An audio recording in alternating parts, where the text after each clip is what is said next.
Okay.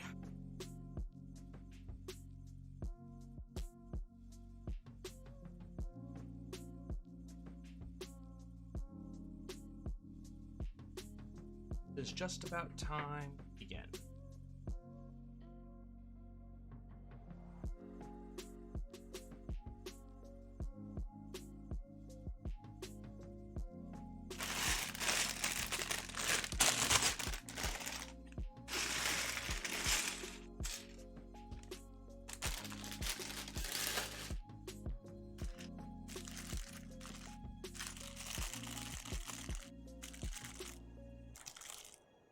Very proud of that NES.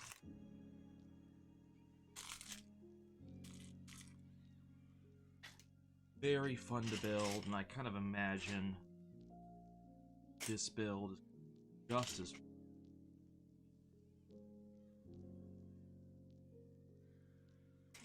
waiting for Monday. LEGO has a lot of fun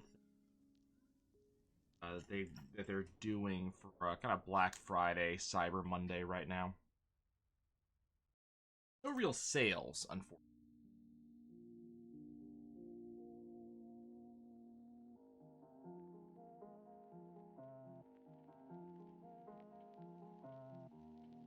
To be honest, expected them to run some level of sale.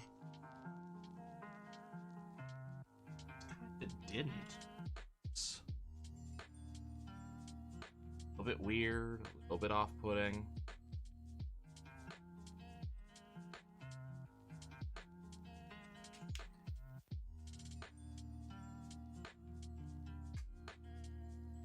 Yeah, pudding's not.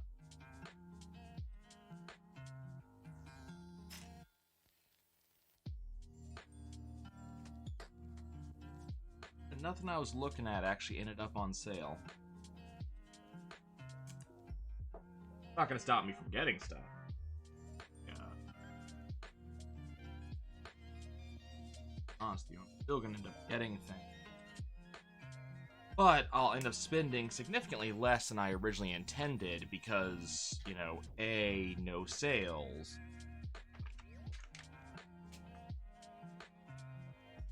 And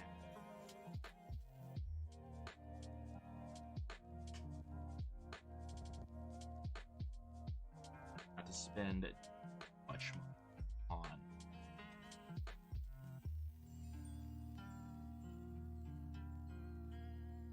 I don't have anything wrong with Legos. I don't spend a lot of money. Entertainment for the most part. But I do want to save money. I want to.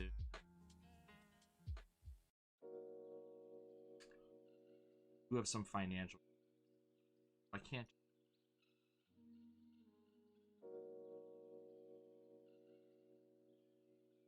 One of the items that I wanted to get from LEGO actually ended up selling out.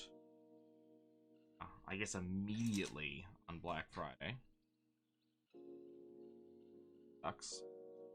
I'm sure it'll come back in stock eventually. I'm not too worried about it. They didn't say they were retiring it. But,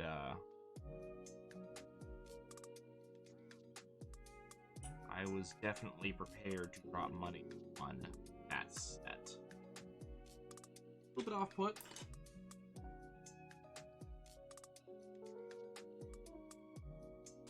No, I do have other sets still in the house. Not only oh there.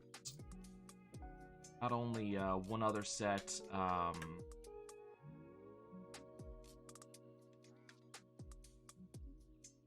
that I still have yet to build. Have the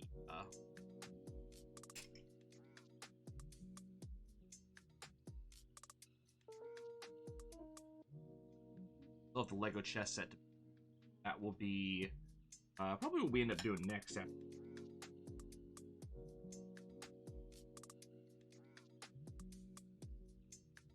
Probably we'll take a short break. I kind of really get in the mood to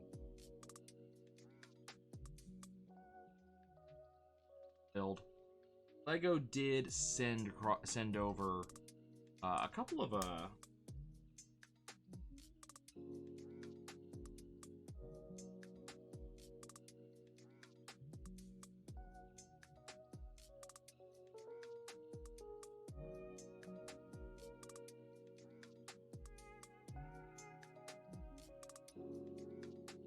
Lego did send a couple of free sets just because, you know, hi, I spent. Now they're all small little things, but you know, I do have a Christmas set that I'll plan to do as we approach the holiday.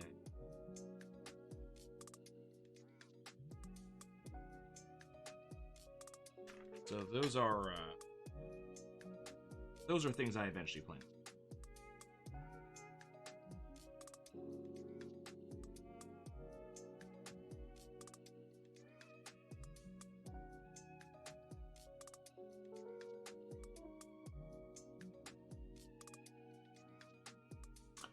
Those fun little things to do. And then, given that I have, you know, other stuff that I'm kind of planning on doing eventually.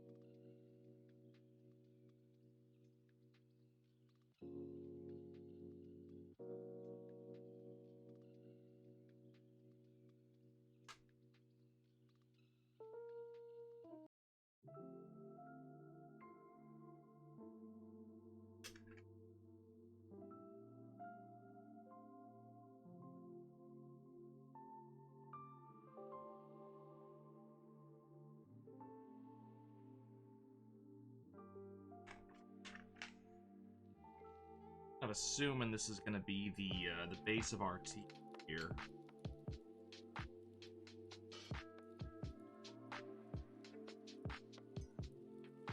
That.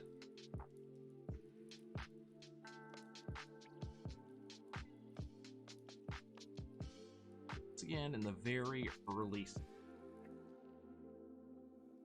build, where I'm kind of having trouble identifying what is it that the build wants me to do. You know, not what is it that the build wants me to do. I'm having no trouble with that. But it's more like, what am I making? And to be honest with you, I don't actually know any of this is being done for. I have a couple.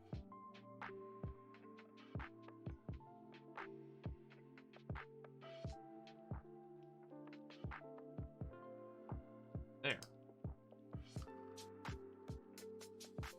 A couple hunches. I think what we're building right now is the bottom of the TV. And I think we're also putting the basics in of the carousel. Yeah, I don't know what to call it. Carousel's the word that I keep reading.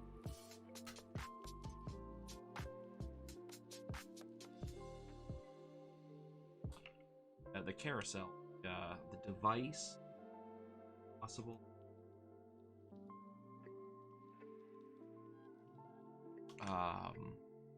Make the Mario scene. Bye-bye. Obnoxiously dark brown again.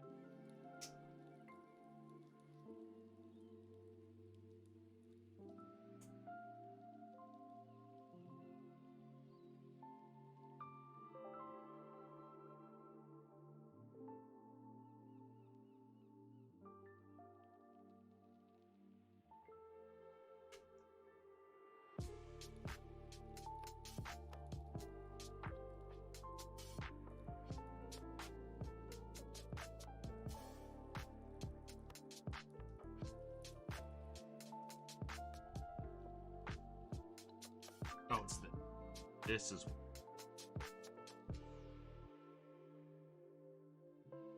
On snap in there.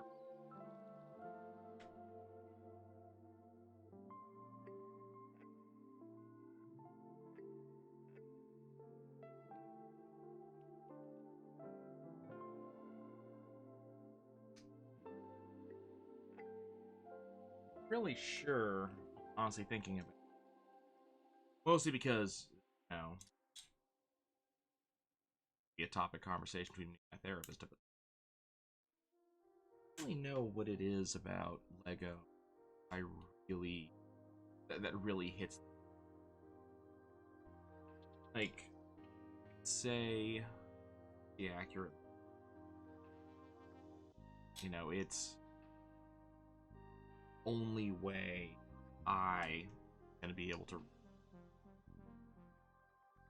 really have those. So being able to, you know, follow instructions and actually definitely feel.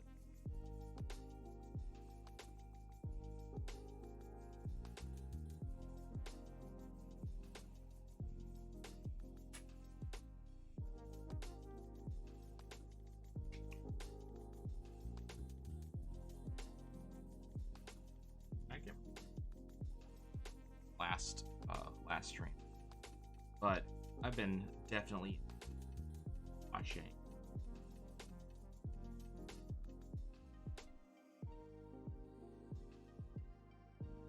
some creators are very good, you know, what have you. You know, I'm thinking of Adam Savage,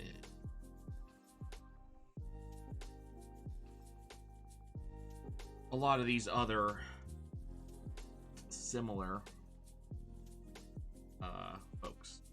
folks are massively watch what they, and it is a wide variety of talent. To be honest, I don't have, but follow instructions.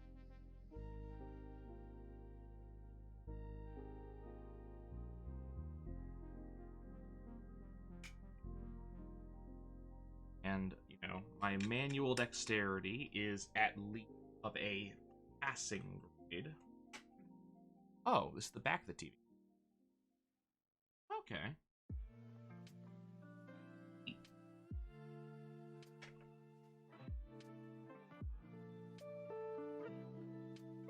Absent. Okay, so this TV is not quite as big as I was originally expecting it to be. So it'll be, you know, about that big and probably about a tall. That's fine.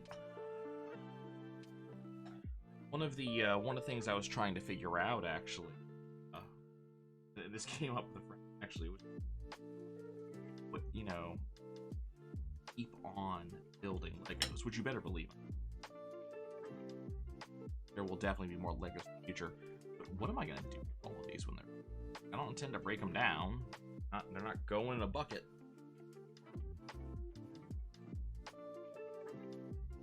And,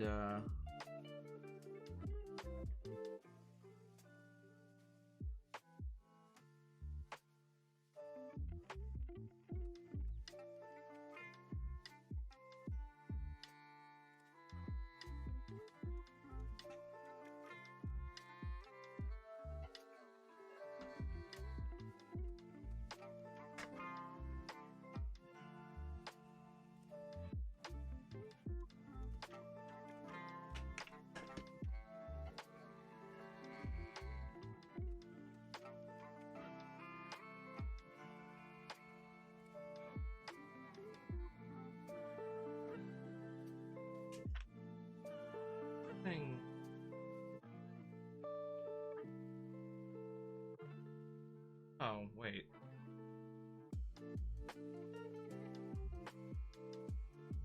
Oh, that's... Okay, I see. Okay, I get it. I see what I did wrong.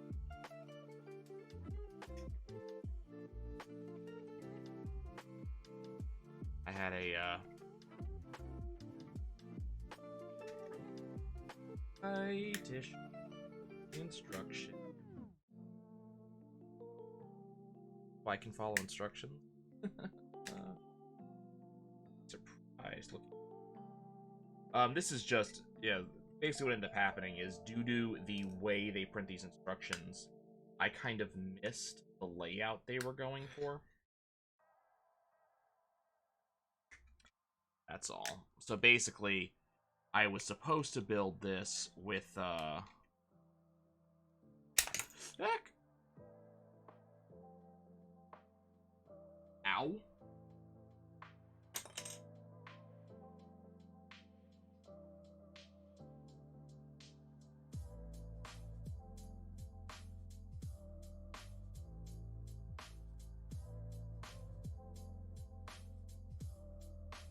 Piece. Regrettably flying, just find it.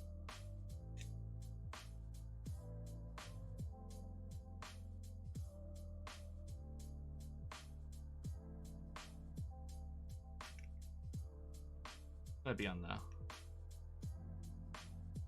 back of my my desk. You know, due to the way it due to the way it flew. There we go. No harm, no foul. This explains why things didn't go the way I was expecting to do. It also makes a little bit of sense the way they built it. Okay, so now this piece can connect here, basically like I did before, but it's about one flat lower, and now the piece that I just applied actually flush with this piece right here, which is where I was supposed to be working. That way this go here. Like that. Trying to catch the reflection of the lights. It's a little bit easier to see on this black background that we're using.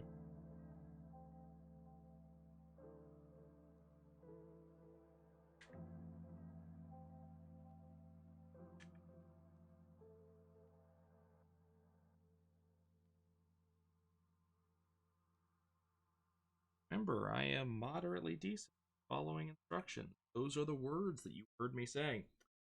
You shouldn't believe them.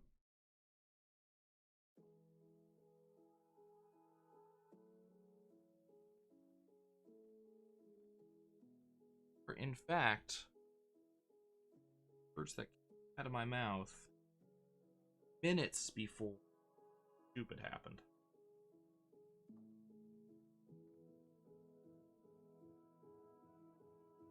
Mentioned it before, but I'm always slightly weirded out whenever I see a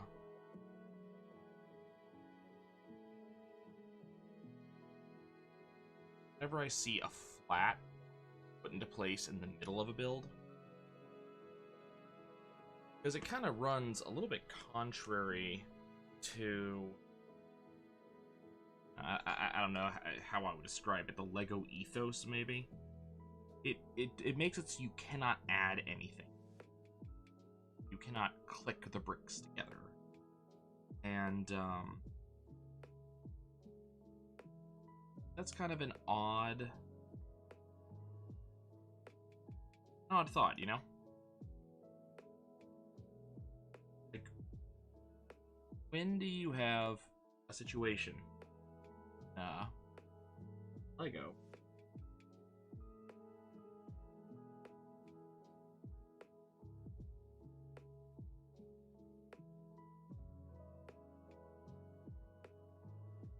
guess this looks like on the back. Oh, okay, I get it. So this goes, okay, I was wondering about, okay. So whenever they do a smooth bit, it's for one of a couple of reasons. You know, aesthetics are one of them, typically. As we saw. Excuse me.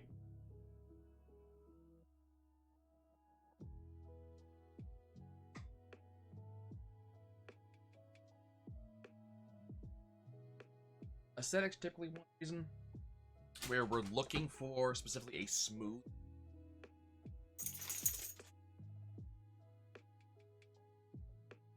We saw a lot of that with Wally, and we also saw a lot of that with, you know, the question mark block, with the NES. Just a lot of, we are specifically looking for a smooth. Second time, when studs would get in the way. There are some builds that we have done where a stud would have actually prevented certain pieces from fitting the way they should.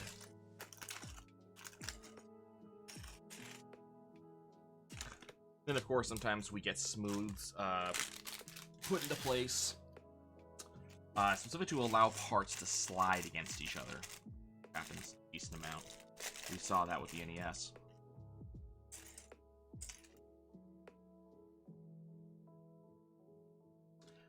Apparently, the reason this one was done is because they wanted you to be able to put this kind of barrel-looking piece right through there. So I'm imagining we're going to close this gap in a minute.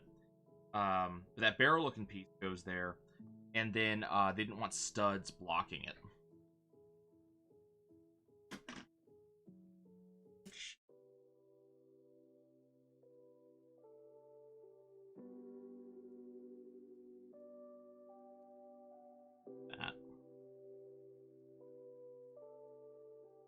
Oh, getting some idea. So, you know, I've said a couple times over the course of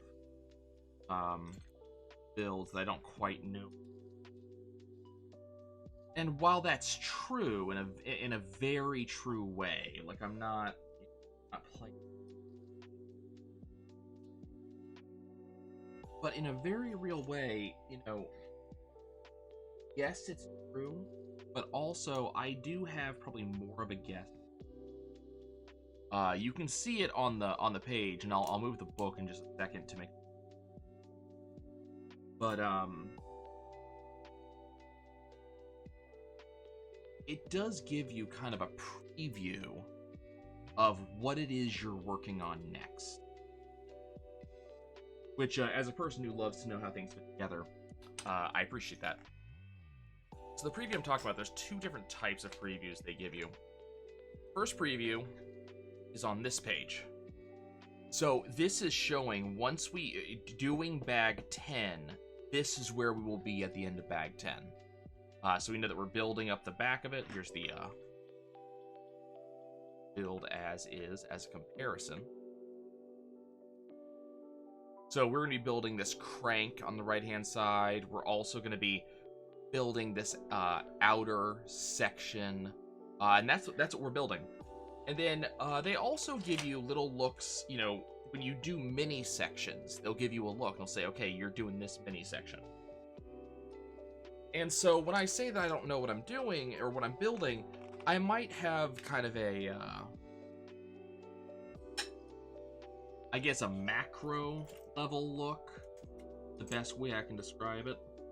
You know, I specifically know kind of what the end product. But with a lot of these builds, just knowing what the end product is doesn't really mean anything at the end of the day. U-shape. In the middle there, that's actually kind of a crankshaft.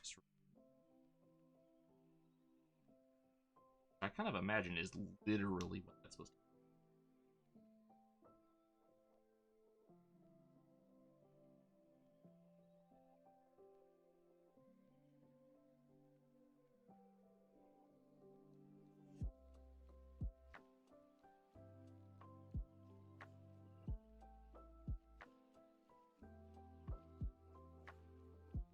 That goes.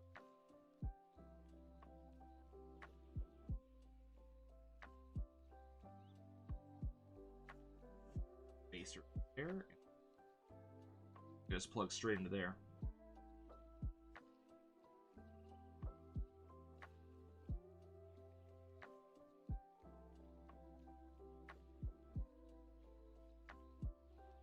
A slot in here, so I imagine would be the, yeah, next step is to put the axle in.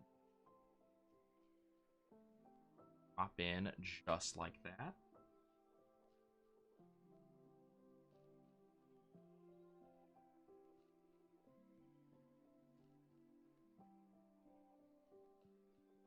This one.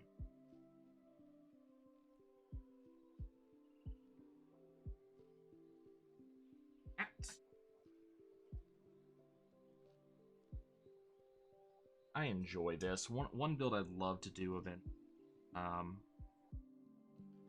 Just, you know, never been a thing. Is I'd like to actually build a clock.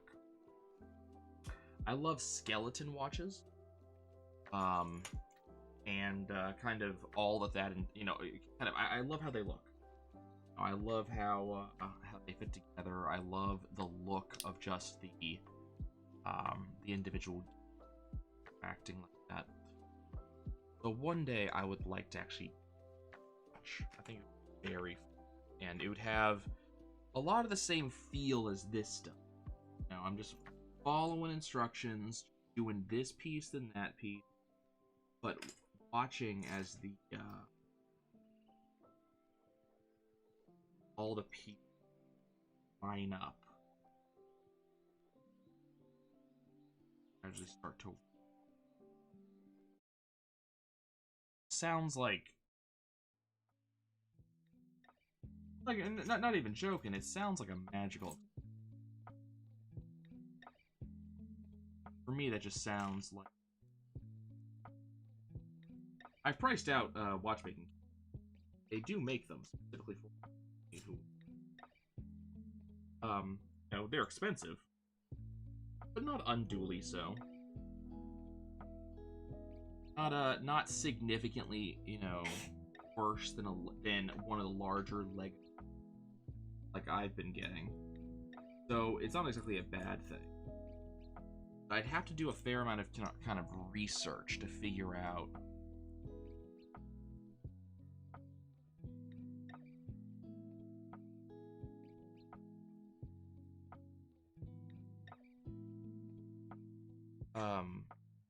I'd have to do a little bit of research and figure out, okay, how does this stuff work together? Like, how do you actually join some of them? You know, Lego pieces, number one, they're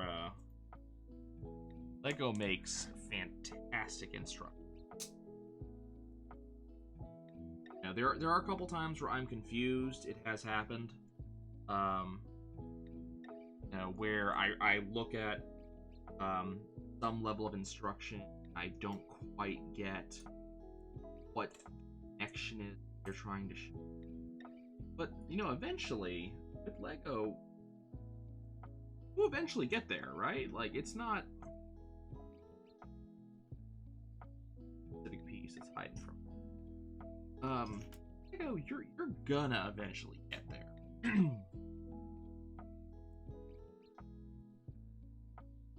No, it's not gonna end up being one of the go and, you know, call the company and ask for help. You don't need to. You just follow the instruction. It works. Oh, is it? Oh, it's this one.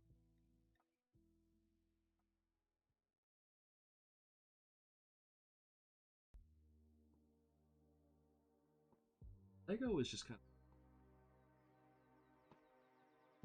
you know, like I said, I have certainly been having my troubles with some of these instructions, but typically it's I misread something. There's occasionally an issue where some colors are just hard for me to read. Like, I have no issue with this black on white that you see kind of right here. I have no issue with the black on white at all. You know, I can read that perfectly. But for some reason, the brown just gives me endless issues. I don't really know where it comes from. I think part of the issue, honestly, is that they use brown or black on brown, so it's a darkish brown, and they're using a black color to denote differences.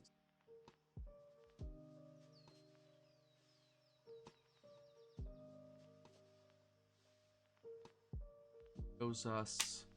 Look, no.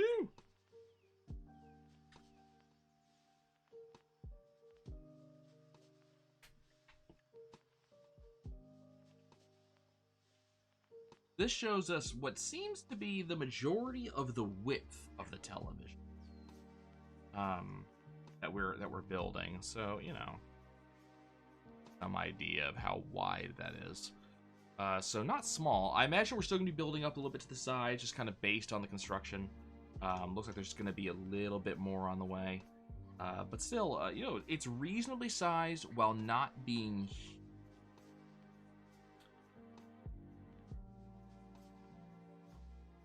Yeah.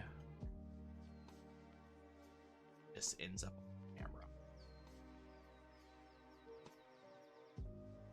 So we take one of these half wheels, drop it right on here.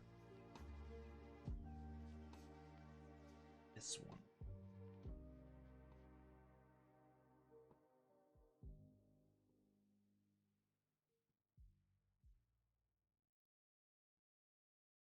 Goes right down the middle. This will be able to spin and freewheel around. I don't know if you can see it very well, but as I'm freewheel spinning this, all of these gears are also, they are part of that.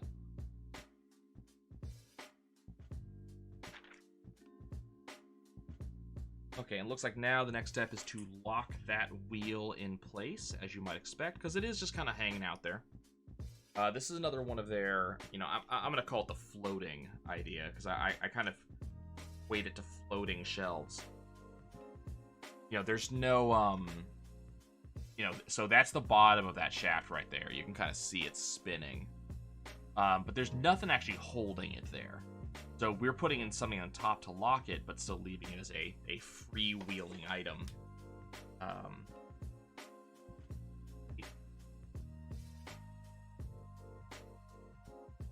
Always kind of impressed by stuff like that. Whenever I used to build Lego, usually when I think about how things connect, even, you know, though I don't really build, you know, Legos are one thing, I don't build actual things.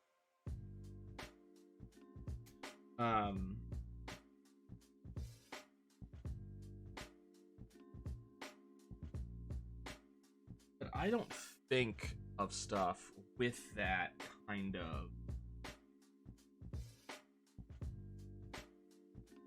freewheeling thing. You know, I want things to be locked down and unable to move.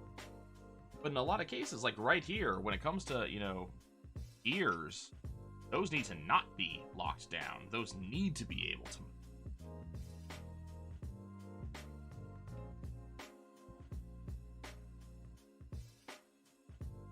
That's just a very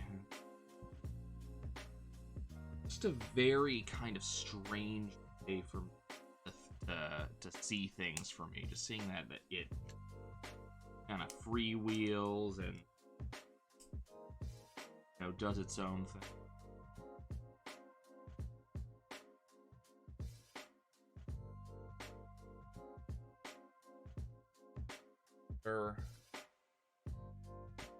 Outside, that lines up right about there.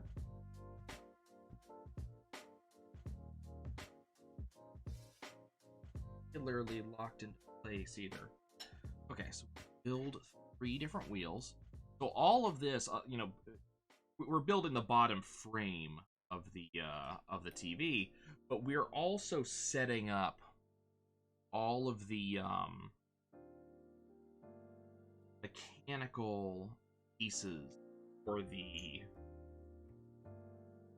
whatchamacallit.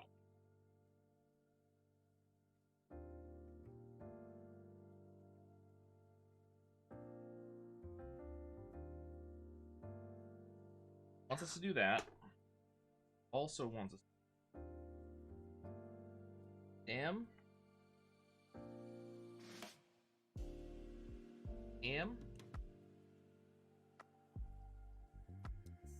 Okay, also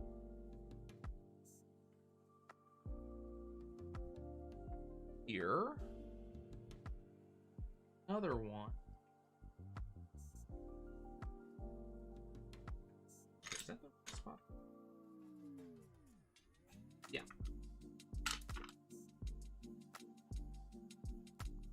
Back on. Unfortunately, these back pieces are not really locked in yet. They still move a little bit.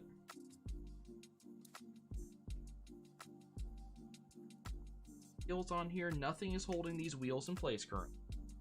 But something tells me we'll be fixing that in the next step.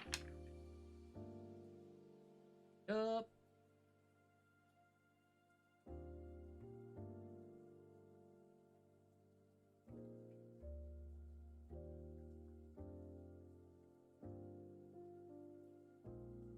Locked in, but these wheels are able to spin.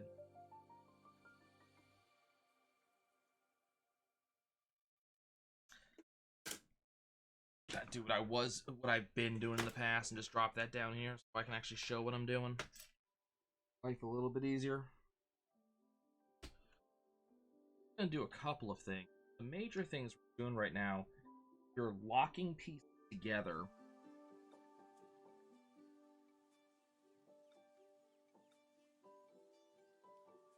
Making a little bit of more of that that solid connection that we've seen in the past.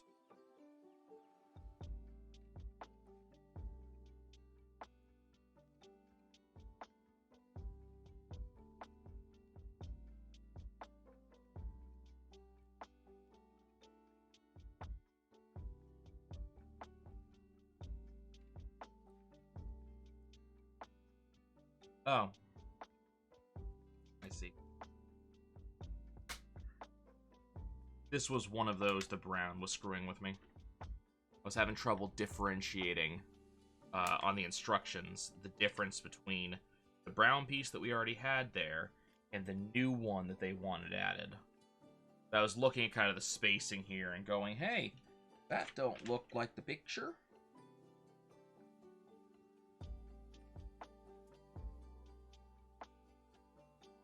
I really need to check out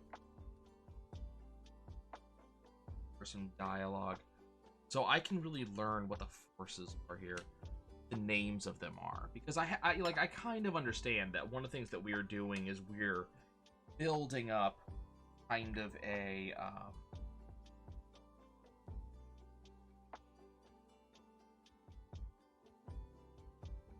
we're building up a number of resistances back here that the pieces kind of press against each other, and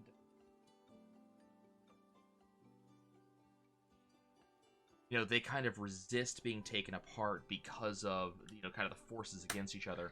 I don't know if that's friction or what it is. And I am really just moderately curious as to what all that for. You know, what is it that's holding this together? Because if you drop this thing and it impacts on the ground, and, you know, vibrations are going to shatter it because each of the pieces is going to vibrate against each other. I get that. I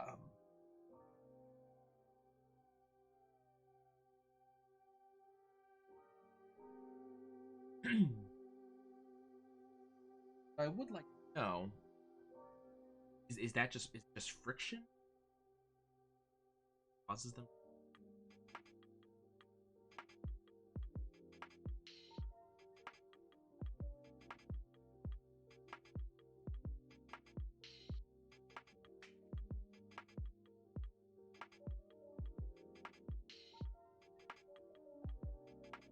Entirely why I care. I just think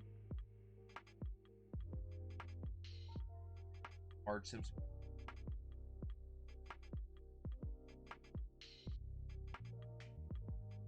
Both these both brown blocks have holes in them. They're lining up with the red Technic piece in the back. So what I'm seeing is this gear up sitting that, and then we'll be using this as our outs. Yep, it's on the next step. It's right there. That gear will be our next step to connecting in.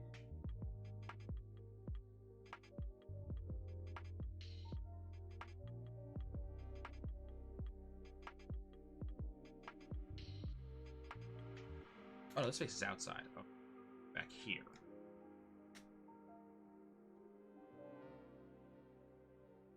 Smart. When I said all that, man, look at me, be able to figure out where we're going next. No, it's literally on the next page. Literally right there.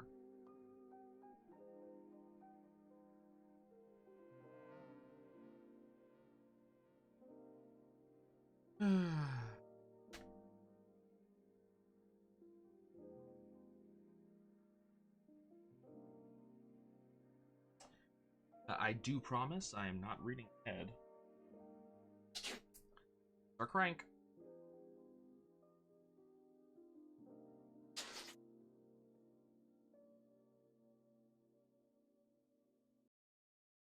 Oh, I see. Okay. That. There it is. There's our crank.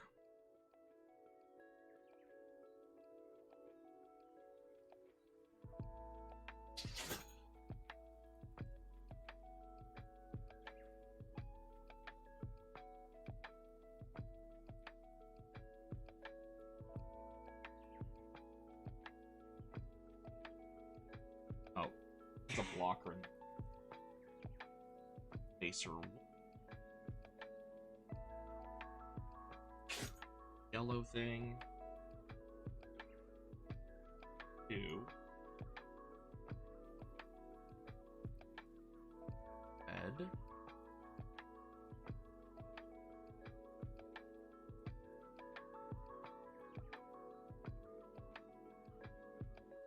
Actively trying to make this act as I can, keep the connections tight. Level. Which sometimes it does on its own, but when it comes to the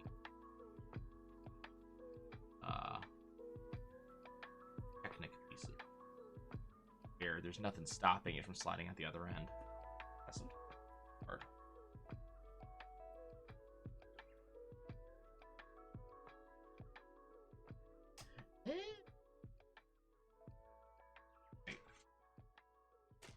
Oh, it wanted this too.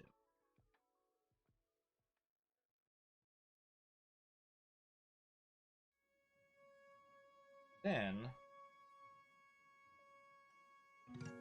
this.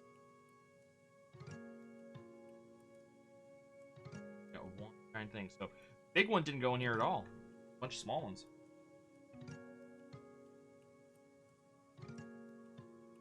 Now we got this deal. Got one of these. This.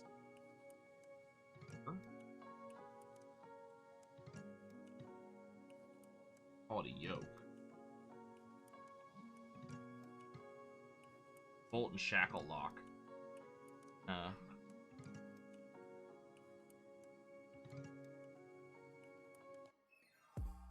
Right here. So this piece that I just put in holds this in place. So once again, we're pinching pieces together and using the the rigidity of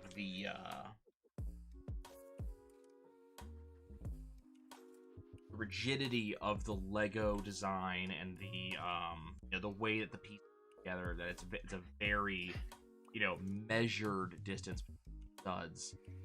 That's being used to make sure that things stay exactly where. Again, very, very cool. I love how some of this works. It's ridiculously cool.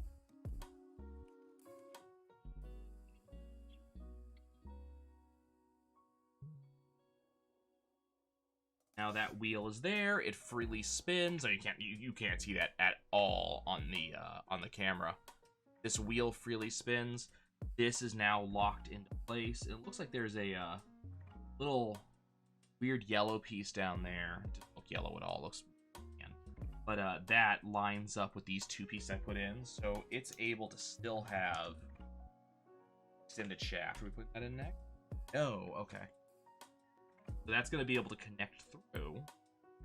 So I'm picking up what they're putting down. I have I'm getting a good idea of how this is all going together. And kind of what the point and purpose.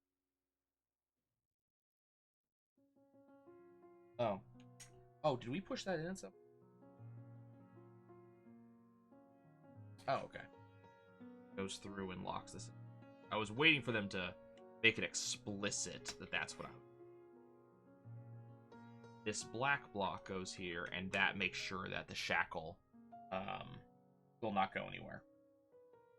It's just gonna...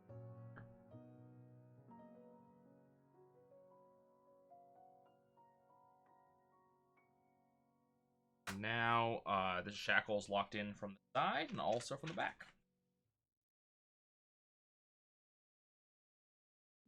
They're building up, and now this side, even with all its, you know, magic nonsense that we just put into place to make sure that this handle turned and did a thing in here. Now, this handle turning eventually spins this thing that my other finger's on. And now it's all locked into place. Now none of it's going to move because we have locked it into place. And it looks like we have another shackle. We have another shackle just in case. So they're even reinforced. Which I think is very, very cool. They even reinforce. Expecting kids to violently spin that handle.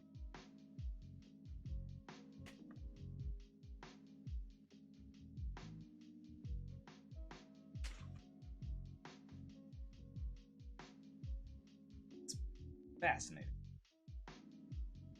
Absolutely fascinating. How they have designed some. My brain doesn't work.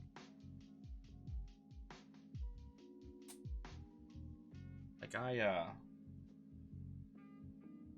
don't understand. Like I don't understand how people. I just don't. It's not a talent that I have. Okay, now we're locking the back into place. Have that. Now we don't have to worry about that anymore. Because, you know, one false move on the back and all those pieces fall off. And it's happened once already. But now that we've put this into place, now these back pieces are not moving. Now that we have this. I appreciate it. Wondering why it was taking them so long to do that. But I think this piece is going to be an integral part of whatever this does. So they wanted to make sure that we actually got the pieces installed in a specific order to make sure that everything kind of meshed.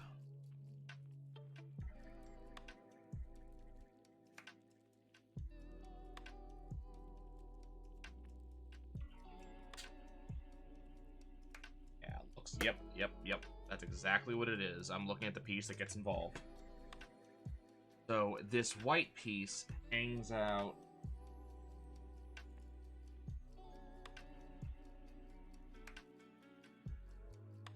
Oh, I see. There's a gap there. That white piece just kind of slides on down here. Then we get another gear set up.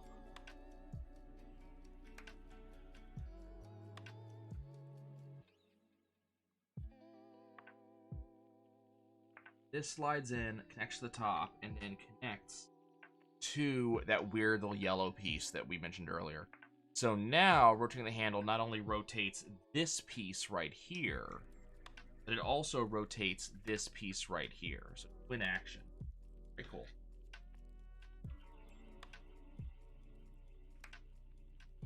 Birds, one stone, very, very cool. Okay, now where's the... Okay, the big gear is getting involved.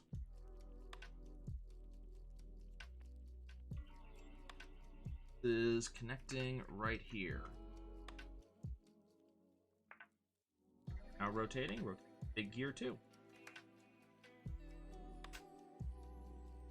Building something that has gears. Like gears. Oh, stop it. Stop it. Are we putting in a ratcheting system? Are we putting in a ratcheting system? Stop.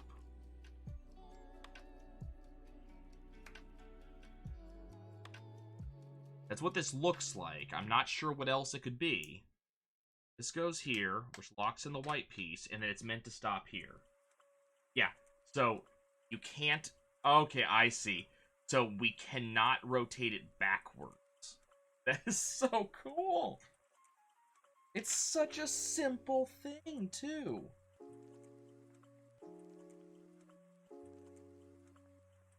This locks that in place, so that won't fall off for any reason.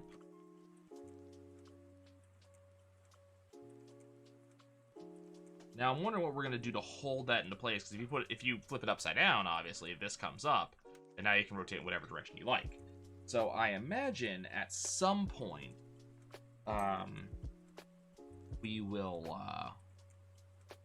we'll be locking that down as well. Here are the other two wheels. Assuming the next step is going to be to lock these in place.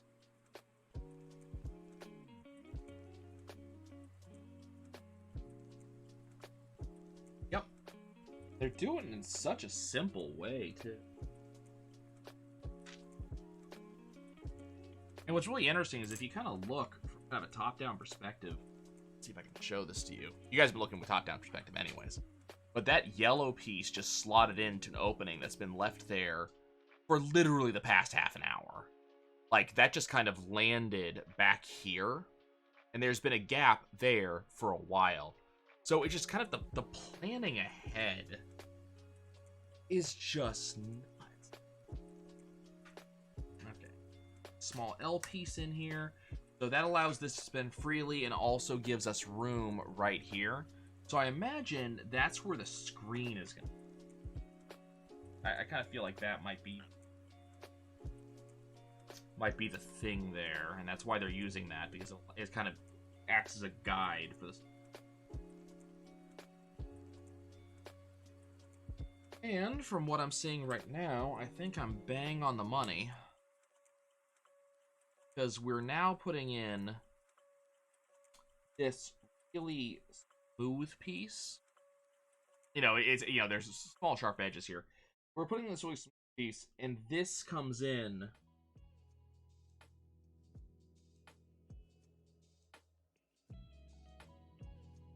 exactly where this goes right here. So there's a... Oh, maybe it doesn't. Okay. Oh, that's where it goes. Okay, so this is the backer, and it kind of sits in right there. Okay, okay.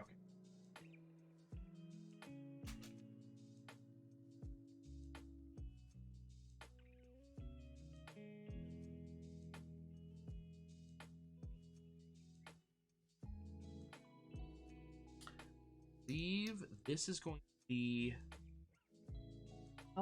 the antenna plug-in, possibly. Right here. 100. Sure what that's supposed to be yet, but I think all will become clear later. Remember, we are building an old school CRT, and a lot of things that are kind of taken as read and taken for granted nowadays we're not pieces, right? They can kind of sit here. Part of my next purchase, we've gotten a couple of cool things from them as part of my next purchase.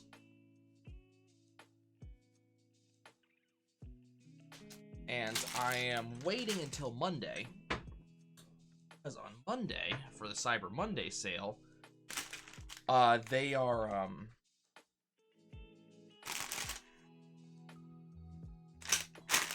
they're going to be sending along a brick bag, something to kind of hold and organize all your crap. So I will not need to have the Wally box anymore to hold all of these extra pieces that come. I will have a small bag, or maybe a medium bag. I don't know how big the bag is. I will have a bag specifically for the purpose of doing what the Wally box is doing now. Normally, I like to hold on to boxes and stuff. Don't ask me why, I'm just one of those people, especially when it comes to electronics. For electronics, I especially hold on to stuff, because, I remember working at GameStop, and I remember, how much of a pain in the ass it was to return things, have the original box. And that includes just, like, warranty exchange. Original box always helped.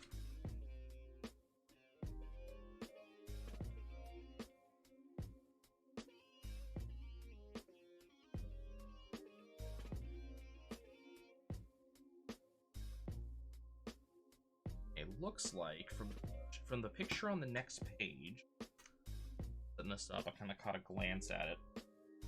What it looks like is we are setting up the stage for the screen.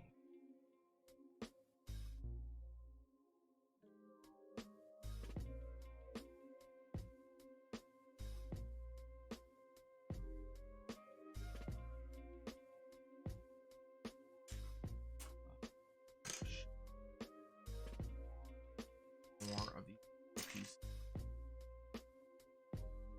Where's it?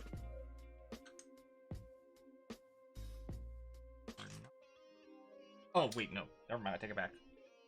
I take it back. Oh, dear. Oh, I feel like I'm gonna need some pliers or something. Holy crap.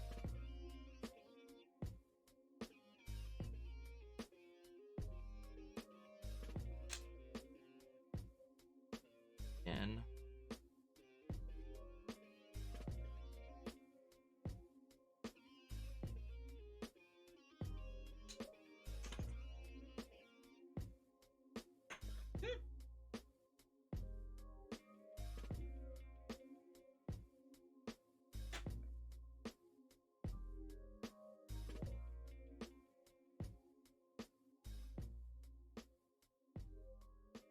this here.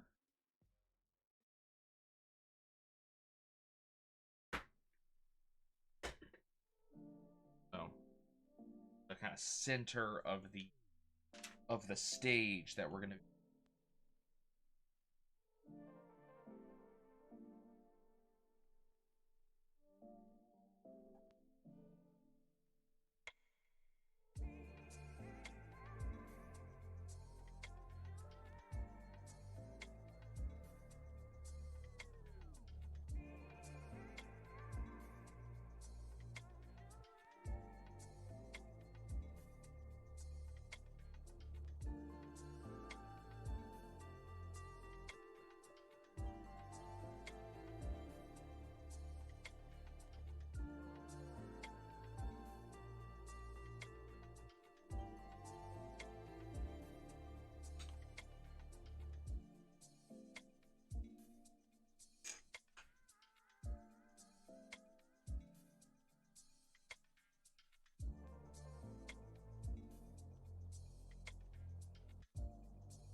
Interesting. It's visible from the.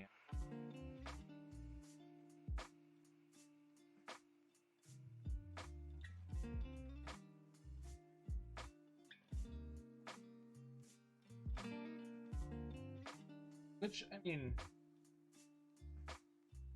no, not a problem, right? Curious. I don't, how many of you had one of these? I used to game on one. Number of years. Mine, mine was kind of a problem.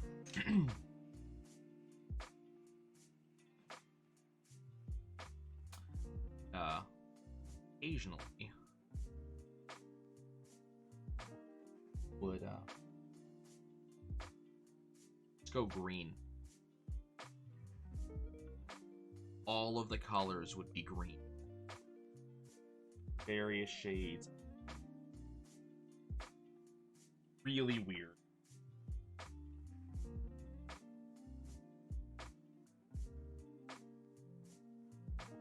And as a kid, all I knew that it was not doing what I wanted it to. But I would go perform a certain level of percussive maintenance.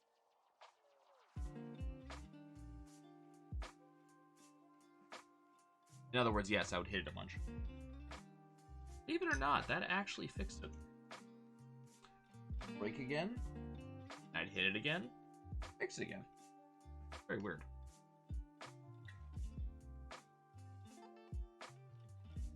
I forget when we got rid of it.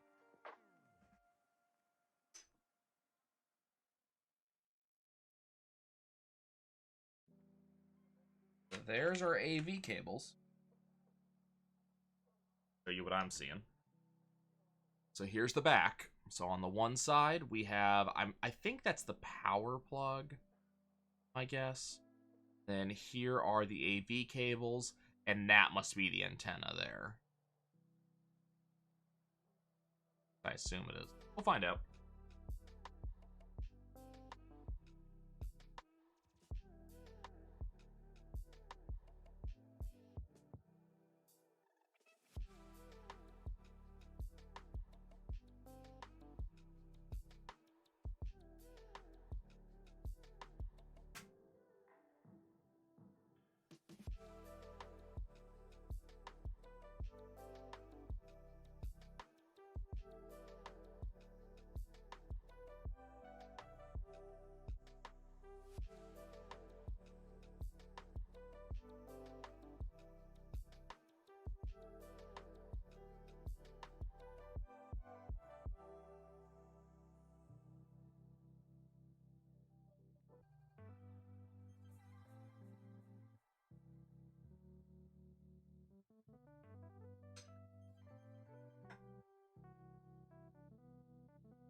Nope, that doesn't go there.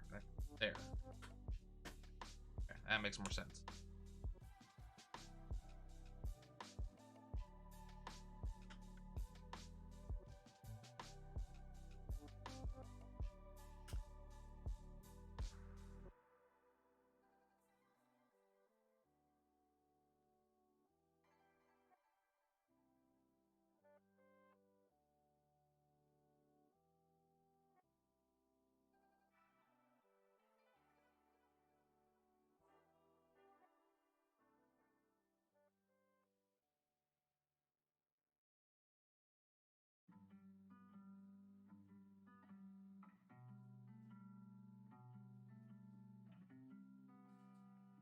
It's not.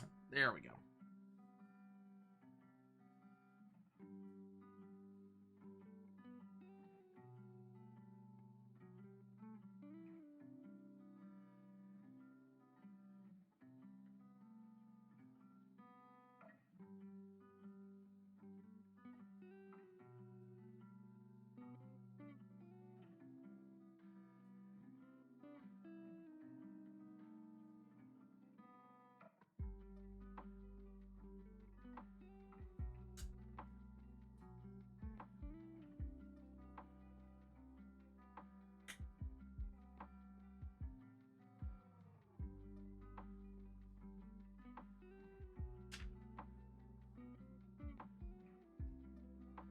Doing well. Have to actually figure out what the hell do these instructions. Okay.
This is the one with the hole.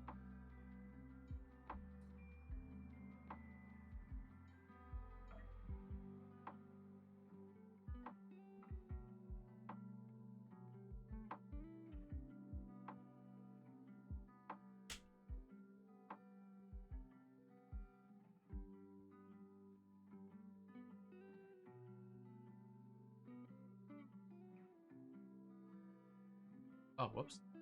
Here. That may or may not be a true depth perception fail.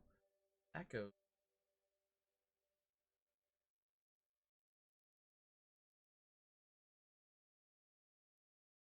I'm curious. This is supposed to be.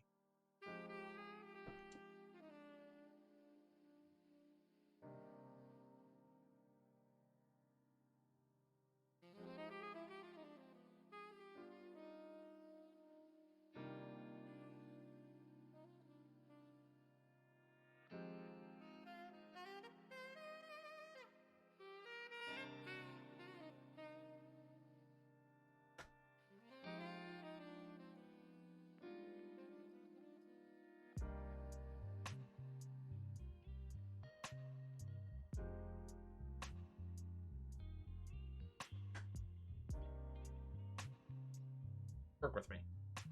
Here we go.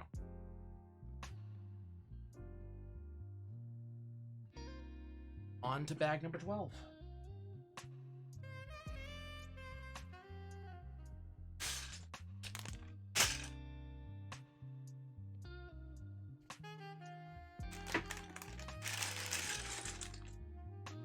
Those are all.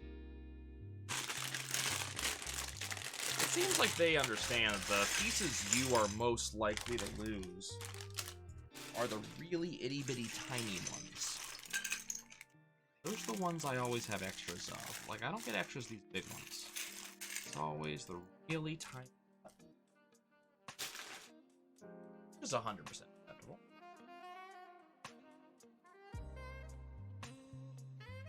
Okay, so we're doing some... We have apparently gotten past the nitty-gritty. We are now leaping to the sky.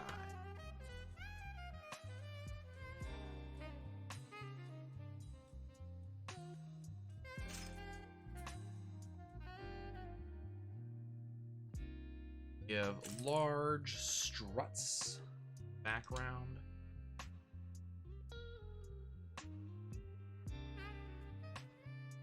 Here? Yep. Fine. Easy fix. Easy fix.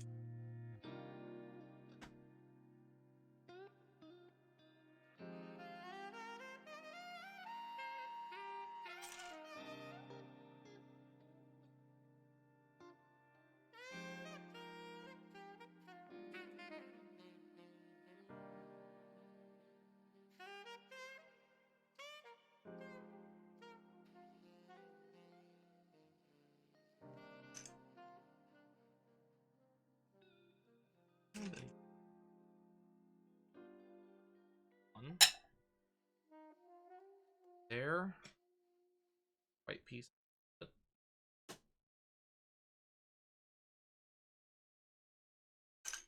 Ah. Blending.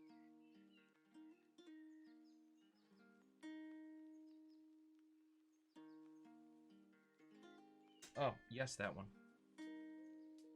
Absolutely that one. Also, this one's on backwards because they, failed to pay attention.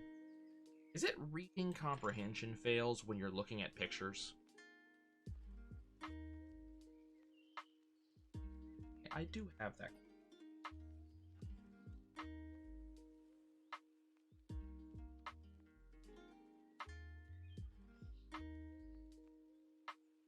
Pressure. As long as this doesn't move, which it doesn't want to. Talking about. As long as this doesn't move, which it doesn't want to, pieces that way. So pushing forward, like pushing backwards, pushing forwards, a fair amount of resistance, and then it stops this piece from moving.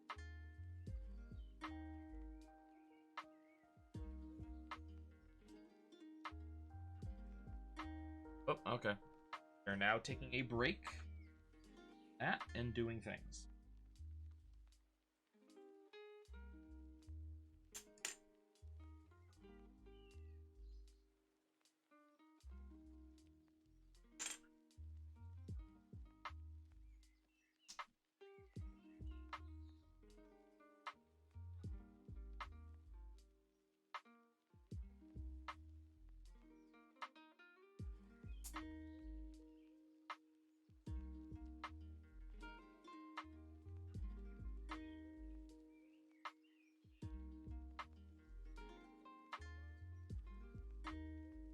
Know how well the end result of this particular piece is gonna look on camera.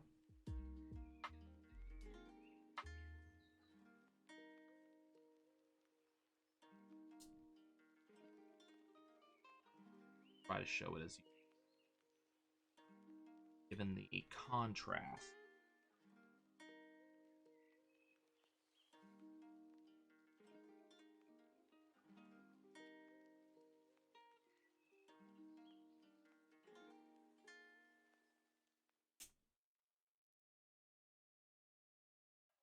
Edge this part.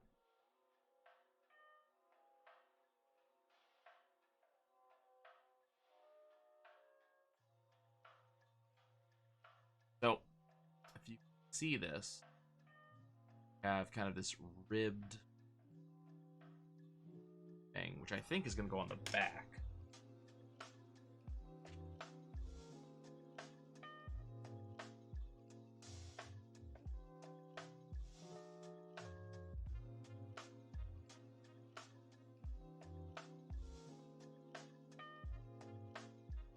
Oh, I see.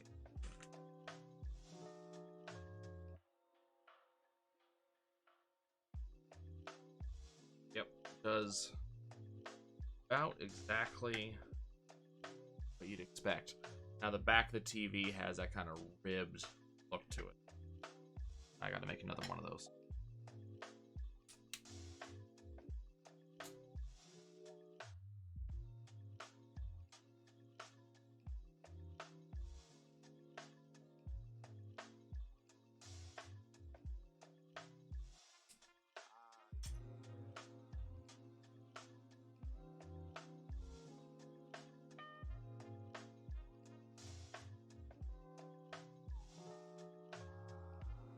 Making 6 layers.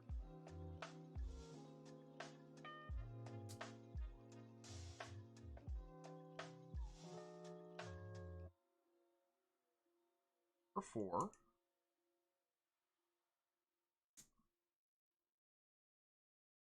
Did try to look for a PS5 Black Friday.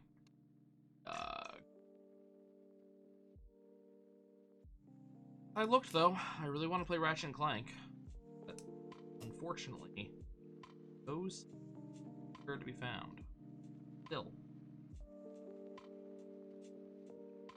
surprises me. I remember the last time a system or a big popular video game system was this hard to find.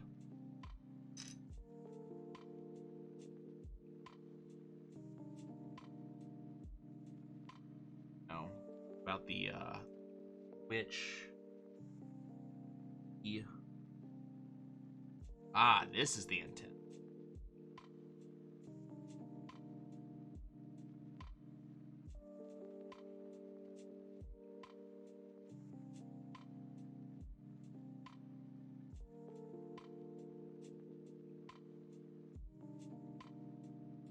When the Switch and the Wii had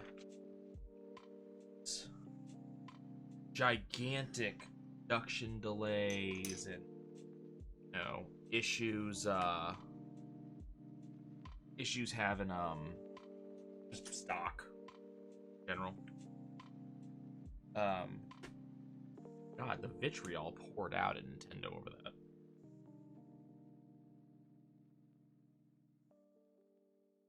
Customers took it as a personal affront, and the Sony and Microsoft fanboys, you know, would not stop talking about how on purpose and all that stuff.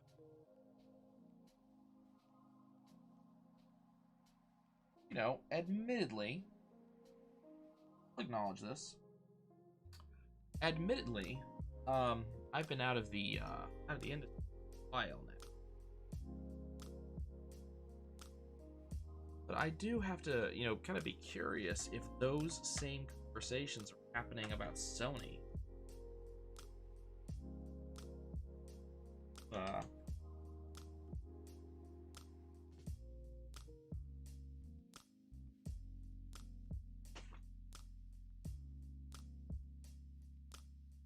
These shortages for the 5 been going on since launch.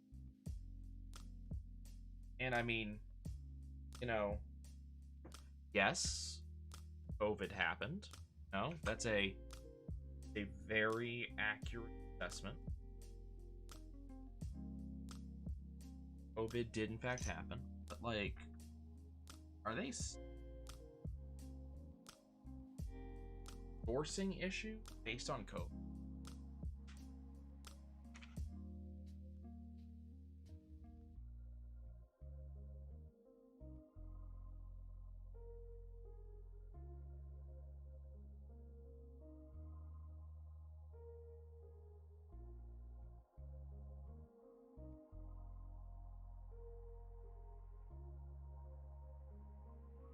It is distinctly possible that I am being just a bit of a hater because I want a PS5 and I cannot get one. But I do have questions about why the availability is so bad.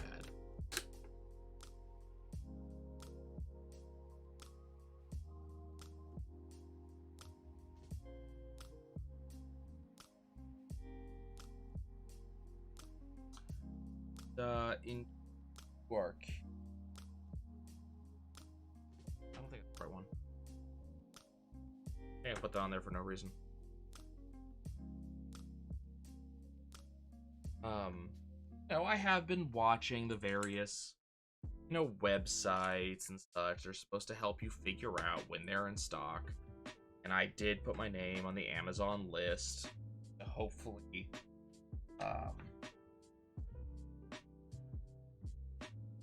hopefully, I did all that stuff.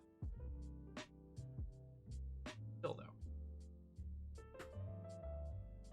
I had to work myself up to the idea of buying a PS5.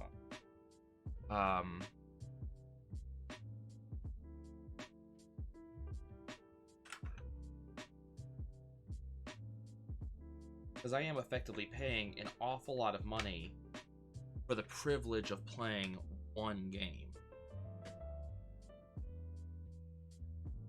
Now, presumably there will be other games on the PS5 eventually I will want to play, but not currently. That's it.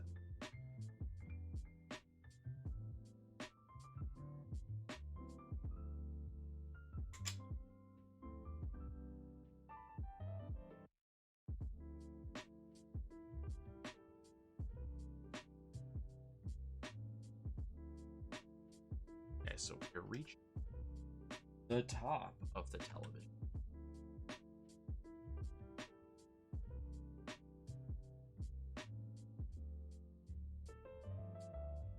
Not quite at halfway done.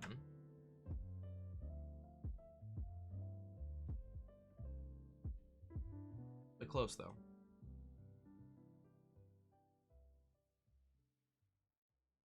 Oh, that's not where that goes.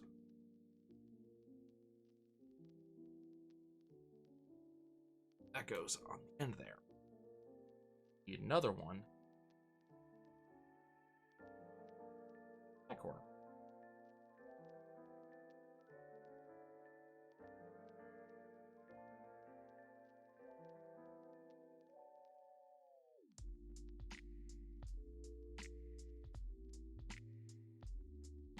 Boy, future, build, round.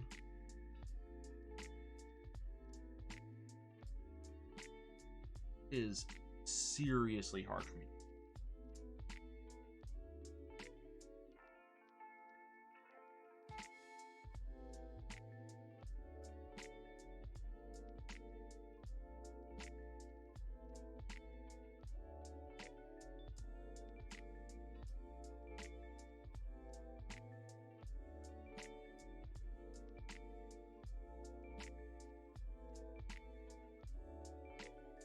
Is what smooth pieces are. But they to put in two.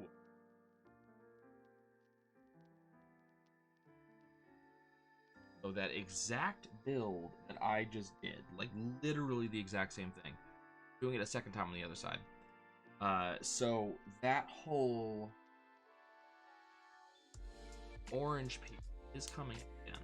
I am curious what it's going to. Given how it lines up, I'm just kind of glancing to the side as I put this other set of parts together.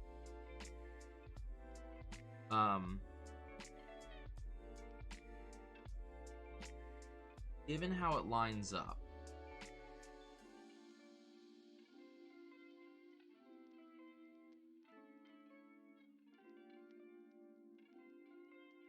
show you this in just okay.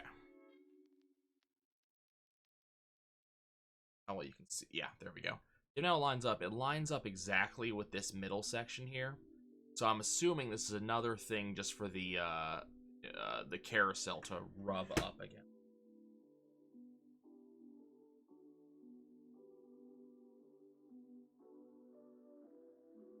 Ah.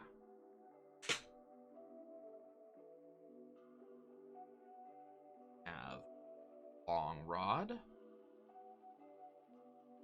This piece.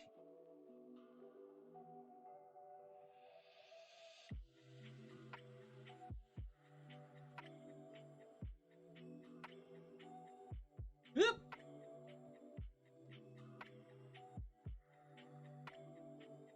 Ah, I see. I see. Mess it up.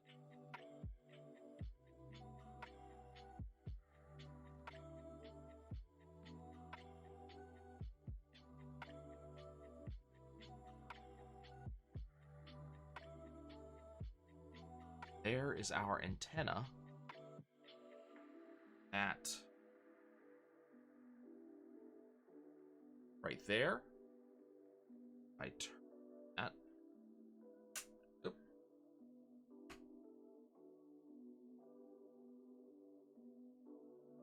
Down. Wow, why? Happening?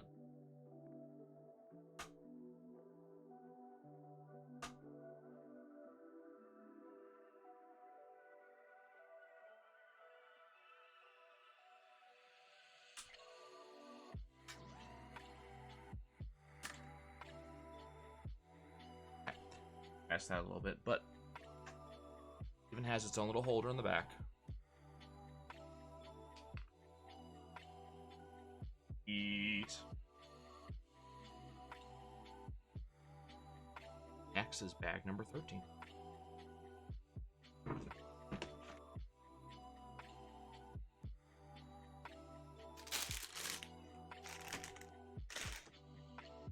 We are moving at a reasonable clip.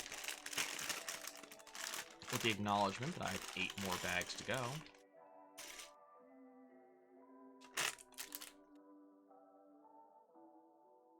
Not a small amount.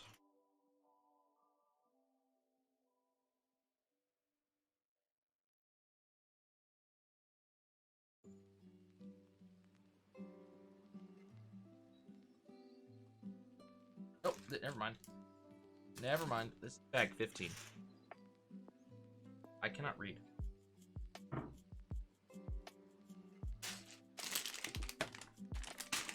That's just, those are just gonna sit there for a bit.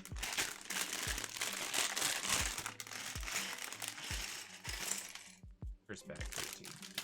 I was looking through, it was like, none of these pieces look right. And the reason why none of them look right is none of them were right.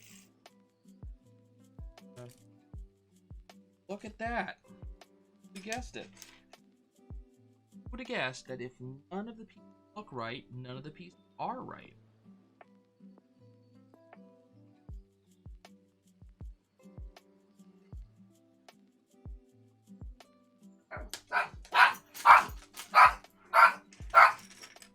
Dog that just barks.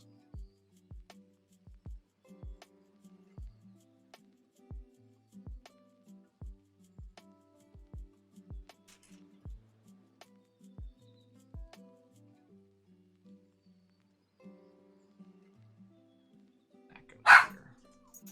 Cool. Let me go figure out what they're barking at.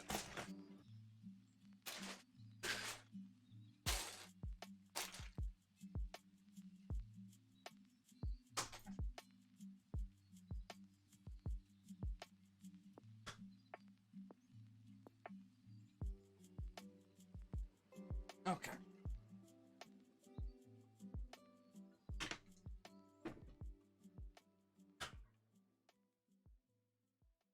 Tell you one thing.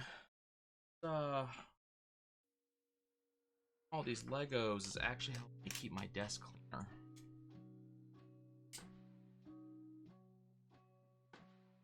Might look at my my desk and go, "Wait, this is cleaner." And actually, yes. My desk has a bad habit. Very, very messy.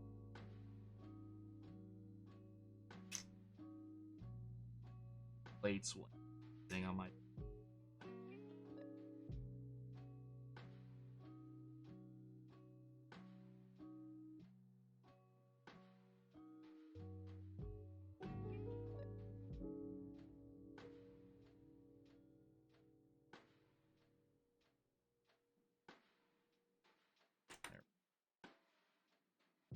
Sometimes there'll be cups. And you get the idea.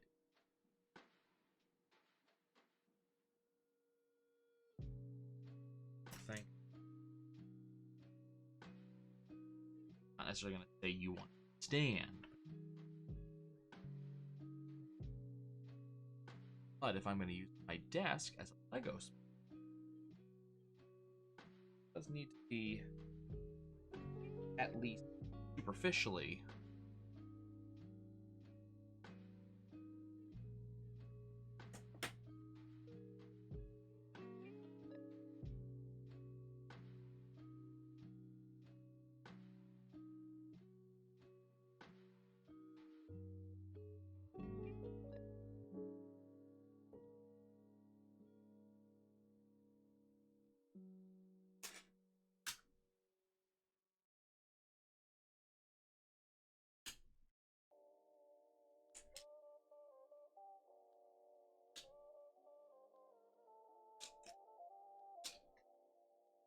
one of those things. Yet not the right word.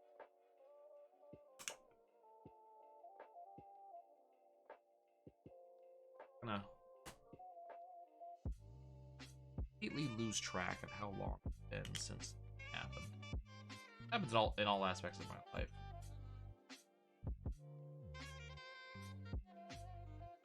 Good number of my friends have gotten used to the fact that I won't reach out or anything for a while. Not because I don't care for them, don't love them. It's not, you know, nothing like that. It's that I will just be unaware of how long it's been since I last talked to them. I know that sounds like, you know, that sounds weird, but it is true. Like, I will just, you know, glance over and go, I should reach out to so I haven't talked to them in a while. And then I'll look at my last message history. It's like, holy crap, I have not talked to them enough. I thought it was like 4 days. I thought I talked to them, you know, just the other day. I haven't said hi in forever.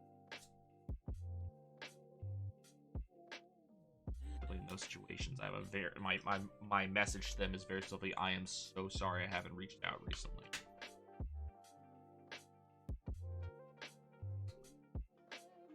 Yeah, pretty typical. Keeping up with people. Like, I like a bunch of people, you know.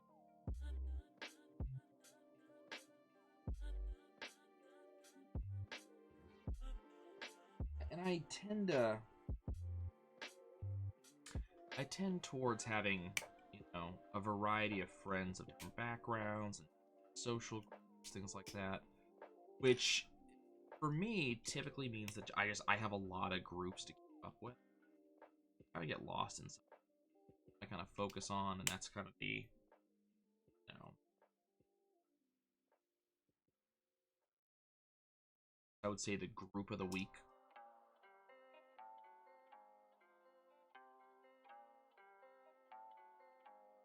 End up doing with them for realize that I've been neglecting them.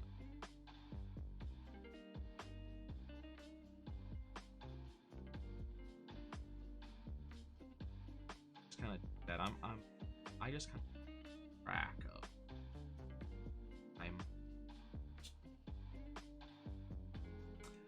of picked up a new game yesterday. Day before yesterday. Yeah, day before yesterday. Called Dyson's Spear Pro. Really neat game that starts off and kind of, you know, starts looking like a knockoff of a Factor. A lot of the same ideas, you know. Very similar concepts. Put mines into automated machines so you automate a bigger thing. Bigger. The idea. That got applied nicely. Look. Much better than the sticker I put on the cartridge.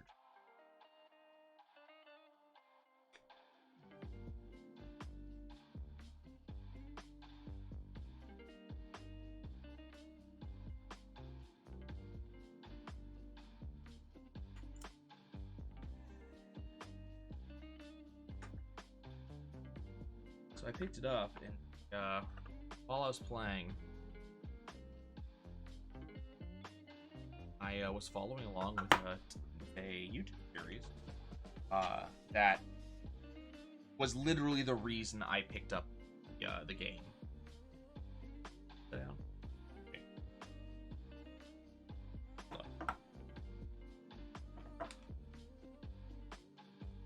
I did.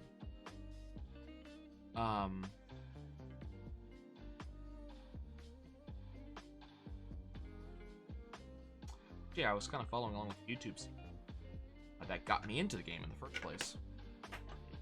Series is at the time of this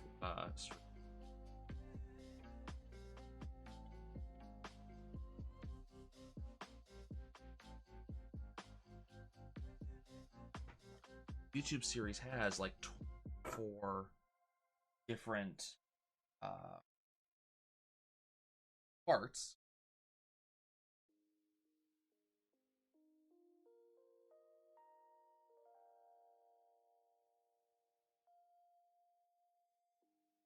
Each part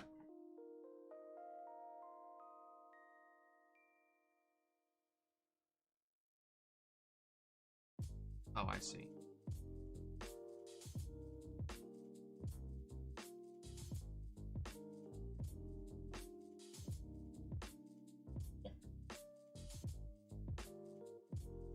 Back of the TV.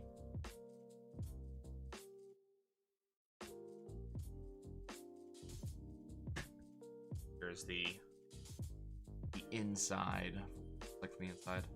It actually is sealed. Not held on by very much, but it is actually sealed.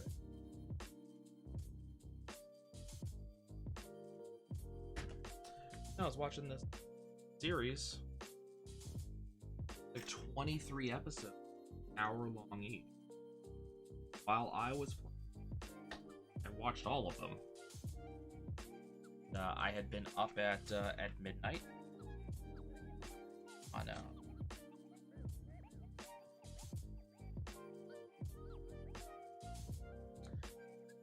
I'd been up at midnight, kind of played on through, and didn't end up deciding to go to sleep. Well, 4 a.m. the next morning. That was on, very little in the way of caffeine. I do mean very little. I haven't been drinking. Very little in the way of caffeine. I don't think I had. I'd taken my meds a number of hours earlier, but they would have long. They would have long since been off by then. That definitely worth it. I was myself. He lost track of time. Not real. It passed. While playing. Up and is 4 a.m. I should probably. I wasn't tired. It was not. I did not stop because I needed to, or because I had to. I stopped because I wanted to. Wake up at a time.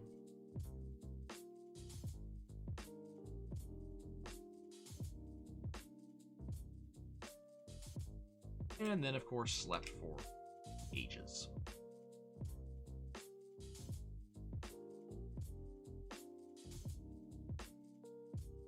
That happens a lot.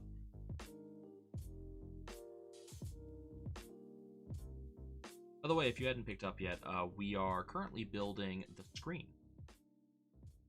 Actual Bing Mario picture.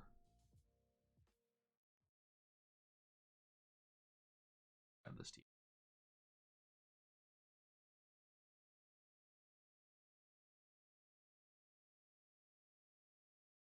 Guessing based steps that I'm seeing on here is that kind of a rigid centerpiece.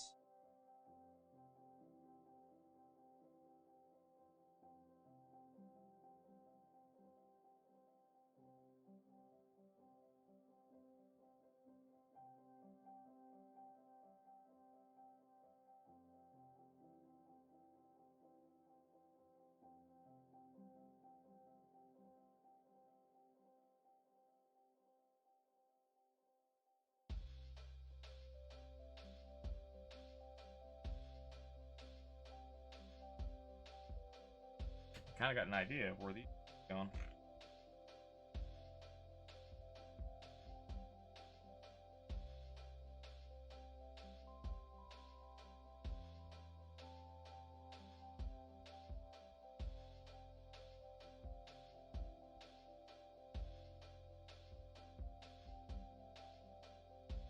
Other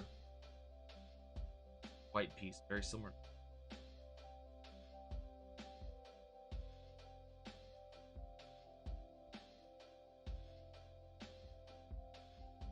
An extra from earlier section.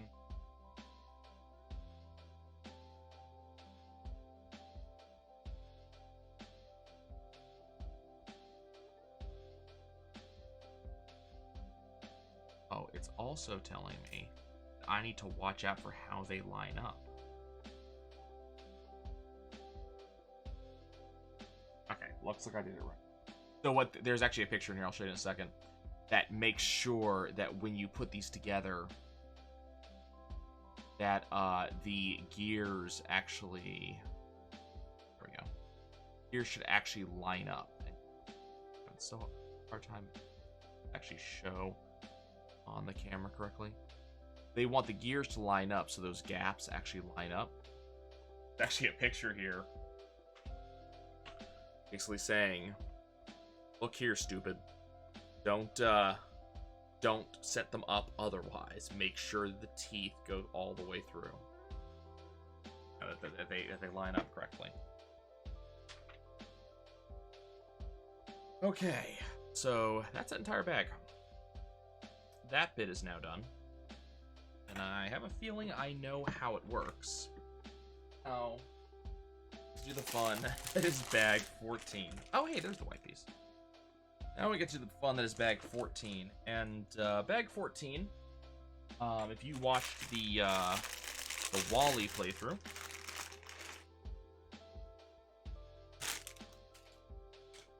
bag 14 will look very familiar. Playthrough. I said playthrough. I meant build.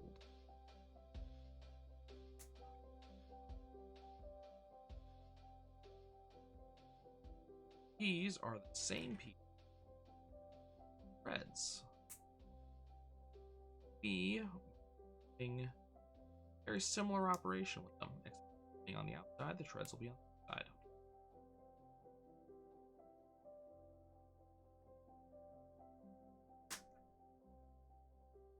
If you're curious why I'm going 5 by 5 by 5, kind of keep track of how many I've done. I need sets of 30.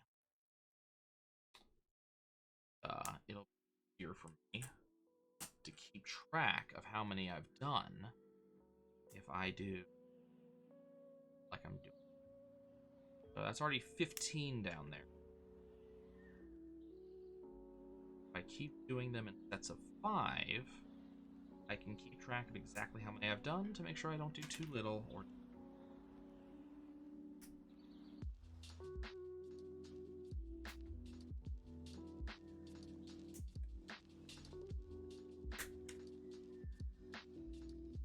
thankfully, these are not particularly hard to put.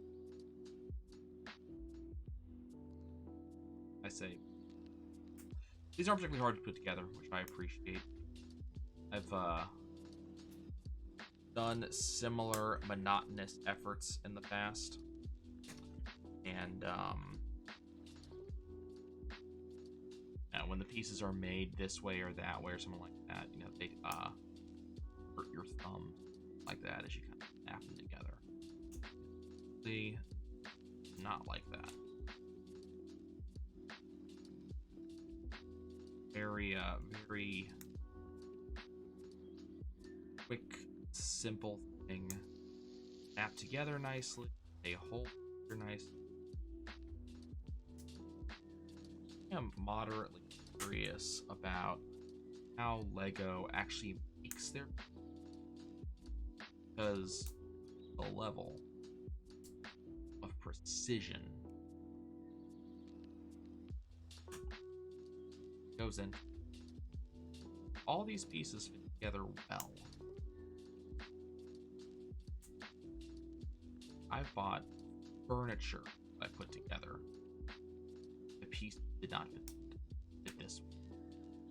All of these fit perfectly. And there's no, you know, I'm not gonna say there's none, but there's like a bird, little, you know, weird pieces getting in the way to catch on my finger. So I don't know how they made these, you know, injection or what have you. But if it was, no, they taken out that, but they were sanded down nicely. Okay, there we go. Now have 2 treads that are 30 pieces each. So those 2 go away. Now we build the next piece, which seems to be. Oh, interesting. Okay.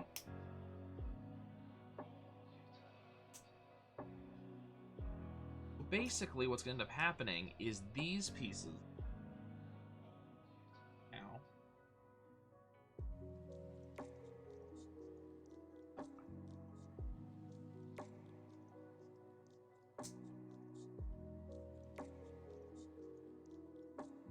These are going to be kind of the backdrop that the actual level.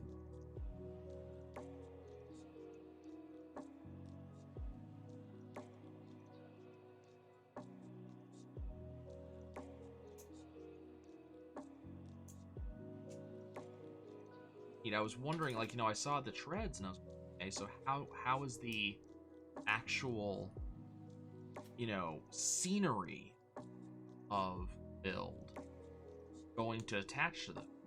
And it's incredibly obvious when you look at what I'm doing right now. These little gray, struts, right? Oh, little gray struts right here are gonna plug straight in, and just this black front bit with studs is going to be what we actually build scene on, which is that's cool. That's a very cool and creative way to get this done. I am curious.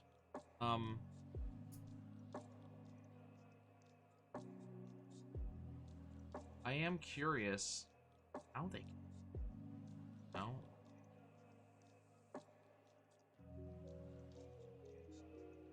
What genius sat down and went, I know how to do this. I also am kind of curious, like,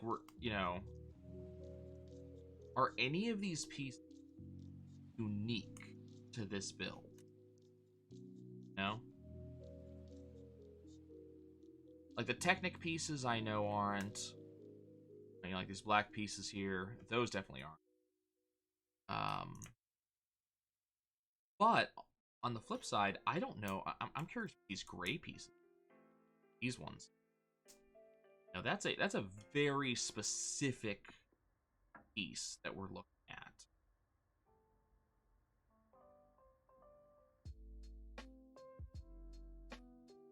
Plug specific the underside of a brick.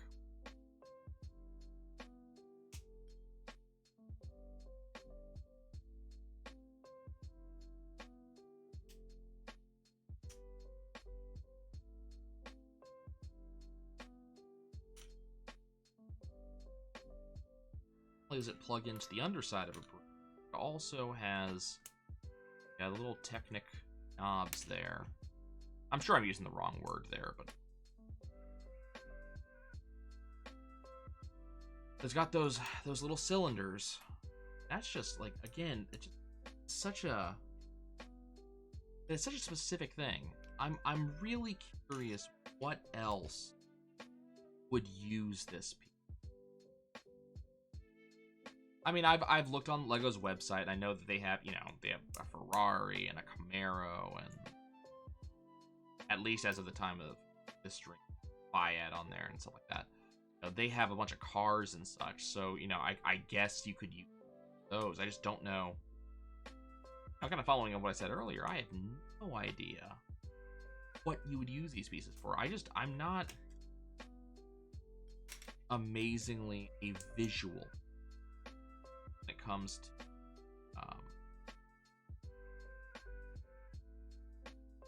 visual spatial, I guess is the words out. Yeah, visual. I say as I follow along instructions, picture, build something that is specifically, but that is a representation of something. But I'm a words person, description and the way things together.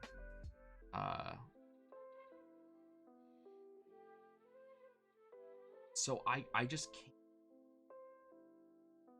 No, I'm very bad at estimating sizes. Never been good at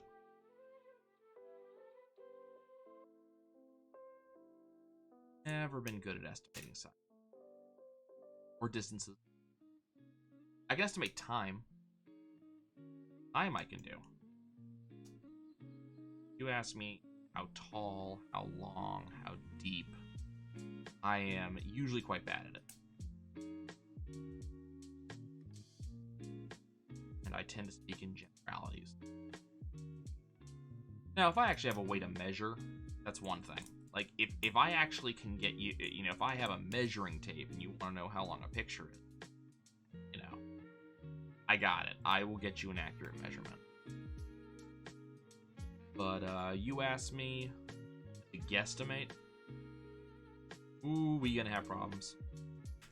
You best not rely on anything I tell you.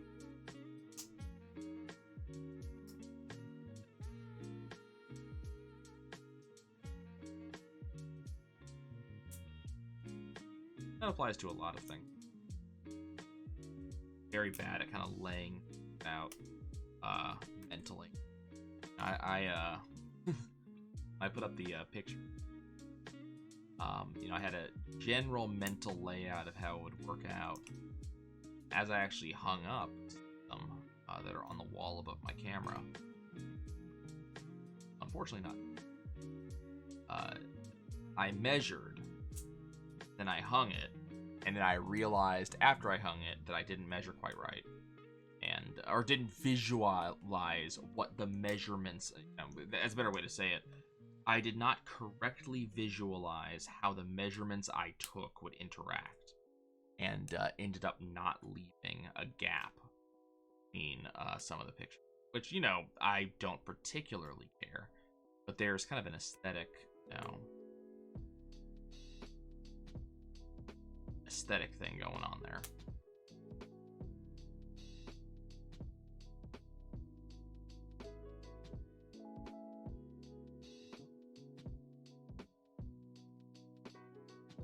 Okay, so now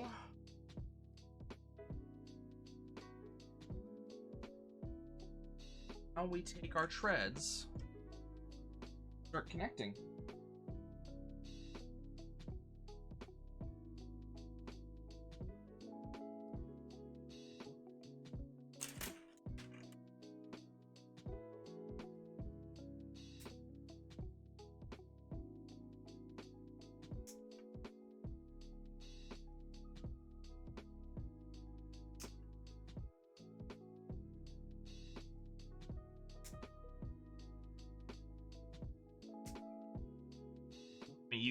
You can probably see if you were having trouble following along with how I described how this would work earlier, you can probably see it now as I kind of set this in. The scenery is all gonna be on the front of these long black pieces. I am kind of curious how it's gonna work, but that's gonna be the next step. It looks.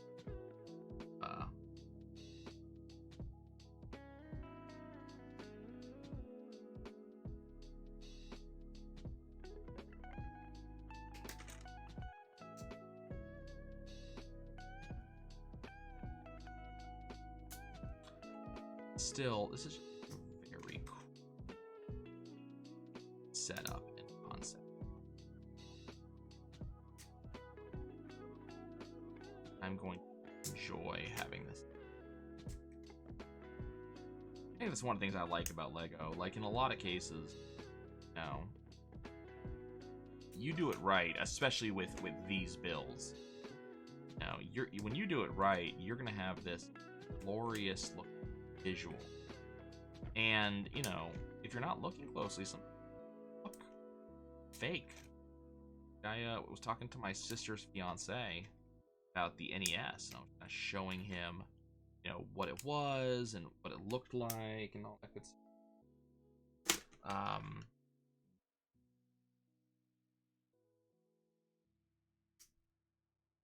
And it took a moment. He said, "Wait."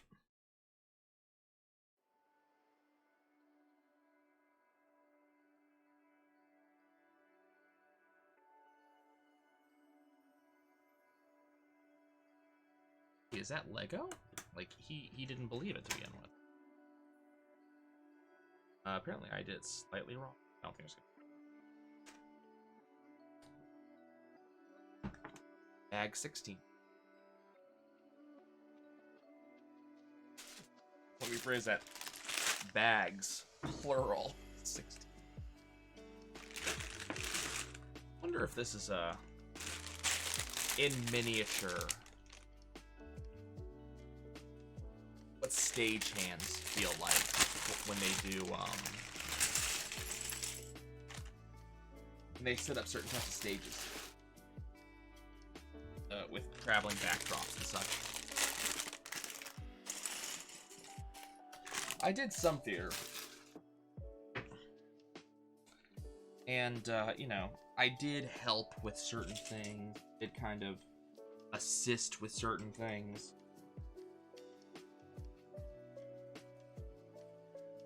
I actually, was quickly and correctly identified as an individual with some small amount of technical expertise.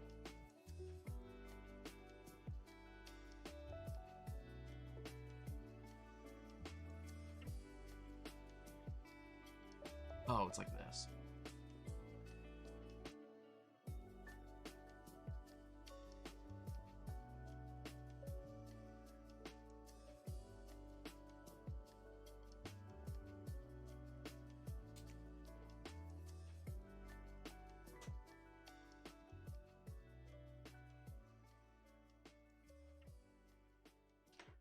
Just so I can follow the instructions better.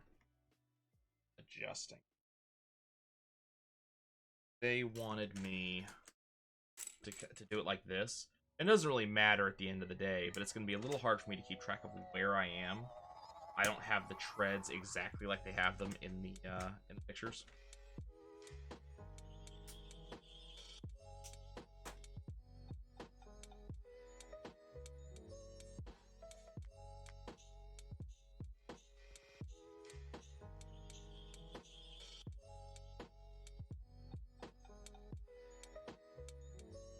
I got tapped because they, you know, director, the teacher we were under, who was also kind of acting as the director of these bits we were doing, he needed someone somewhat technologically savvy to run the lighting rig, and he kind of tapped me for the job, and I'd never done it before. I'm not going to pretend it was particularly hard to do.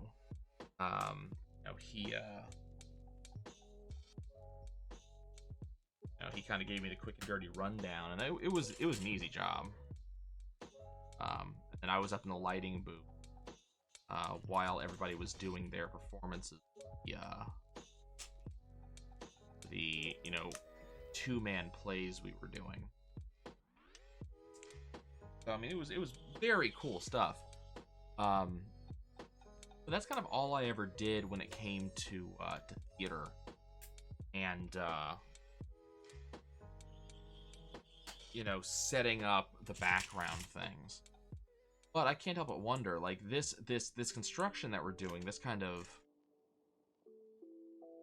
I keep on calling it a carousel, because I can't think of this sliding screen, you know, whatever you want to call it. Not really how else to describe it, but this is definitely the type of thing that you would use for a lot of things. Like the really old movies, when they were in a car scene, you know, they didn't have rigs to bring the camera alongside an actual moving car. They had a screen in the background, and that screen just wrapped around and ran over and over and over with a just, you know, painted background of whatever they want the environment to be like. You know, go look at older movies. Where there's a car scene, especially the ones where you have like the camera is just on the dash, pointed backwards, just inside the car. And, you know, pay attention to the background, pay attention to what's going on. You'll see when the loop happens. And I have to imagine that, you know, some of those were kind of like this, you know?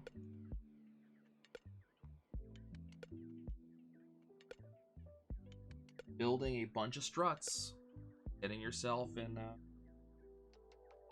that position.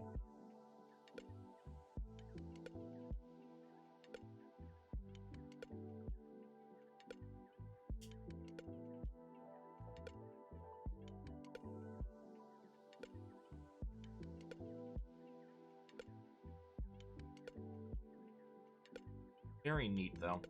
This isn't, you know, this is, I pictured this is how this would work when I read about the, how this set was done on the webpage. But I could not have pictured specifically this. You know, how this has actually come to pass. Very cool.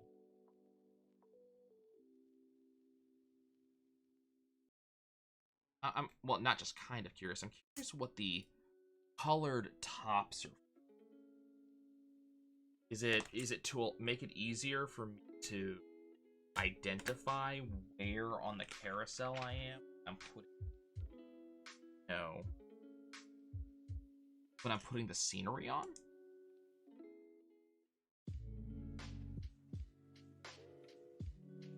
I have to imagine that's part of the purpose, because as I, kind of as I'm looking at how these line up with each other, they're not separated by X number of things. So on one side over here we have the blue and yellow that are one apart, but this blue and this green on the other hand are right next to each other.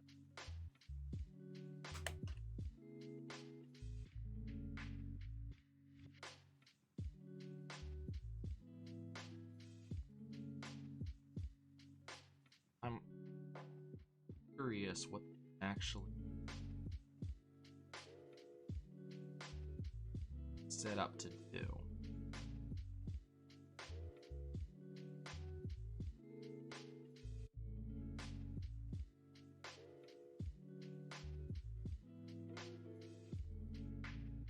A way of identifying something. I know that I didn't get it, but I might. There's a retractable Mario Lego thing you can get that works alongside a lot of the Mario sets and sounds, does stuff. Apparently, there's on the question mark block. There's 10 hidden stars, and use the Mario Interactive that or to find the stars, and it plays a sound or something like that. And then supposedly for this set, oh, I'm dumb. I know what happened. He's on yet. Apparently for this set, you have the Mario. He sits on top of the TV, and he makes noises as you rotate along, based off of kind of what's on screen. So I wonder if these flags are just here as a visual tell, so the little thing knows where it is. I have to imagine that's the case.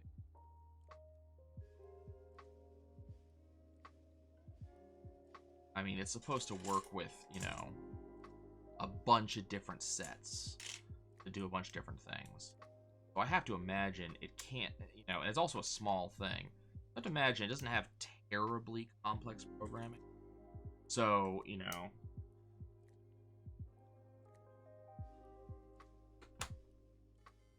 it's got to have something simple to read. So it might read, this layout, this color here.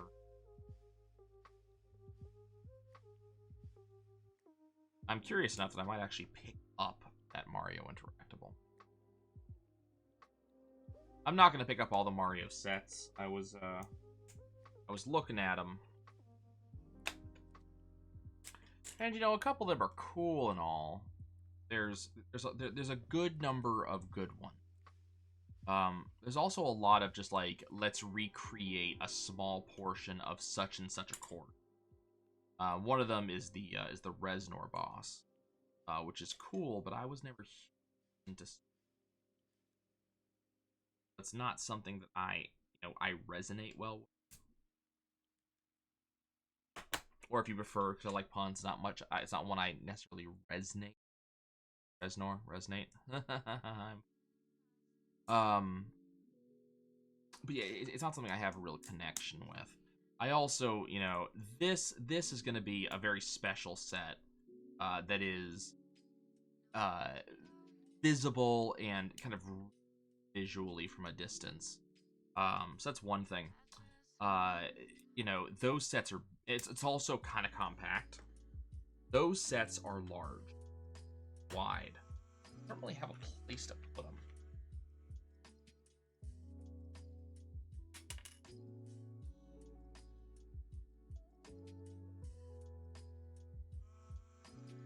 Don't think I'll be doing. I might pick up a couple of the figures. I think Yoshi's one. If there's a Boo, I'll pick that up too. Love Boo. I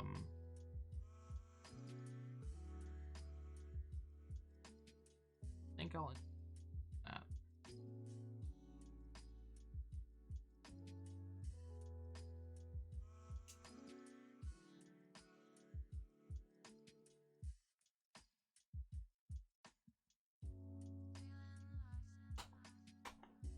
Okay. Bag 17.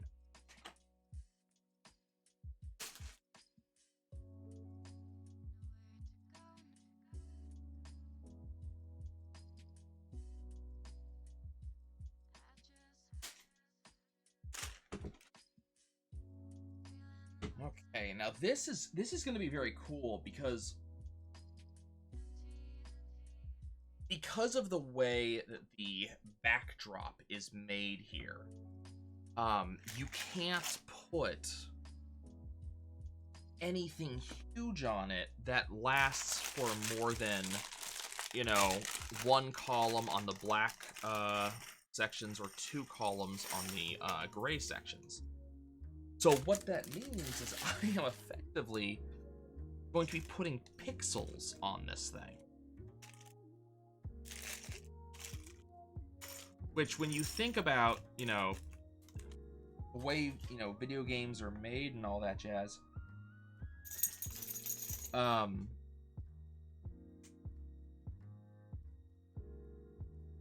mean, this is just how an old school game was made. You know, you have a screen that you're projecting on, which is basically the thing that's underneath my arm right now.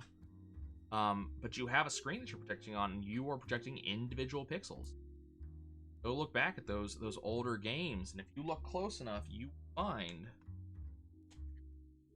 the individual pixels. You even see it on on some indie games too. A lot of the indie games, especially the ones that are not going for a, you know, modern day aesthetic, they use the same concept, just pixel graphics. And so that's basically what we're doing. We have, you know, 2 pixel wide and 1 pixel wide column I get to work in, and we are placing down a course based on that.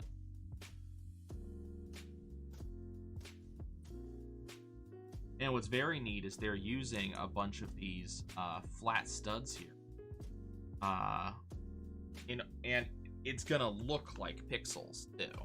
You can kind of see it right here. It looks like, and this is World 1-1, so if you go look at your Mario, you know, it did have a little bit of this look. You know, the bricks, you know, had possibly a little bit more detail to them, but it did look a lot like this. So I am very pleased by what we're seeing so far. This is very, very cool. A little bit work intensive. You know, we're going to be slowing way down and get all of this in place. Lots happening here.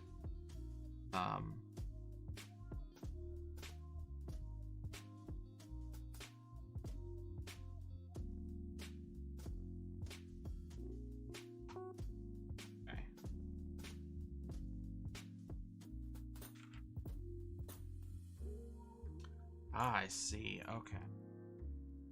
So then we basically do the exact same thing on 3 talls. That makes it so we have an actual running floor. Very, very cool. Okay.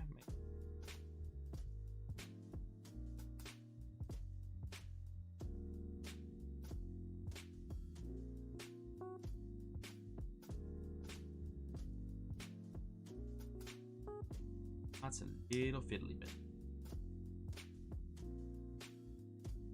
general rule, I don't have any issue with fiddly bits. This sort of thing.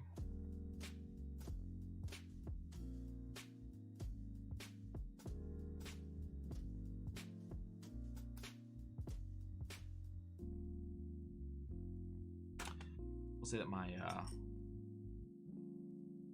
right thumb is hurting a little bit. Repetitive place and push nature of what we're.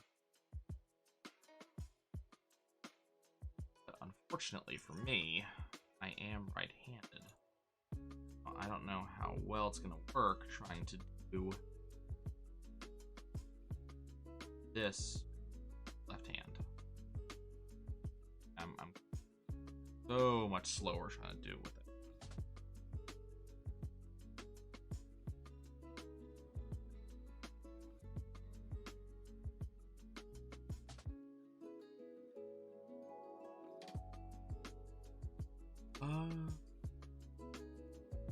On here, which gives it a little bit of backwards depth. I see. Okay.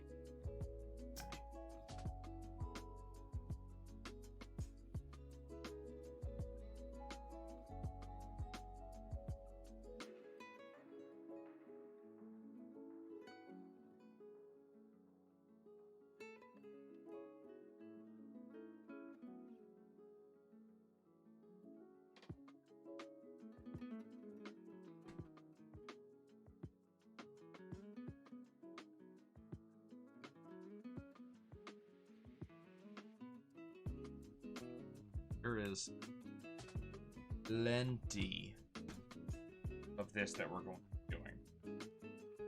Tons and tons and tons. We're going to be covering the entirety of this rotating curtain, of this thing. All of it is going to be covered.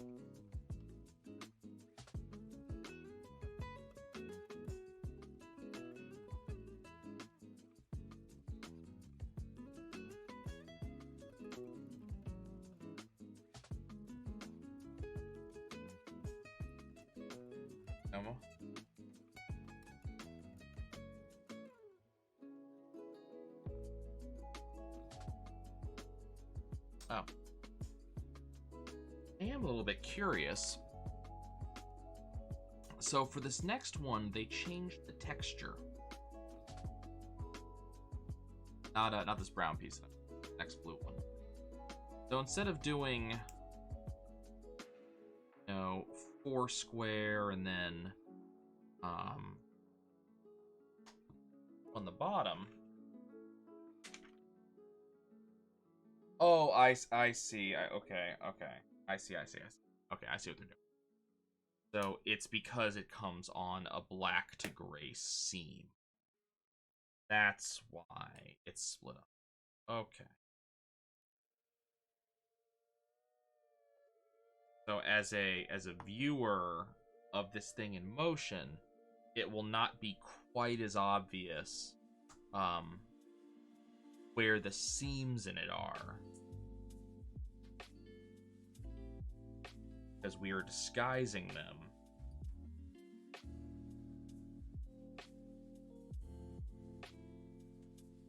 with this going over the top.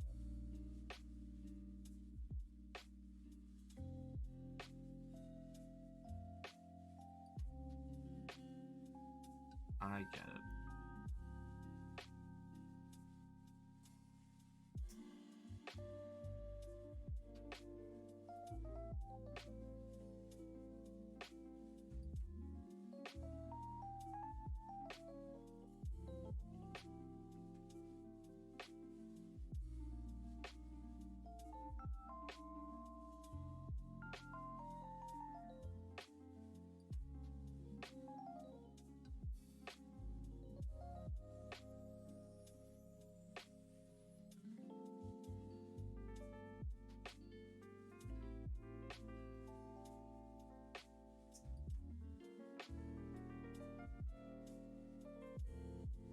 Super easy to zone out. We'll do repetitive work like this.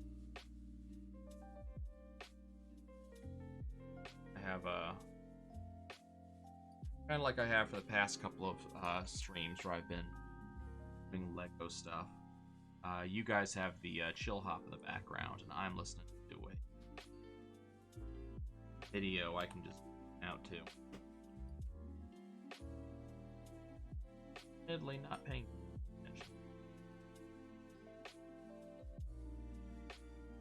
It gives me something nice to have going on. Some kind of not pay attention. It disguises the passing of. I think helps.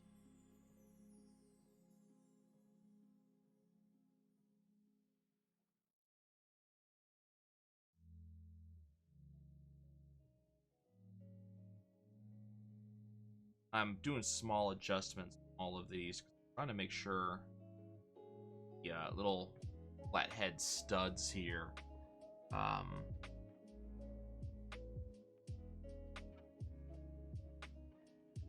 lined up nicely.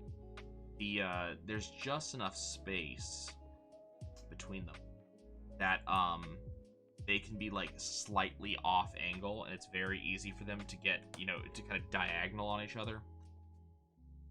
And that just looks shitty when that happens. So I'm doing my best to make sure that they are, you know, as straight as possible.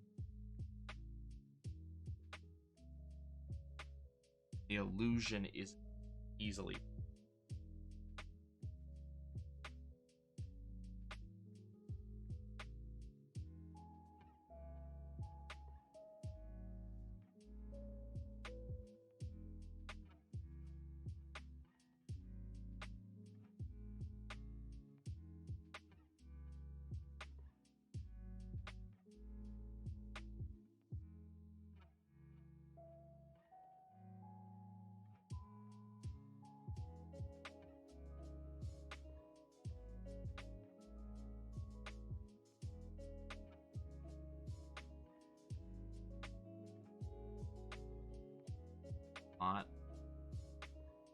These light brown stuff. And now we're not. We're gonna have one, maybe two most. Feels like it.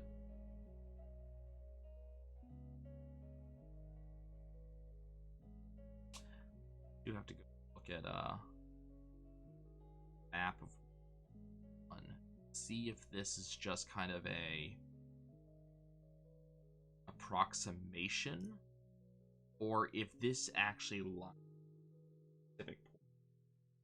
Because it looks good. Yeah, the next page has a preview of what we're doing next, and you know, it looks pretty fantastic. So I am kind of curious, like, is this an approximation, or is this actually a specific, you know,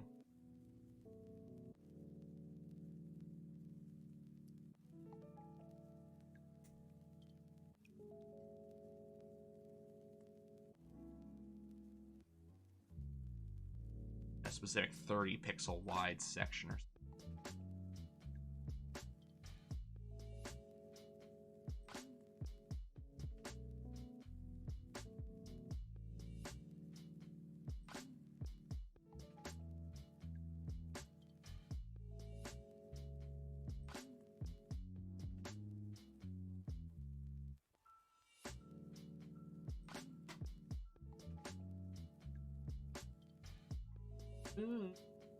Looking.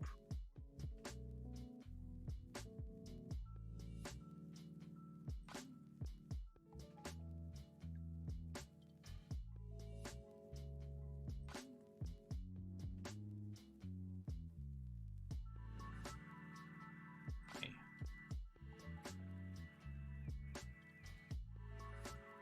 Bag 18.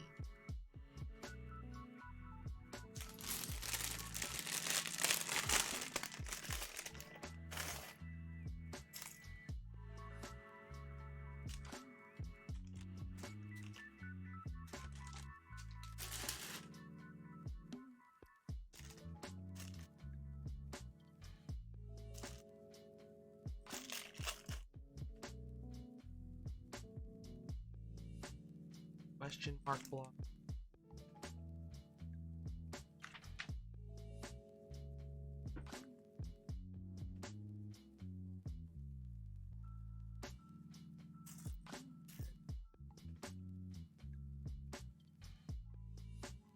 think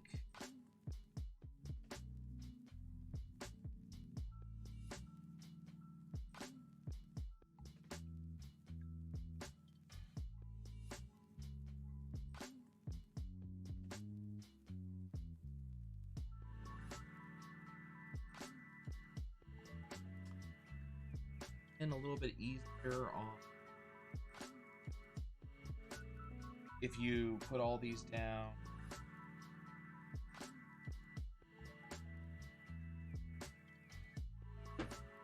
Before slats.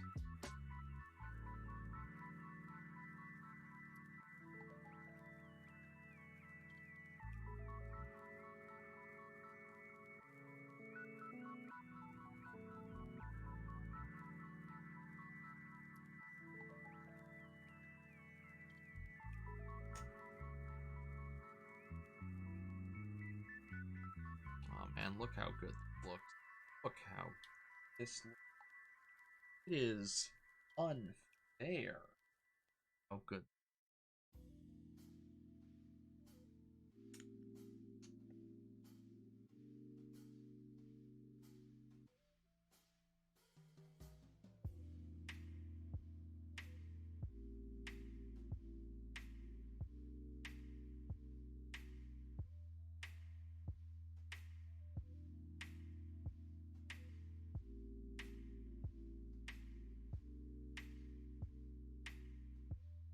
Building?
Pretty.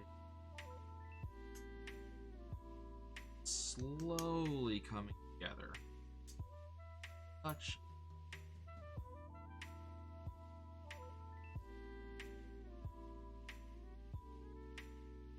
And they have a very good job here of kind of, you know, they're showing you the entire width of the build. To kind of make it easy to see what you're doing right now. But they gray out the already. So it makes it kind of easy to track. This is what I'm doing right now. This is what I just did.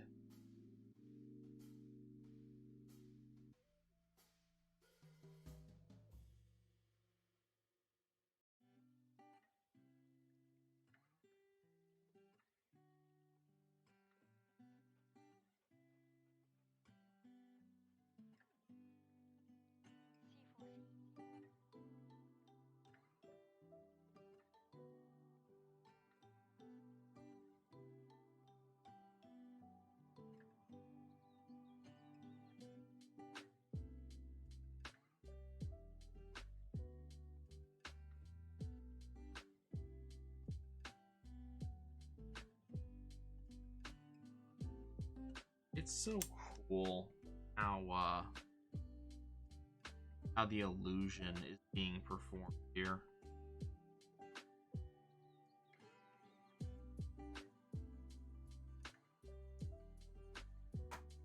I'm pretty sure that all of the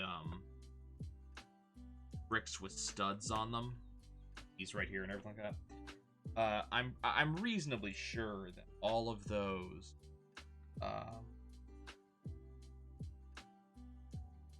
we're actually gonna put something on them. But even still, they definitely look. You know, they look special. They look like something is going on with them already. They definitely look a little bit out of place. Kind of reminds you a little bit of, you know, the actual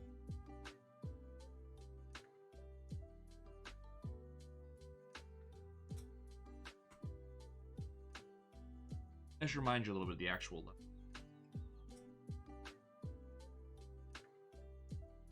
Without being sure exactly.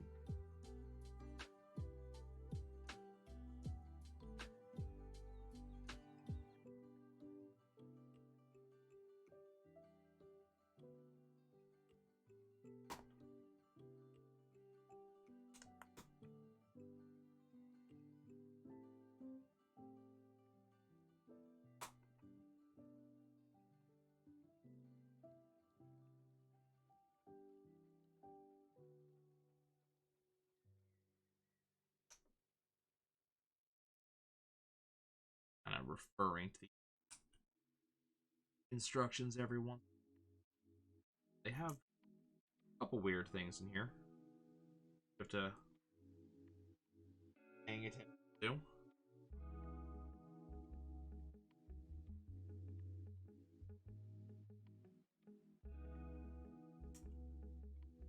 I think this bag is gonna get us all the way across.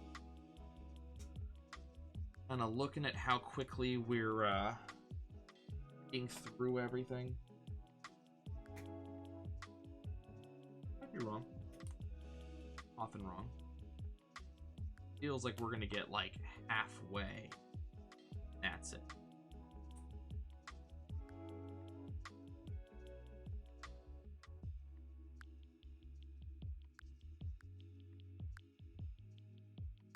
Oh, whoops. I'm on autopilot and I am dumb.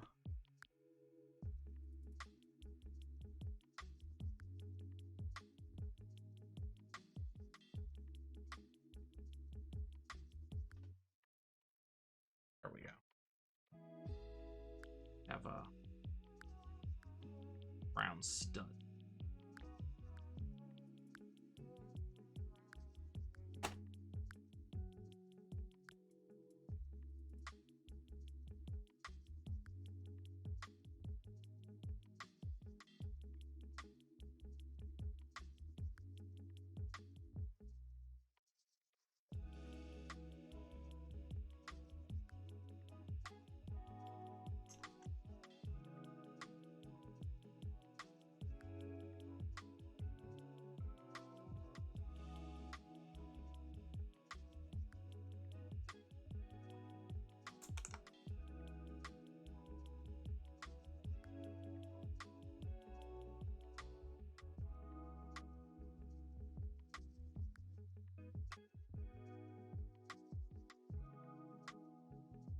Is that a seat?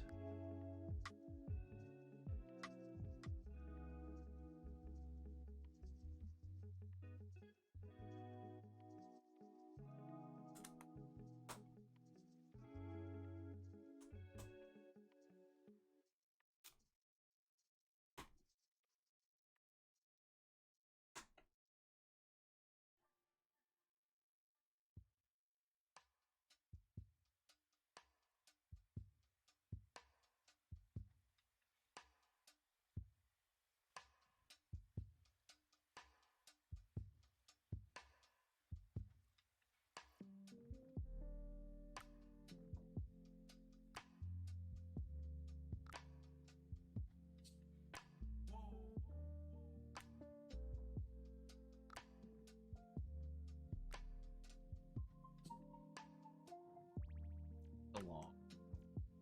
Like I said, this bag seems to be just for the halfway point.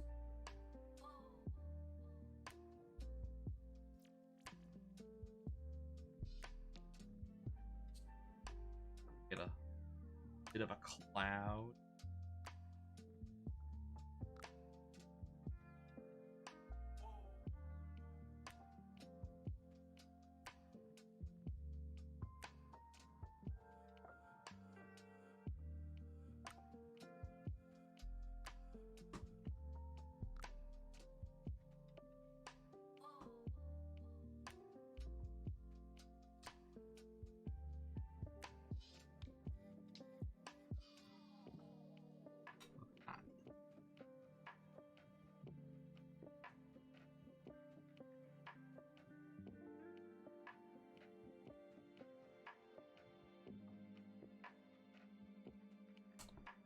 Right along.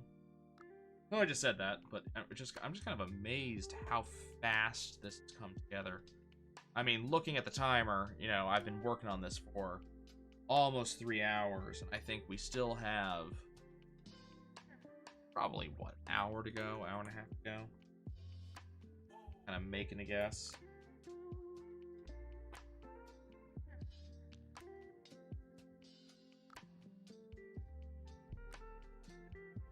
Go there. Oh.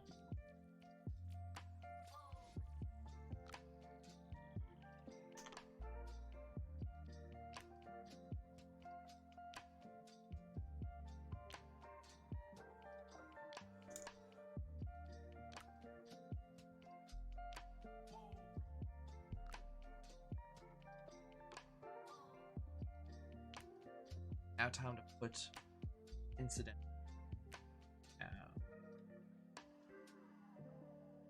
down.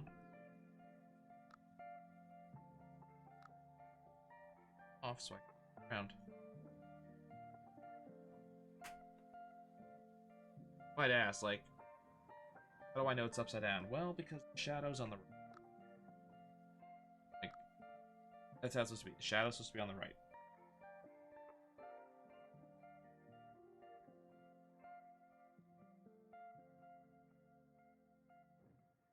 One of those things that, like, oh, you know, I know well enough to know. There.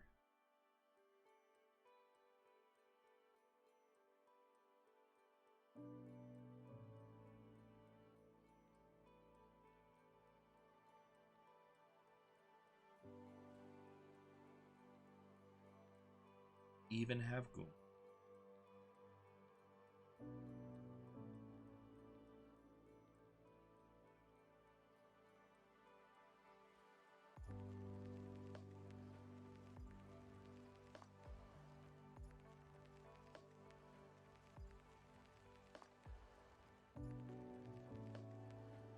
Also not, right? But we have extra.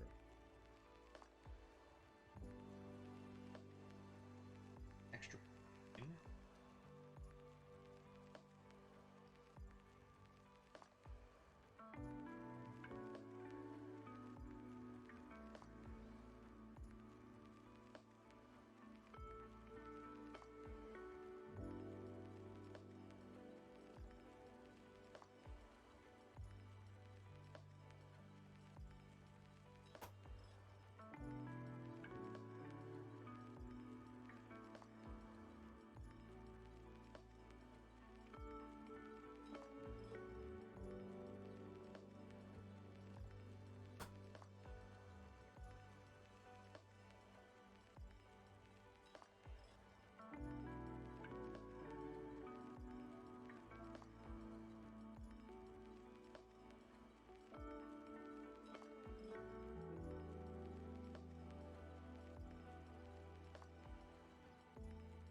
Let's see.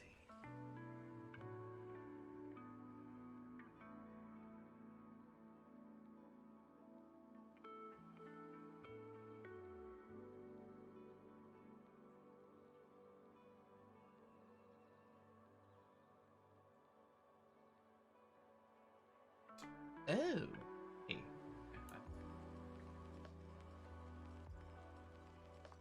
I wondering what all of these extra studs were go on the front. Jeez.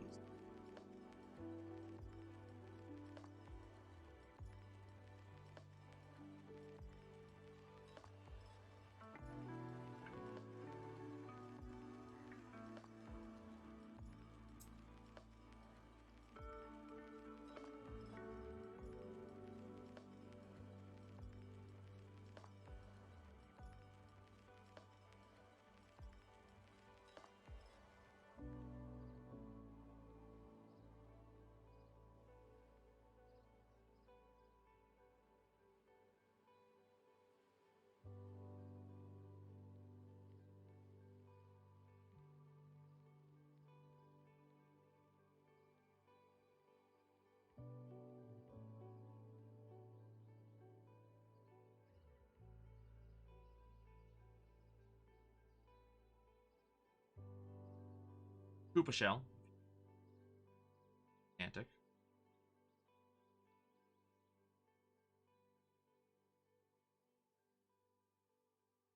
Antic.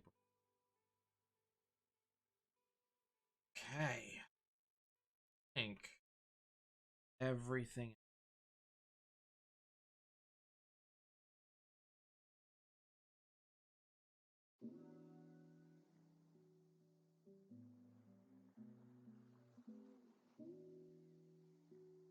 Bag 19.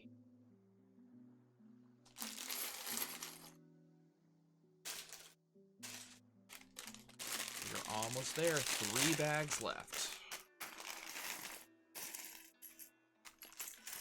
And as you can see, this bag is going to be much like the last one was.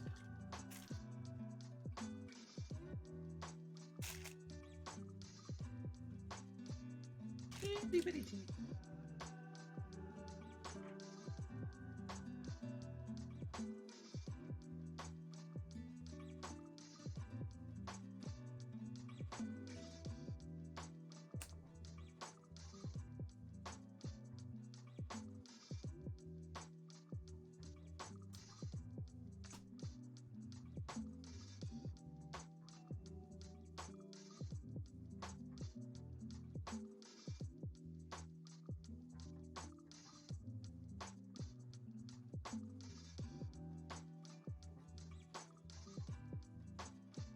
I'm partly curious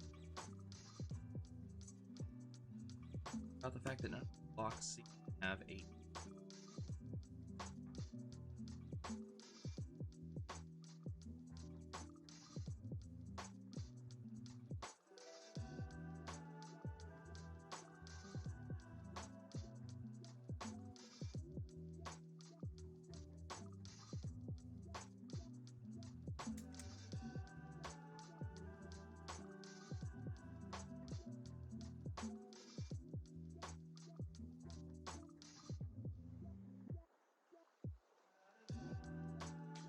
It almost feels if I recognize this section.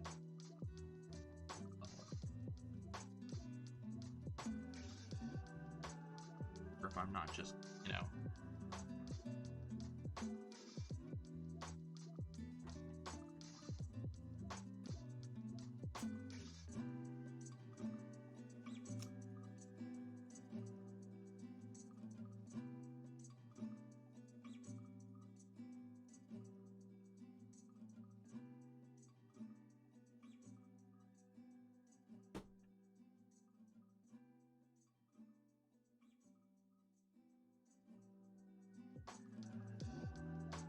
Section right now because, among other things, allowing me to rest my thumb. Avoid that irritation it's getting before other fingers handle the heavy lifting of pressing down.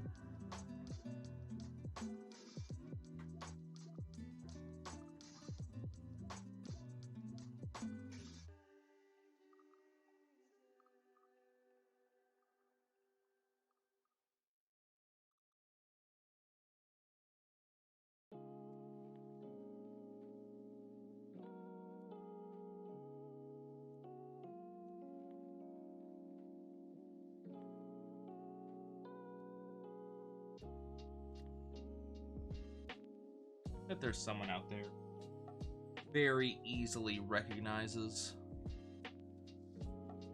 this is or is not part of the actual. I think it is. I'm feeling reasonably certain that it is an actual part of the level.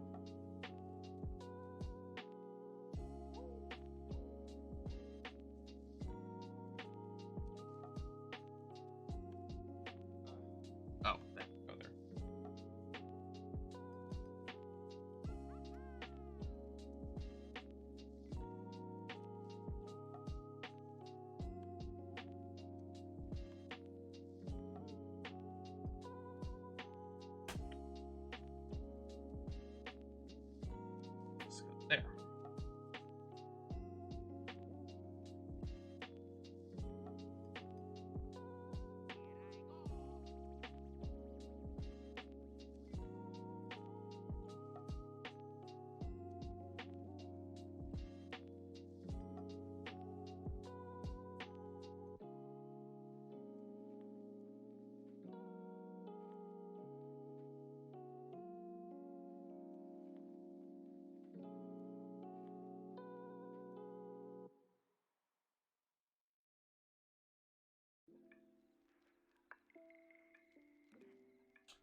That's not up a star.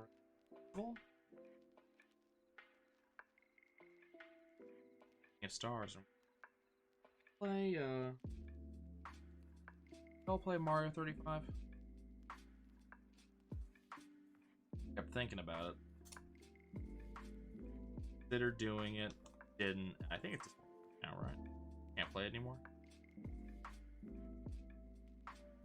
Like such a cool idea. I also have no idea why they would. It's just kind of silly. For a game, get in on. I understand it was a. Does advertise the Mario brand, you know?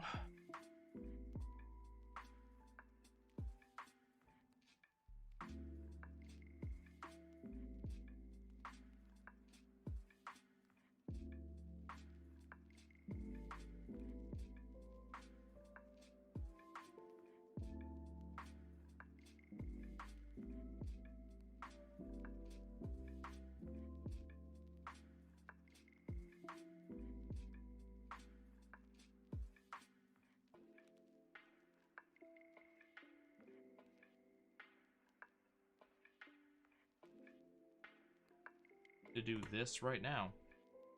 Oh, that's. Oh no, that's right.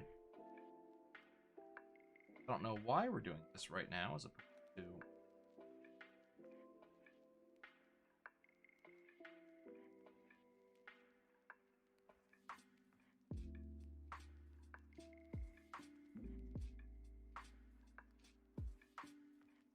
Like, doesn't look like we're done with this. Oh, things to do, and yet after this, the next step just moves on. You know, we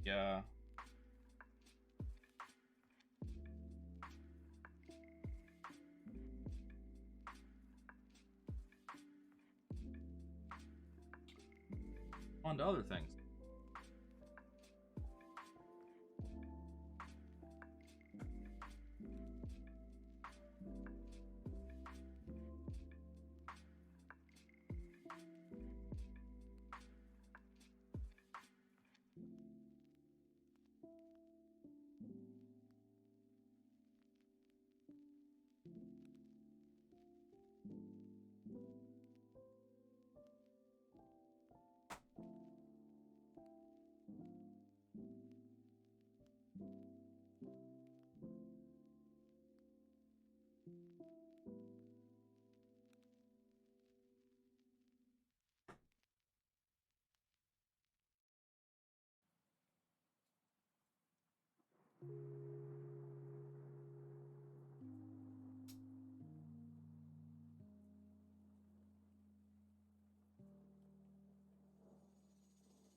On you. Yeah.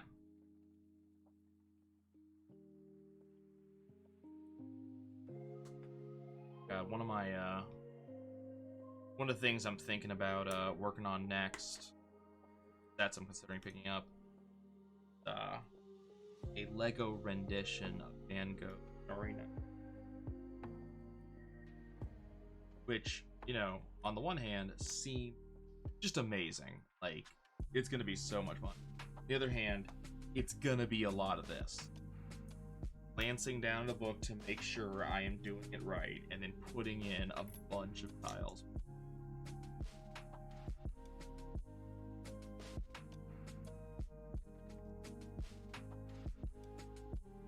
Fun, certainly. Please don't take this as me saying I'm not having fun. I am. But, oof.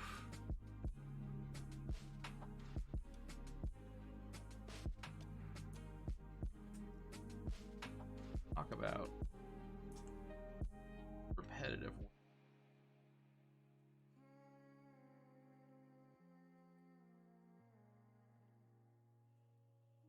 So, the cloud not have eyes.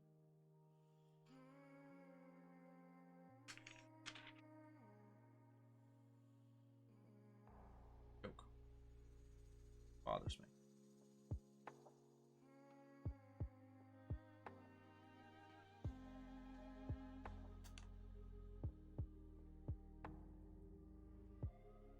I think with all the other they put in, could have eyes.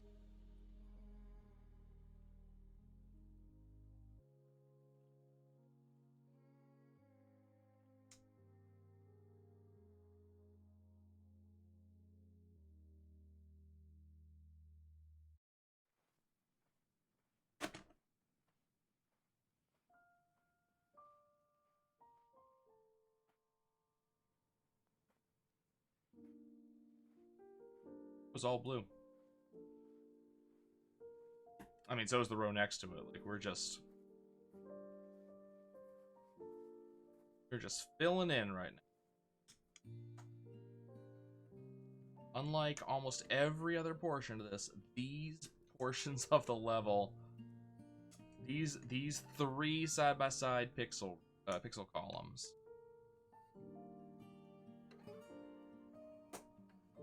nope, nothing happens here.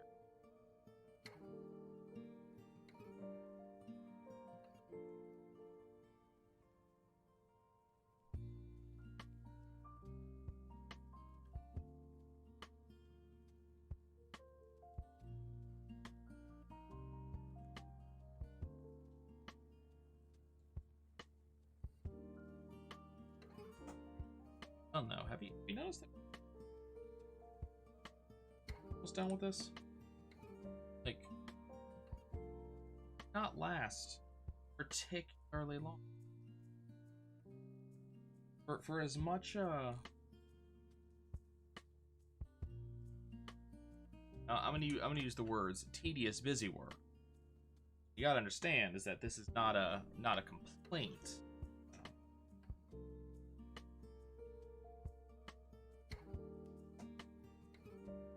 All of the work that I've been doing past, what, half an hour? Longer than that? Not bad.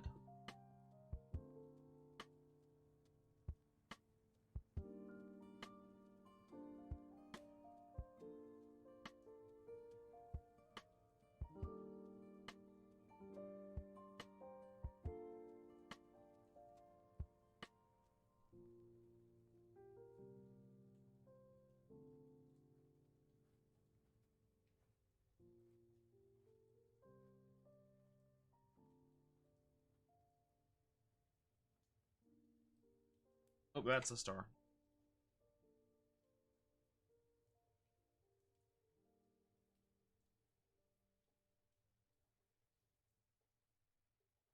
Actually, no.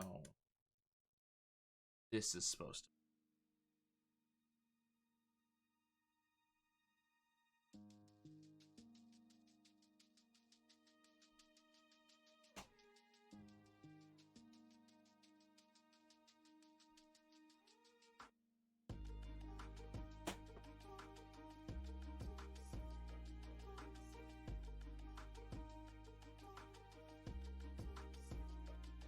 That P right there.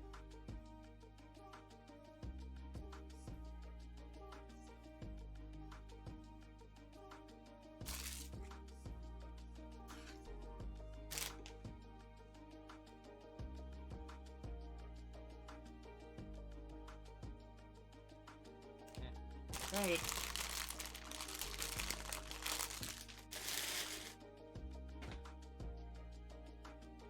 I thought I fully opened that, or fully emptied that bag, but not.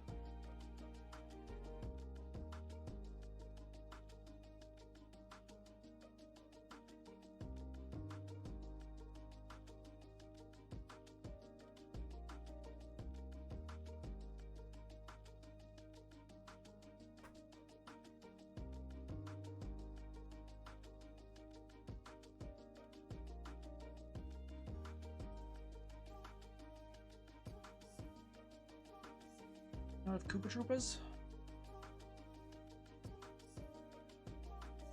Oh, I see. I have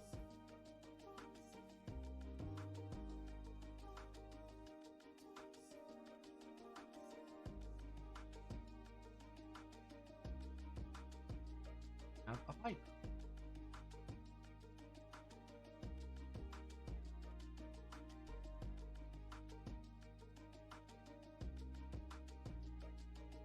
Just neat.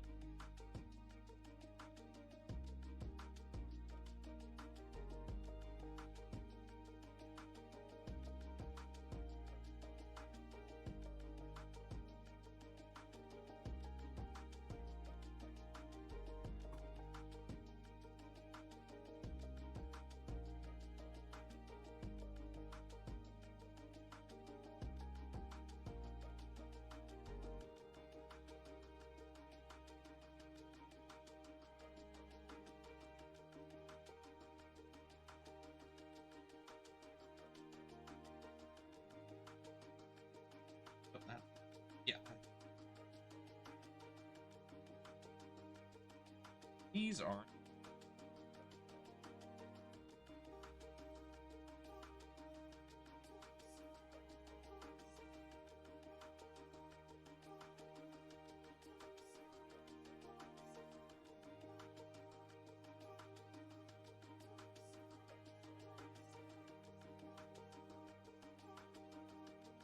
Here's the entire scene.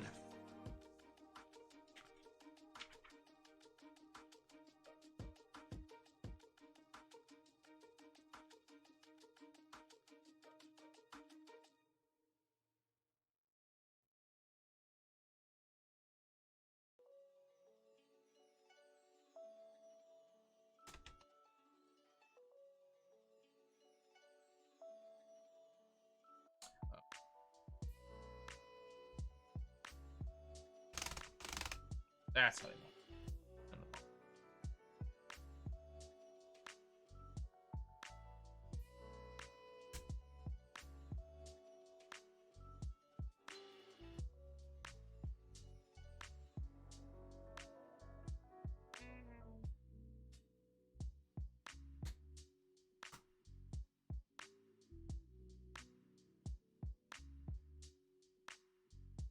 Now in one piece.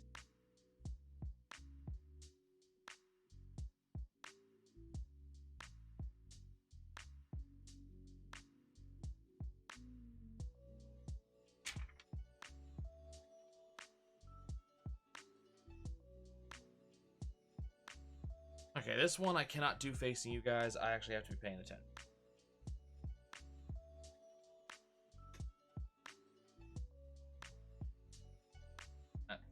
Not go where it was supposed to.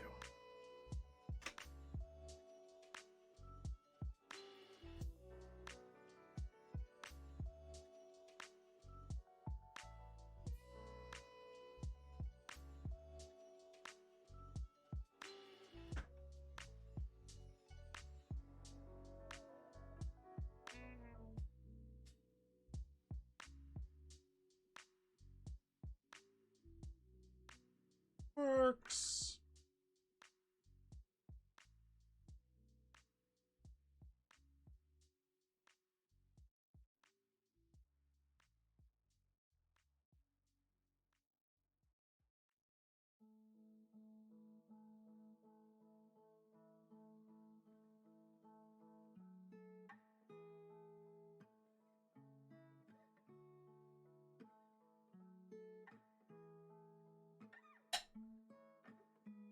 That is so cool.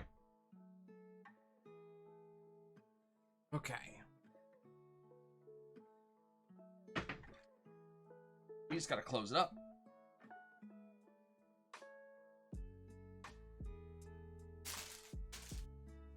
Bags. Oh. Number 20.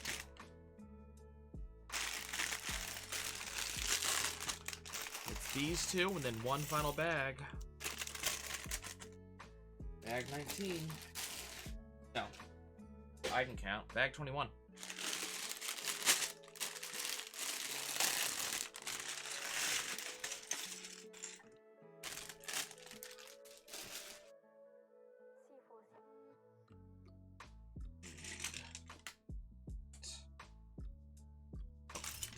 Bag though.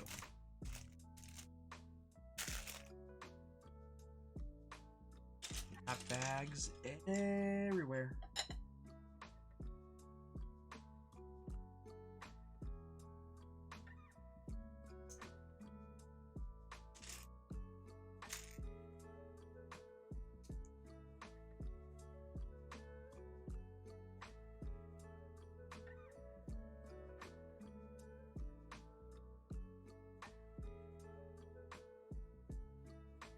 Kind of curious what that's going to be.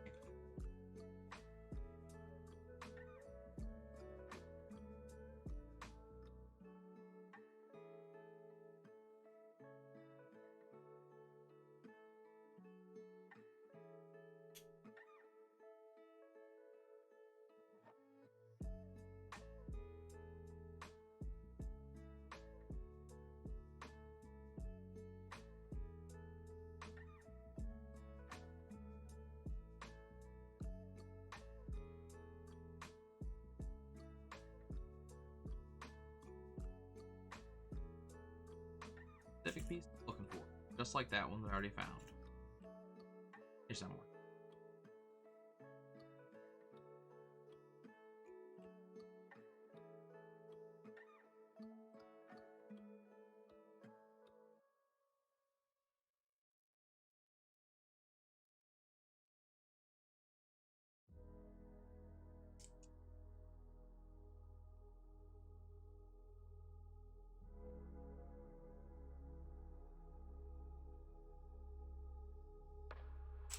Got some smooth range fraction near future. That's all.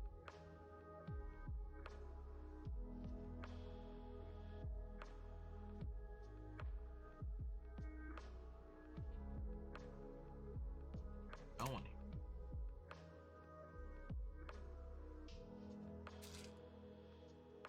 here. We got something interesting.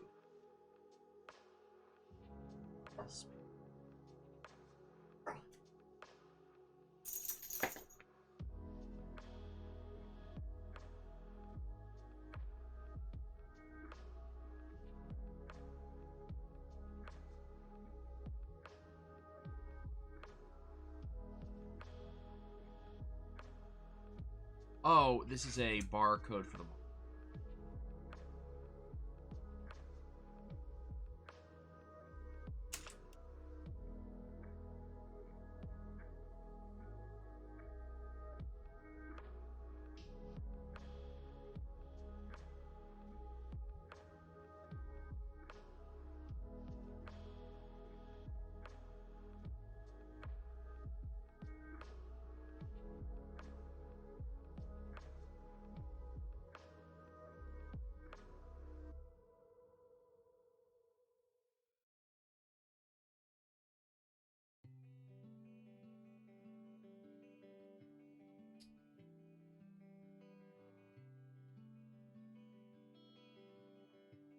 There we go.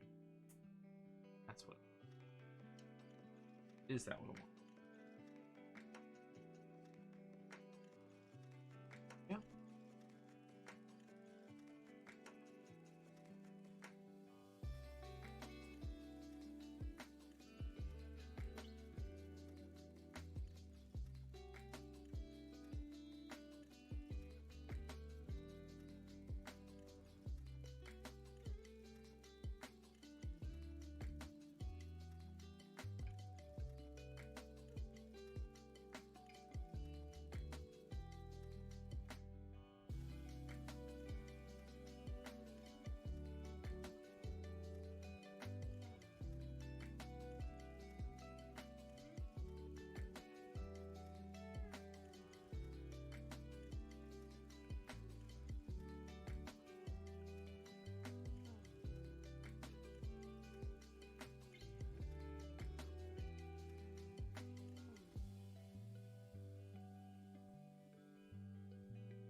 This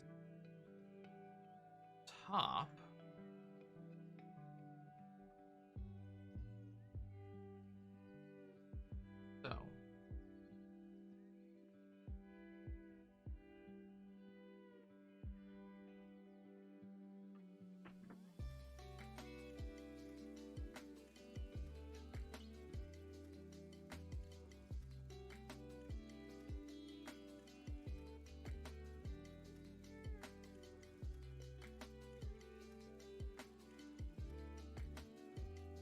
Oh, I see. Okay. So this helps keep it in one place, I guess.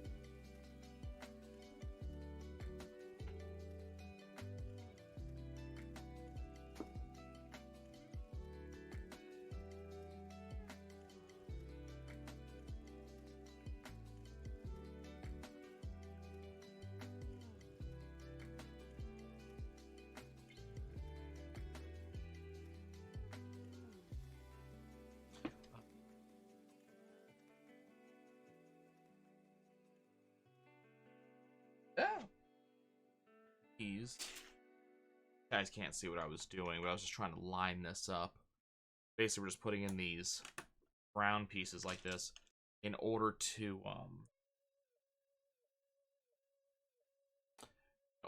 secure this lid right there on the top of the TV. And now putting in some solid interlocking pieces, just kind of holding the back of the TV down is probably most of what this is all about. But this is also setting up to make a connection for the lid.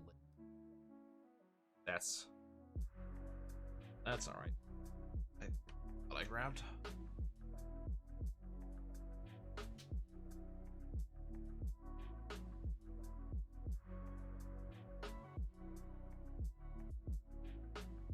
Moving on to something else. Okay, so now we are looking at the front panel.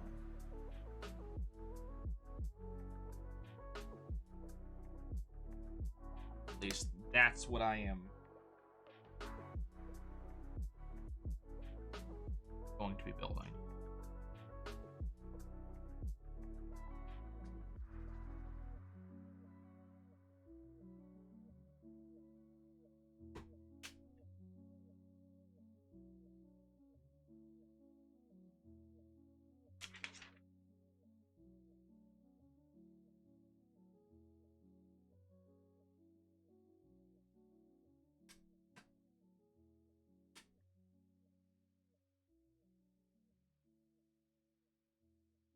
Actually, the preview of this makes it look very cool.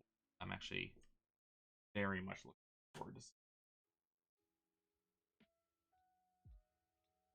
how this works.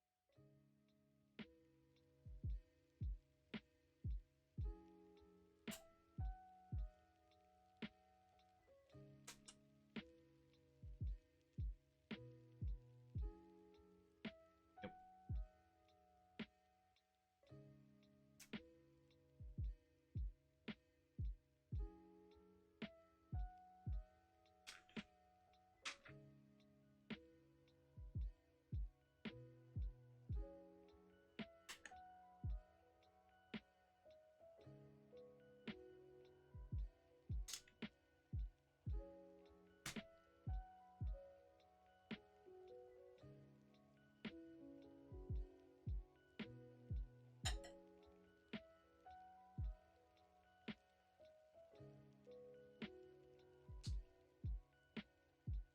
I'm curious what used this circular opposed to full board or something. No, basically this brown piece. Dead. No, see?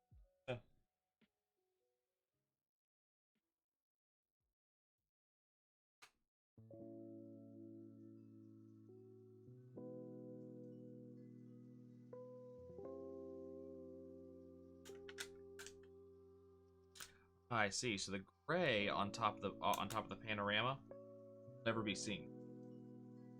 It's gonna be hidden by the gray of the TV. I think it's just a sliding piece.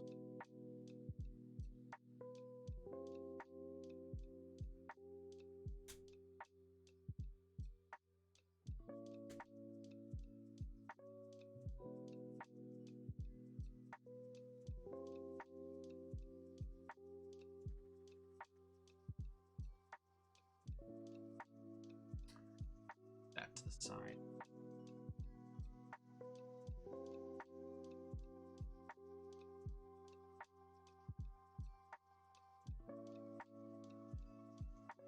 enjoy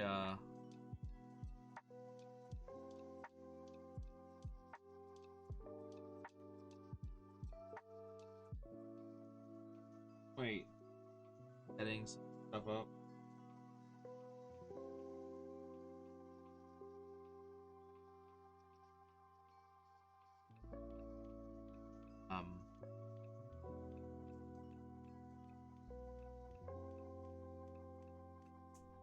I enjoy doing some of this stuff and setting some of the stuff up, but like, we have one big piece set to the side, and now I have a small piece set to the side.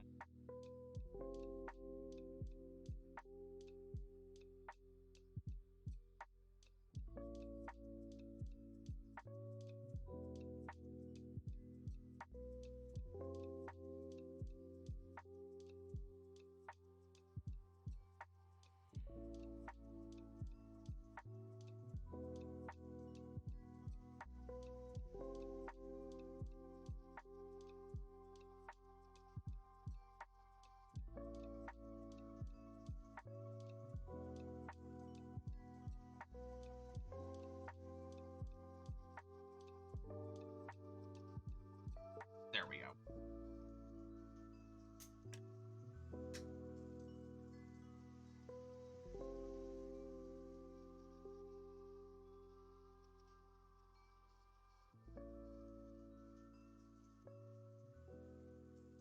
But yeah, like, there's definitely a certain level of like,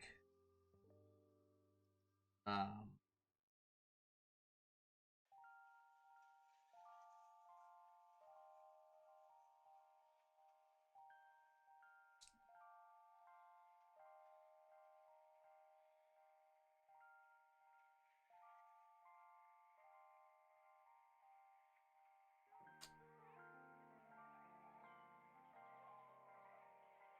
uh, you know, it's just kind of like, I like what we're putting together and I like what I'm seeing, but every so often it's just like, really, am I putting yet another piece to the side? Or are we? We're putting another piece to the side?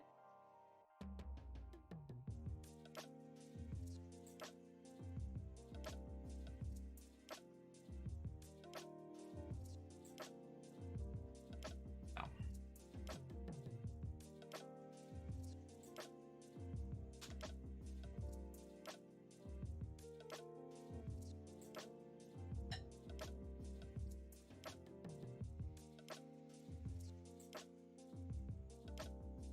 Oh, I see. This connects.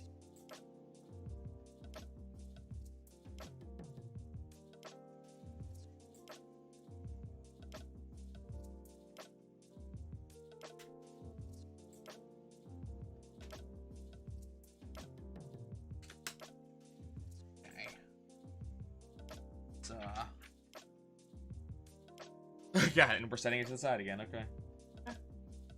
Right.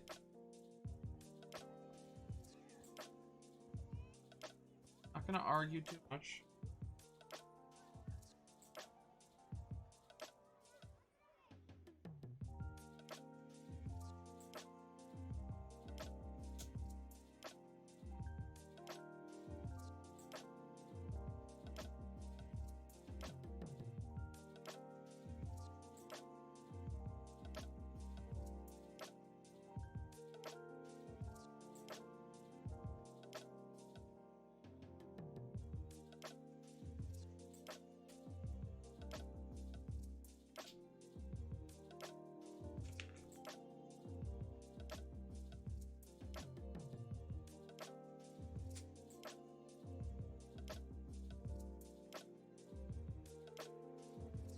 Top.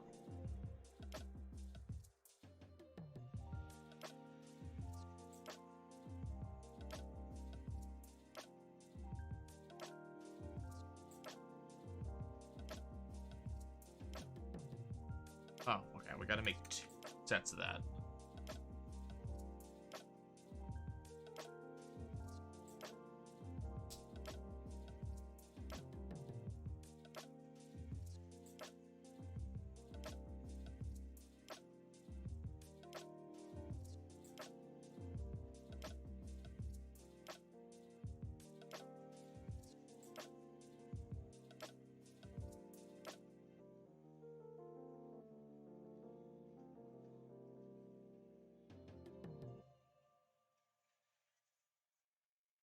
one of these.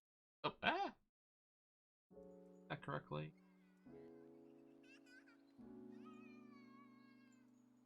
There we go.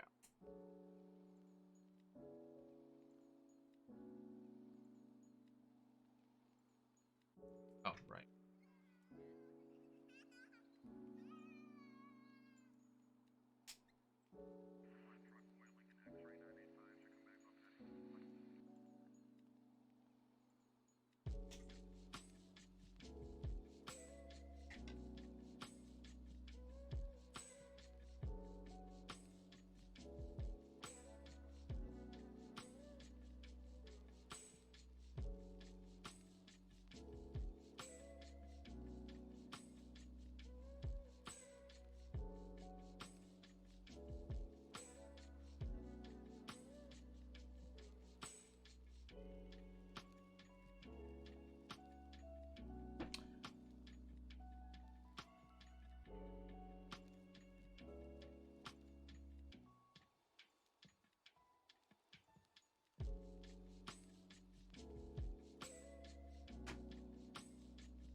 Right there it is. Okay, one of these gray pieces has a logo on it.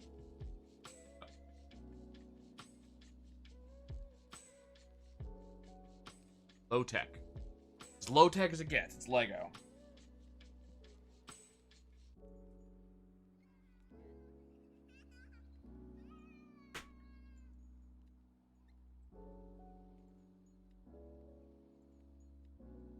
It don't get much lower tech than brick.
I'm gonna show you all of the close-ups after I put everything in, because there's actually some interesting details on some of these pieces that I'm putting in right now.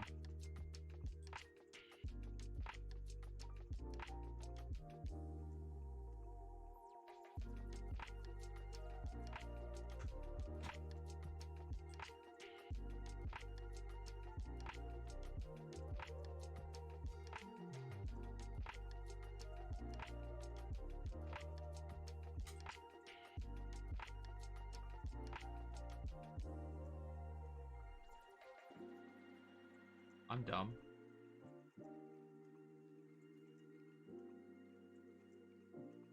And just missing details again. Cool, we fixed it.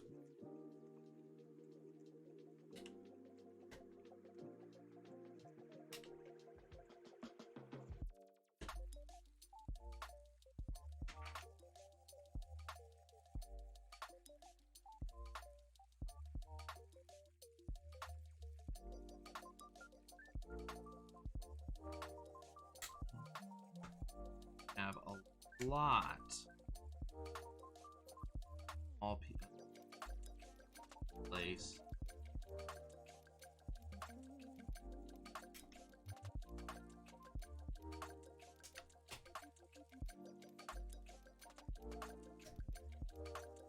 I actually have a close-up of this section, just so you can see all the little itty nitty-gritty details to put in.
Almost.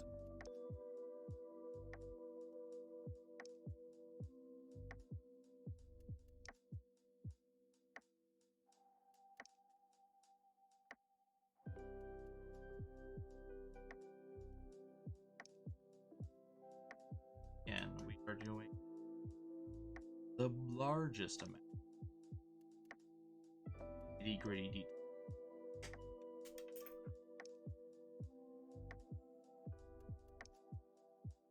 Much nitty gritty.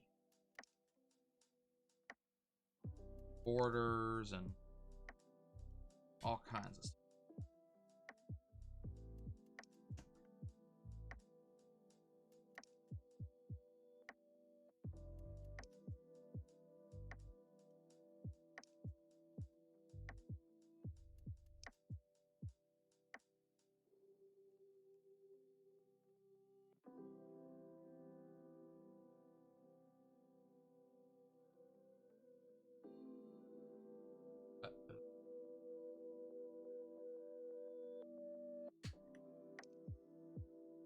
Missed piece. I checked all the bags this time. Didn't I?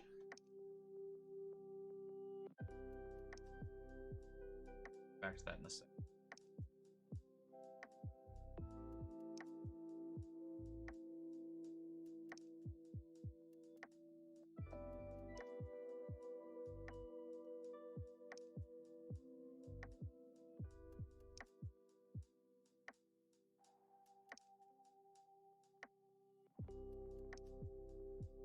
Missing one that goes right there.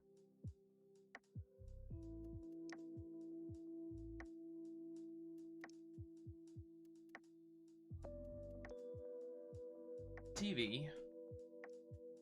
Not in the book.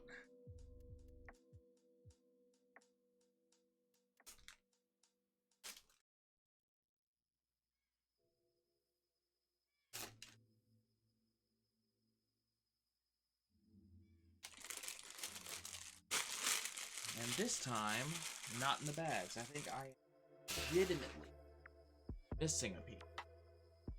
Not a piece that I see have extra.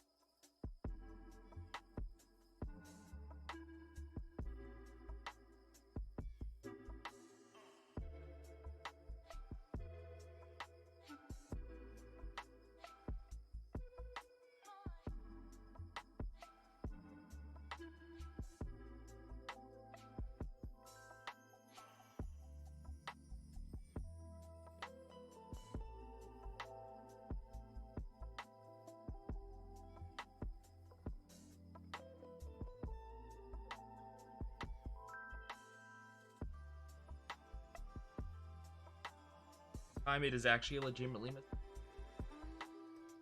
It didn't get used anymore.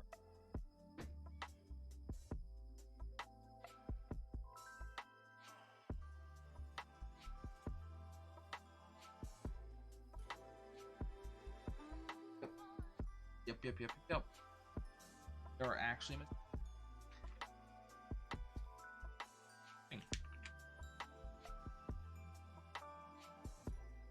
Okay.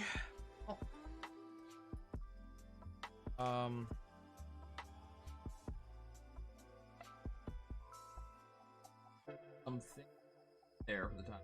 Kind of not be obvious. By not be obvious, I mean it's going to be obvious.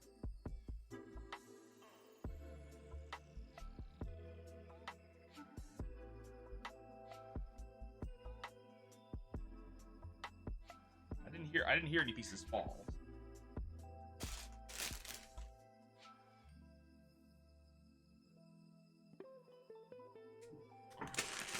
Okay.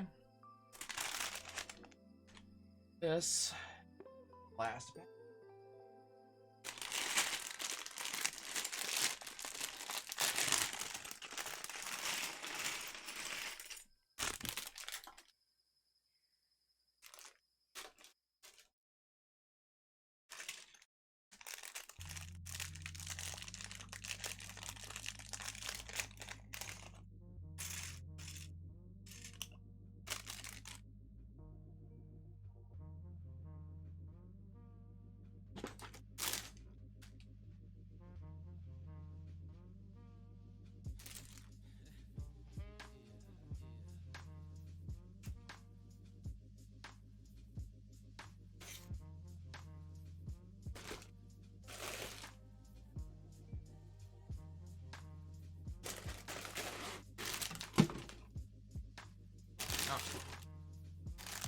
It's just digging in the box that I put all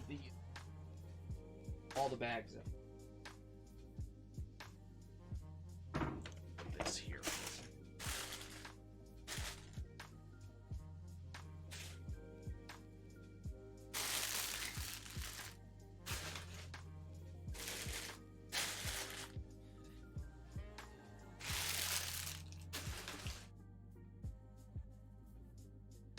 Just gonna check on the floor.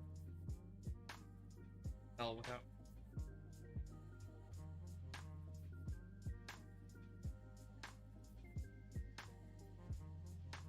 Oh, it did go on the floor. Never mind. Glad I checked.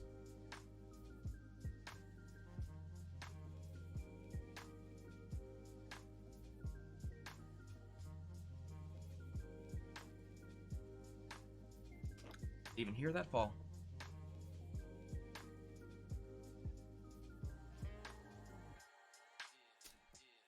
Okay, now I don't have to commit Lego sacrilege.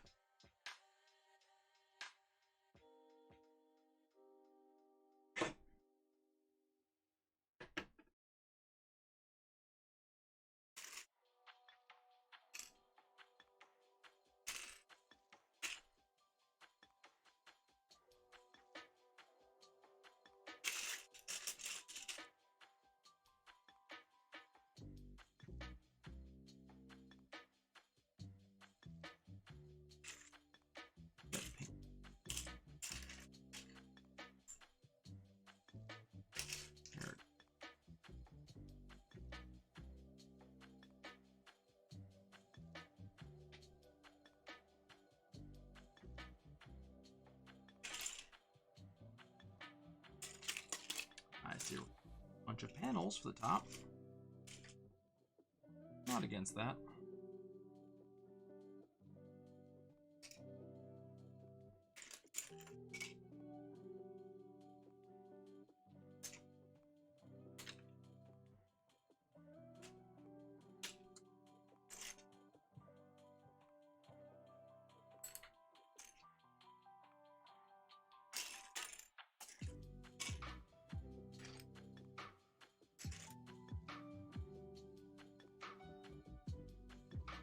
Oh, this one doesn't have one.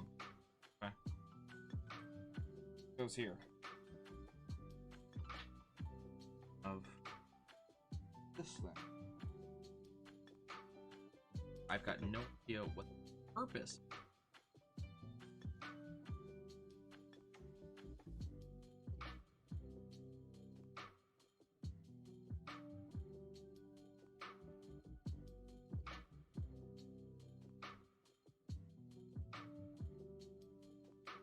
Ah, there we go. Oh, okay. Okay, I get it. I get it. This is very clever. This is very clever. It's very cute.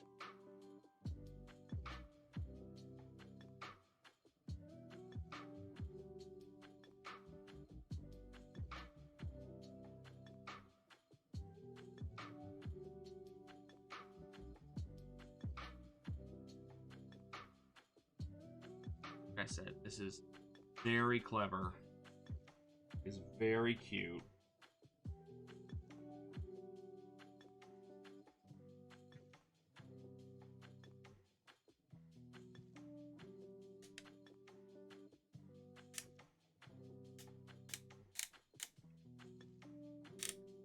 So we turn this piece.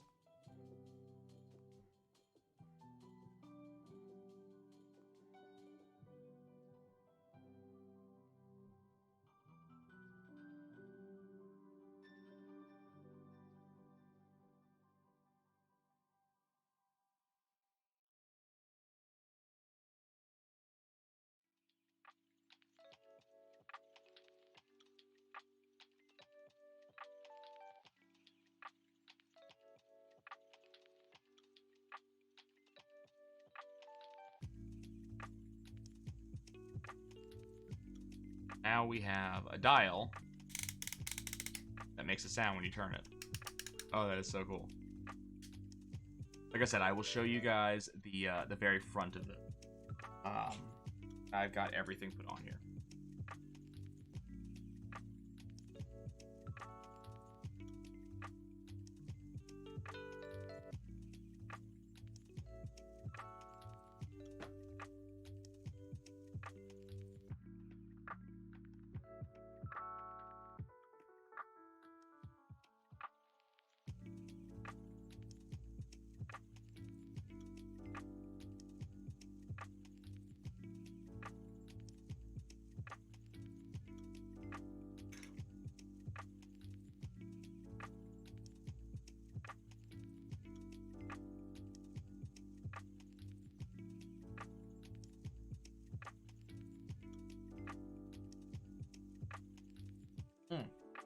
Okay.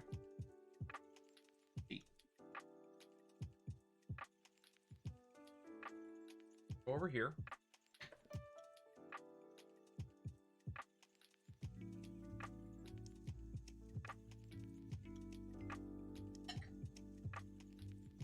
Here.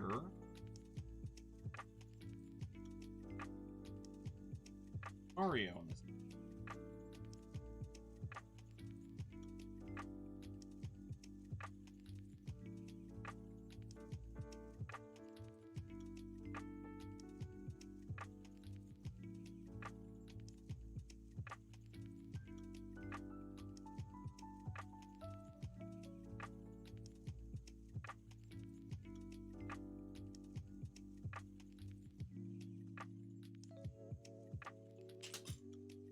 So somewhere around here is a Mario.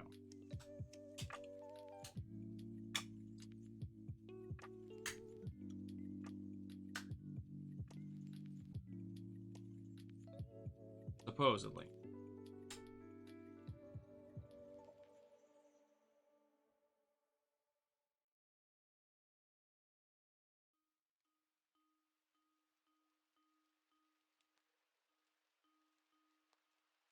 Supposedly Mario.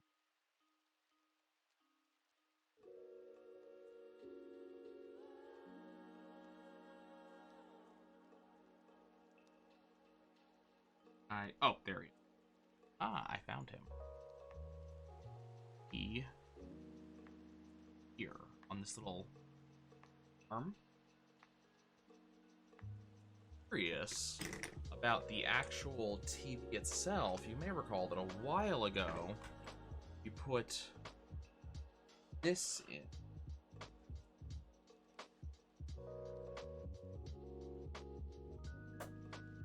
He's just kind of hanging on the side.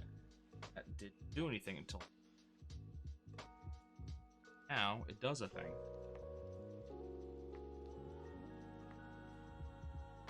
Typically, it allows us pose Mario.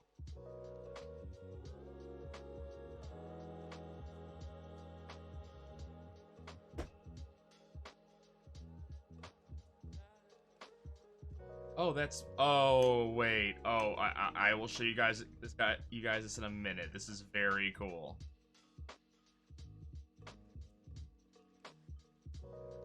I just noticed is very, very cool. You guys in a minute.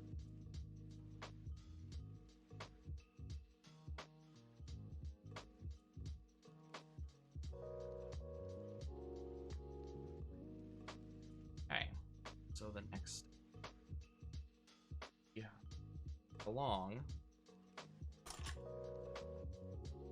that the TV just goes on. Like that.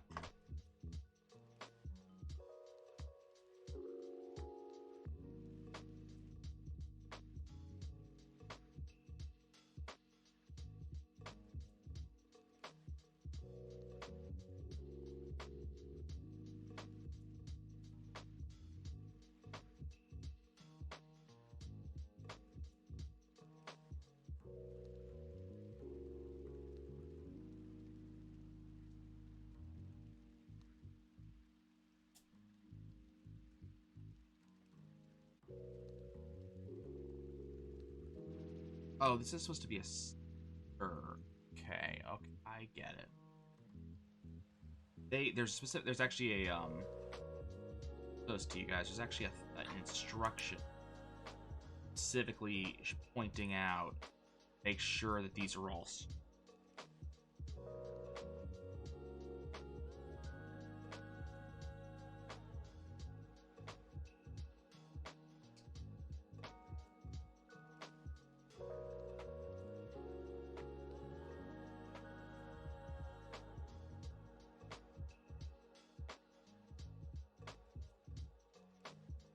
I'll show you this before I straighten everything out.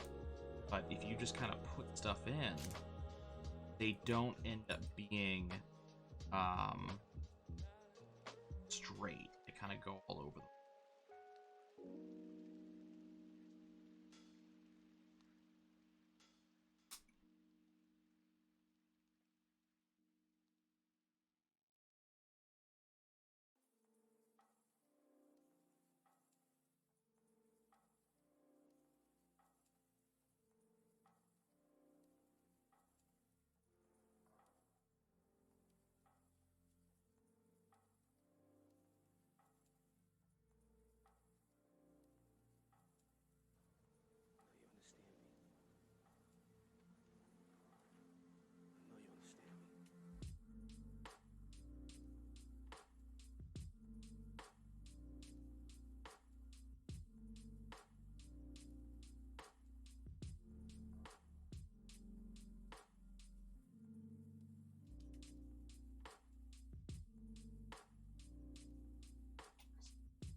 That I'm to fill out. Some of these studs are tilted.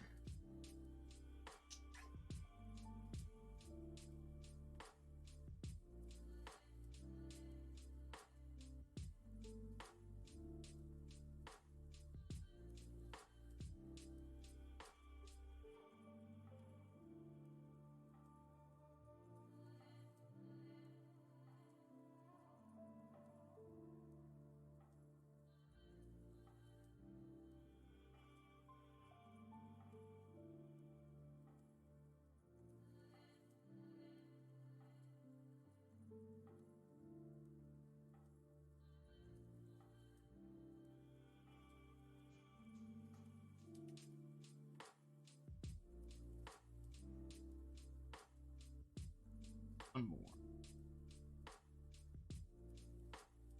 So if you look at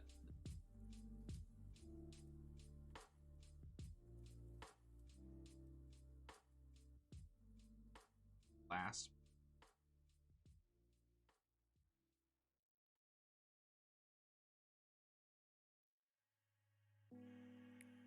if you look, some of them are kind of, all tilted and such like that. So there's actually a picture here which specifically is like, fix it. Do not allow that to be a thing. Fix it.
That.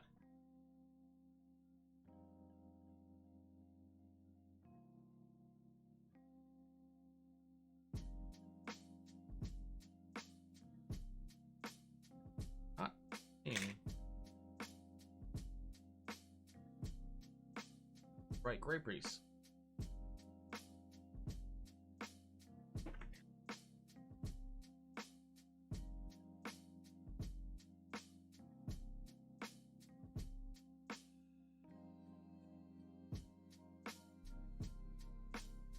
Done. Sit down, please. No, I'm almost done. Sit down, please.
So far, every time that I thought there was a piece missing, there wasn't, and it was my fault.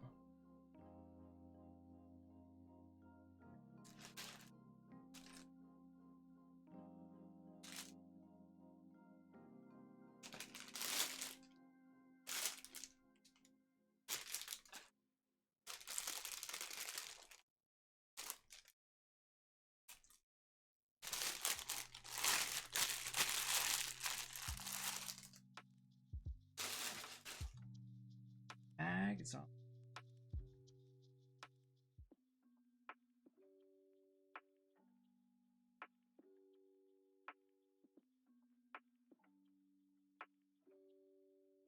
If we make do without it.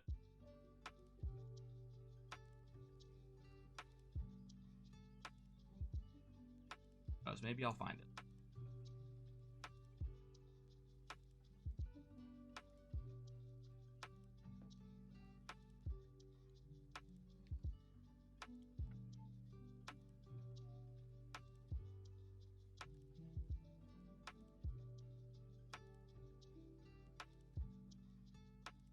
Looking around one more time. In case it is somewhere.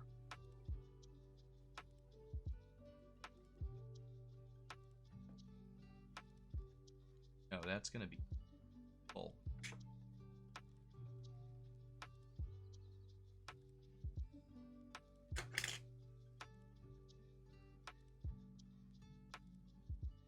And Top-cap measure.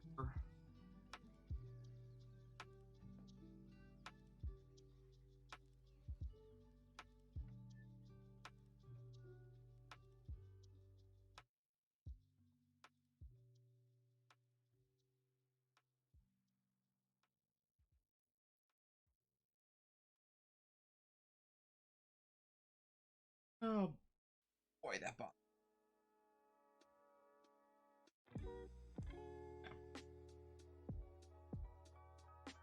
This speaker goes in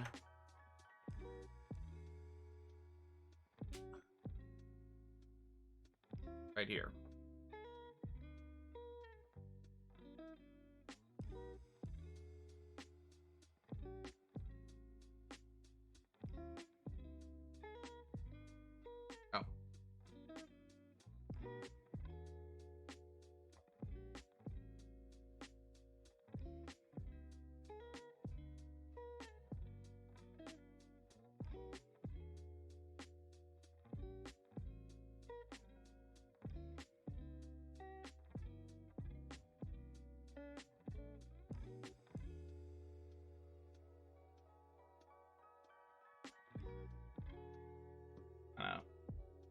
figure out something I can replace it with.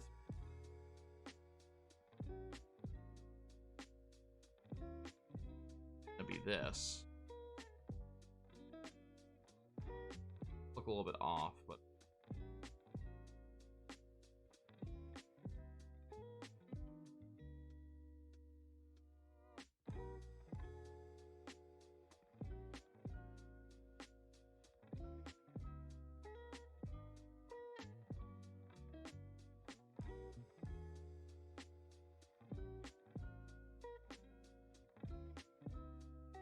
goes. Oh my god, that's obvious. I'm upset. Like that.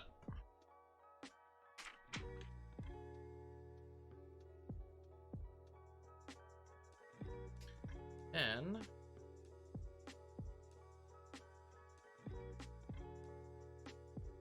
let's see.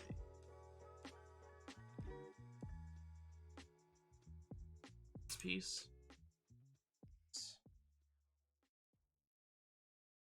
Are going in there. There.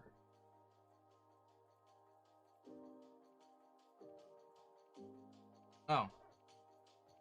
Okay. Now we are just plating it over. Might not be terribly much to see, but I'm gonna try to get it on camera because we're just kind of making stuff easy here. It's over here.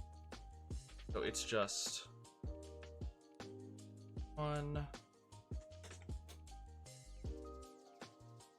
2.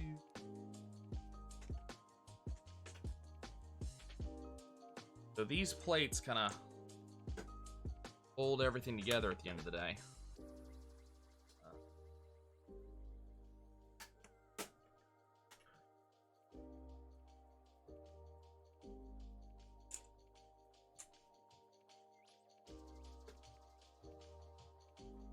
They kind of, not only do they tie it together in the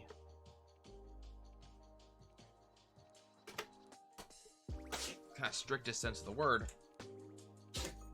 but also they're holding multiple pieces against each other. For example, the front is being secured with these.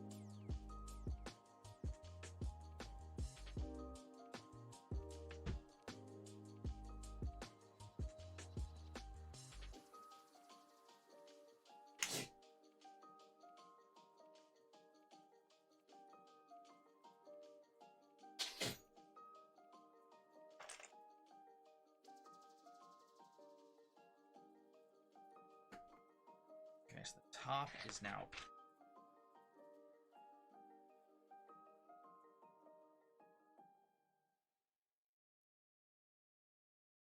under.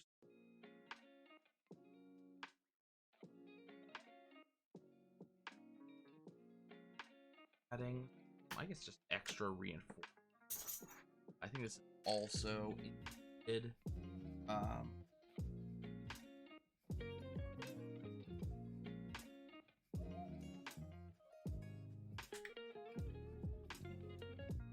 Also giving it feet.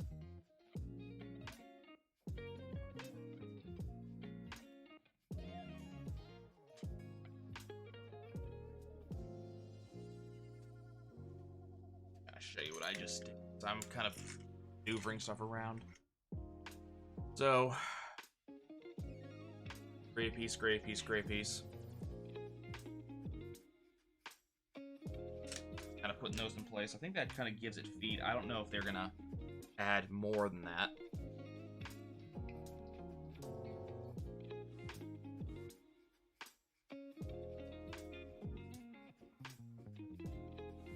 This plate's over here.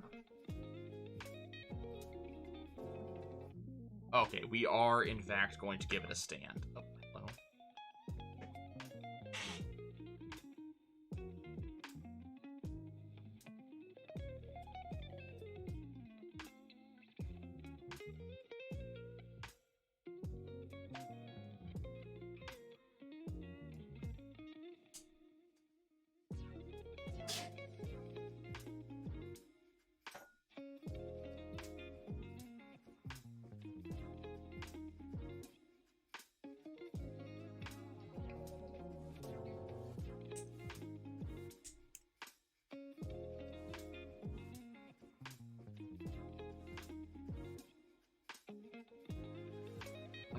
wrong one together.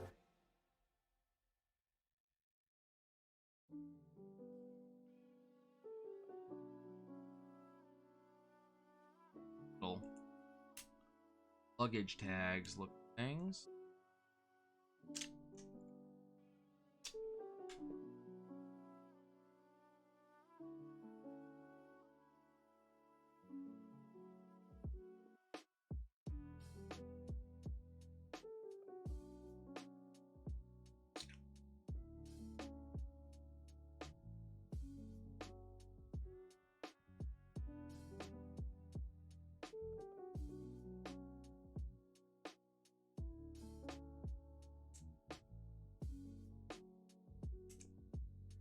I'm kind of looking at the pieces left over here.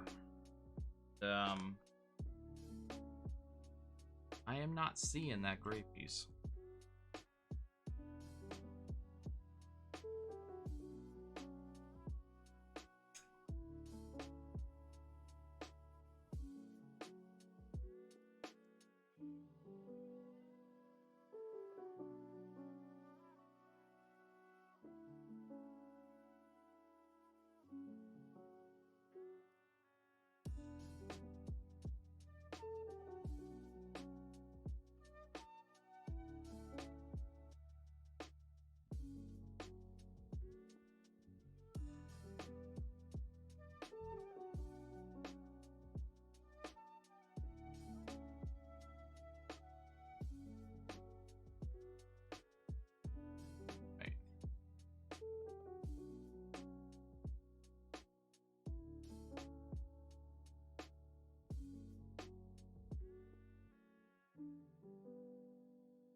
So confused.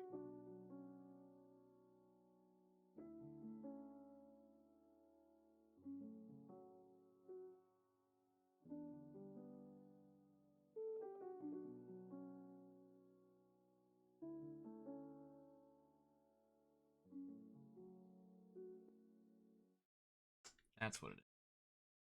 Out here. Aha, I figured it out. Okay, I'm not dumb.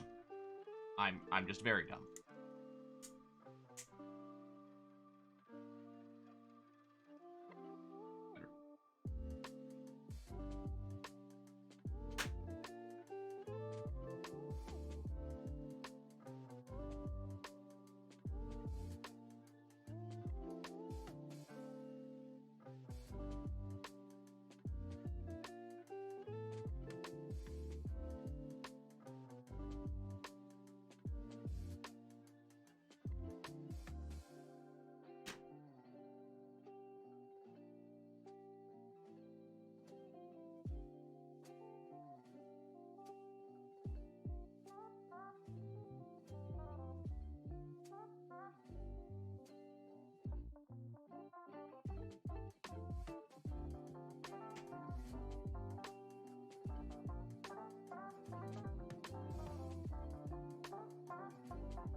Okay, kind of figured.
It's underneath it.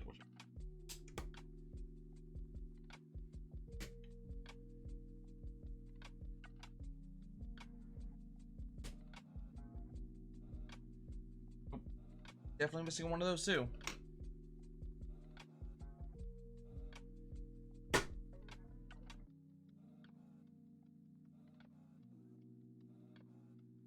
I already did a double check. Yeah,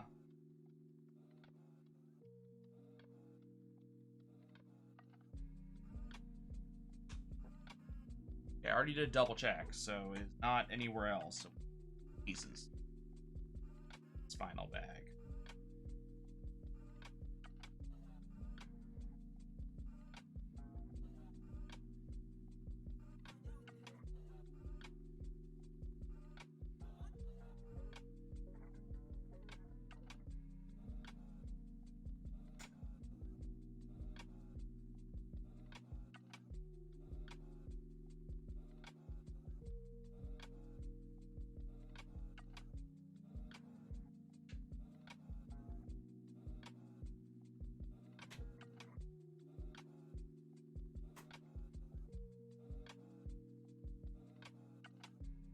Oh, they gave me 2 extras of legs. If we lose them.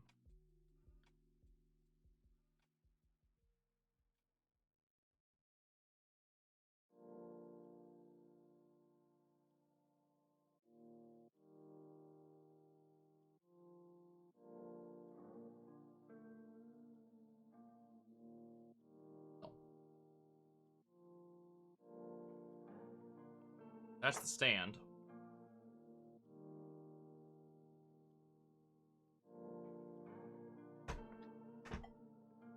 Let's just kind of sit on, thanks to the kind of feet on the main TV. Hey.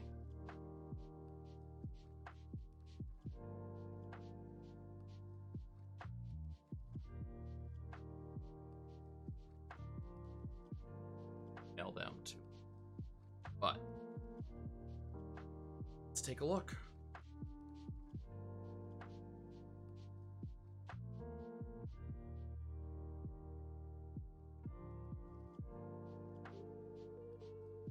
CRT in all its glory. So,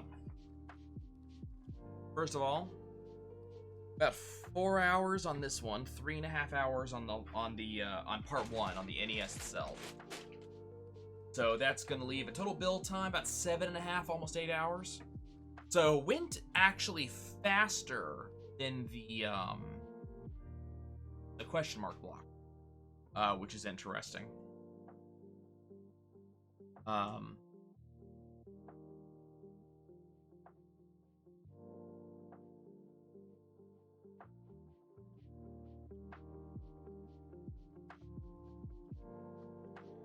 Good angle going on here.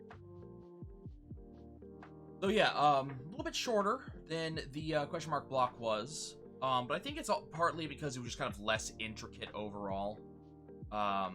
Still, still a very good and fun build. So kind of on the front, we do have a speaker. This is the only thing that is kind of out of place, but I can fix that once I get the piece that I'm supposed to. So, look in here.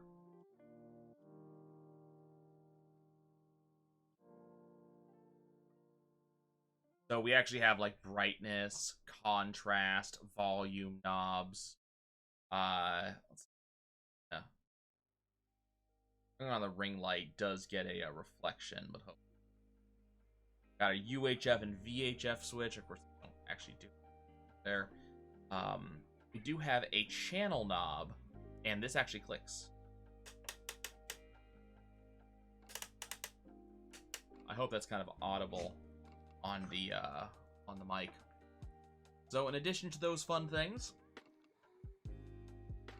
there's a knob over here. I'm gonna go off in just a second. But we do have things on the back. So we do have the audio visual cable. This actually should be the coax cable. I'm not 100% sure with these holes or something, to be honest with you. I think this is supposed to be the actual like power. And then I love that they brought, the sticker talking about it as the, low-tech color TV receiver, all that stuff. Then zooming out a little bit to look up. We do have a antenna that we can raise if we so. This is one of the only pieces about the build I don't like, is that this does not seem to want to just raise. Moving it up like I just did, it almost comes apart, unfortunately. So one downside to the overall build. Not a tremendous thing though. You know, it's just an antenna. But fun stuff there. And then the cool thing is when you are actually looking at it from the front, there's two pieces to this. You actually have Mario in here, and when you rotate the knob,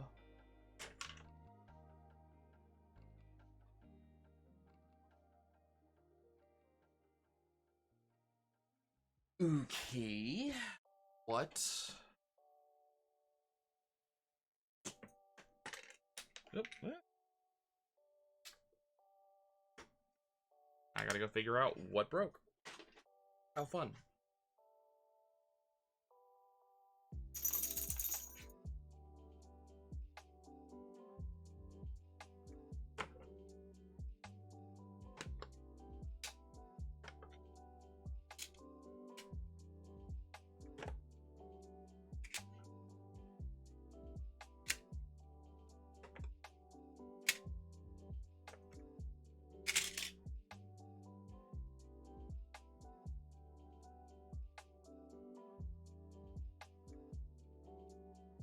Good thing they made this thing kind of piecemeal and easy to take apart, I guess, for this exact point and purpose. Oh, hey! Found the missing piece.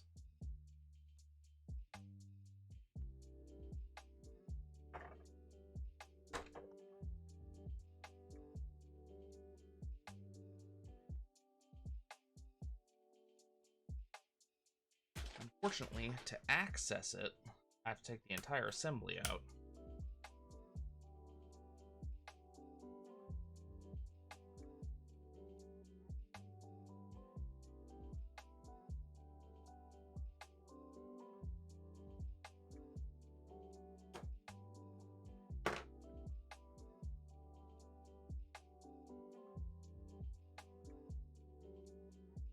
I don't know how the piece got in here.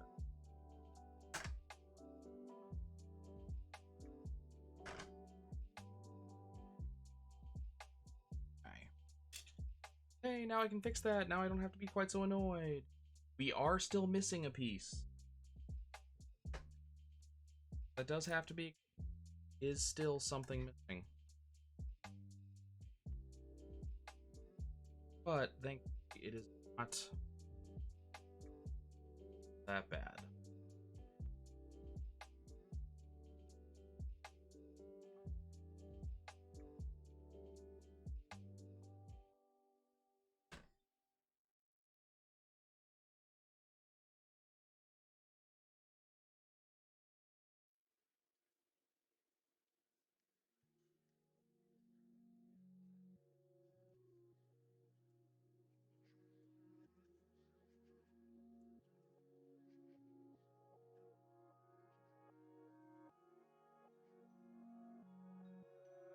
Carousel still not turning.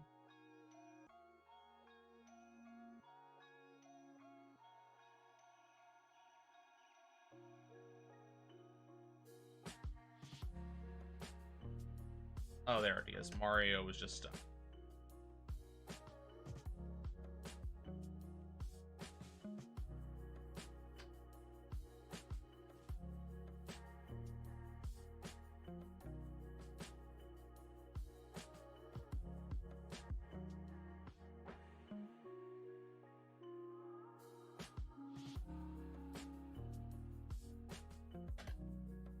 Okay, so good to know.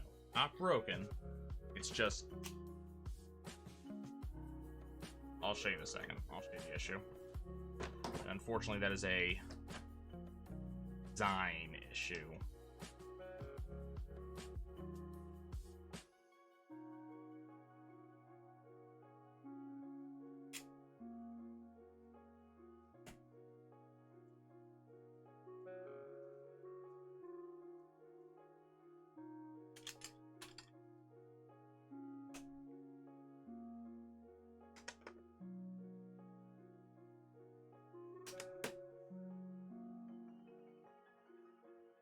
and I promise you're not missing anything. I am just putting it back together, doing the exact same thing you just watched me spend. Last. So do. Just kind of getting the top back on, and then I have to go and refiddle with the speaker. Which, honestly, I should have done before I put the front back on.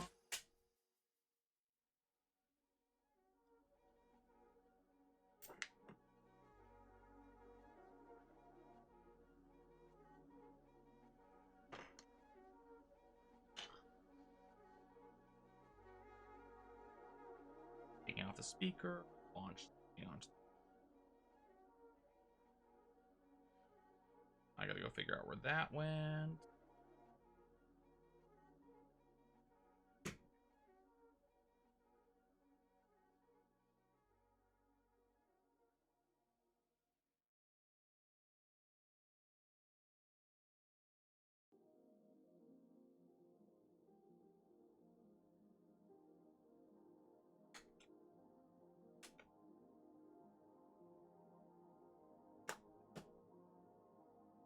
To go. So the speaker system looks fine now. Looks the way it's supposed to. Which is a load off of my mind. I don't have to worry about that anymore. And I might not worry about the piece on the bottom because, you know, thinking about it, it's on the stand. You're never gonna see it.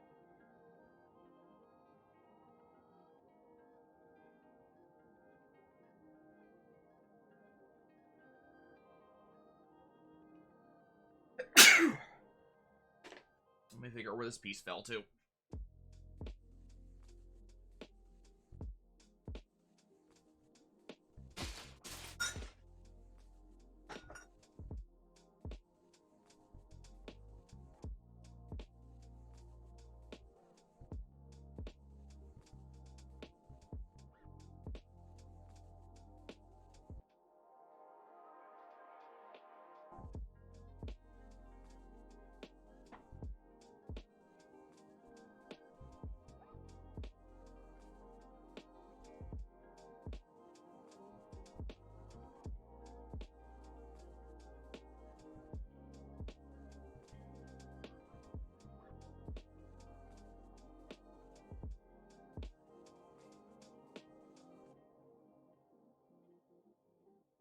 Just go under the desk for some.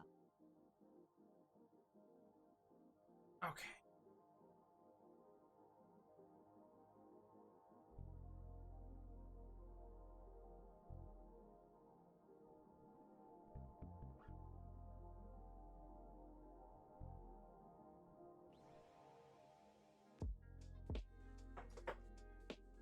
Okay. So. Demonstration.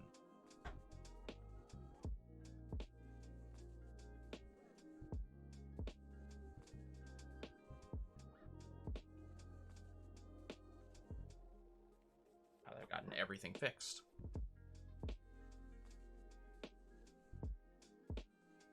Hello, Mario. So if we turn the knob, it does actually rotate, and the small little disc behind Mario is set up in such a way that it forces him to jump because none of these gaps are big enough for him to get caught. Except here. For some reason, you can't go backwards.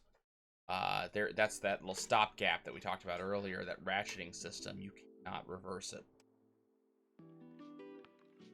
Force it, break it. But problem that was, so after I took out the missing piece, the problem was this Goomba right here. Mario was getting caught on it.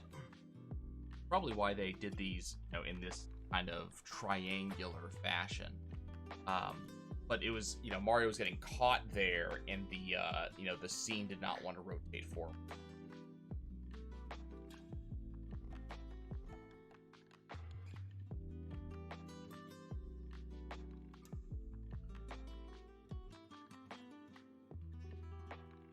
The question is, how did he get this mushroom out when he didn't go underneath it? Like, the star makes sense. because he bounces off of the Goomba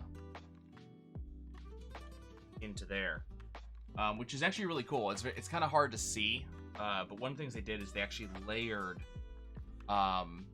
This right here is actually a layered bush. So because it's layered, it's not, you know, so these ones right here, this one and the one above it, those are actually background. These ones are a layer in front of it. It actually forces Mario up, so he actually does end up jumping to hit that one. But I don't know what they were thinking with this one, because there's no way Mario would have been able to hit that one. So I don't know what the thought process was on that.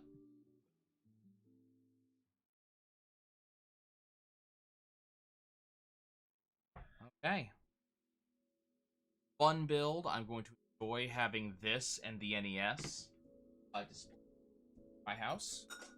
Pull that out.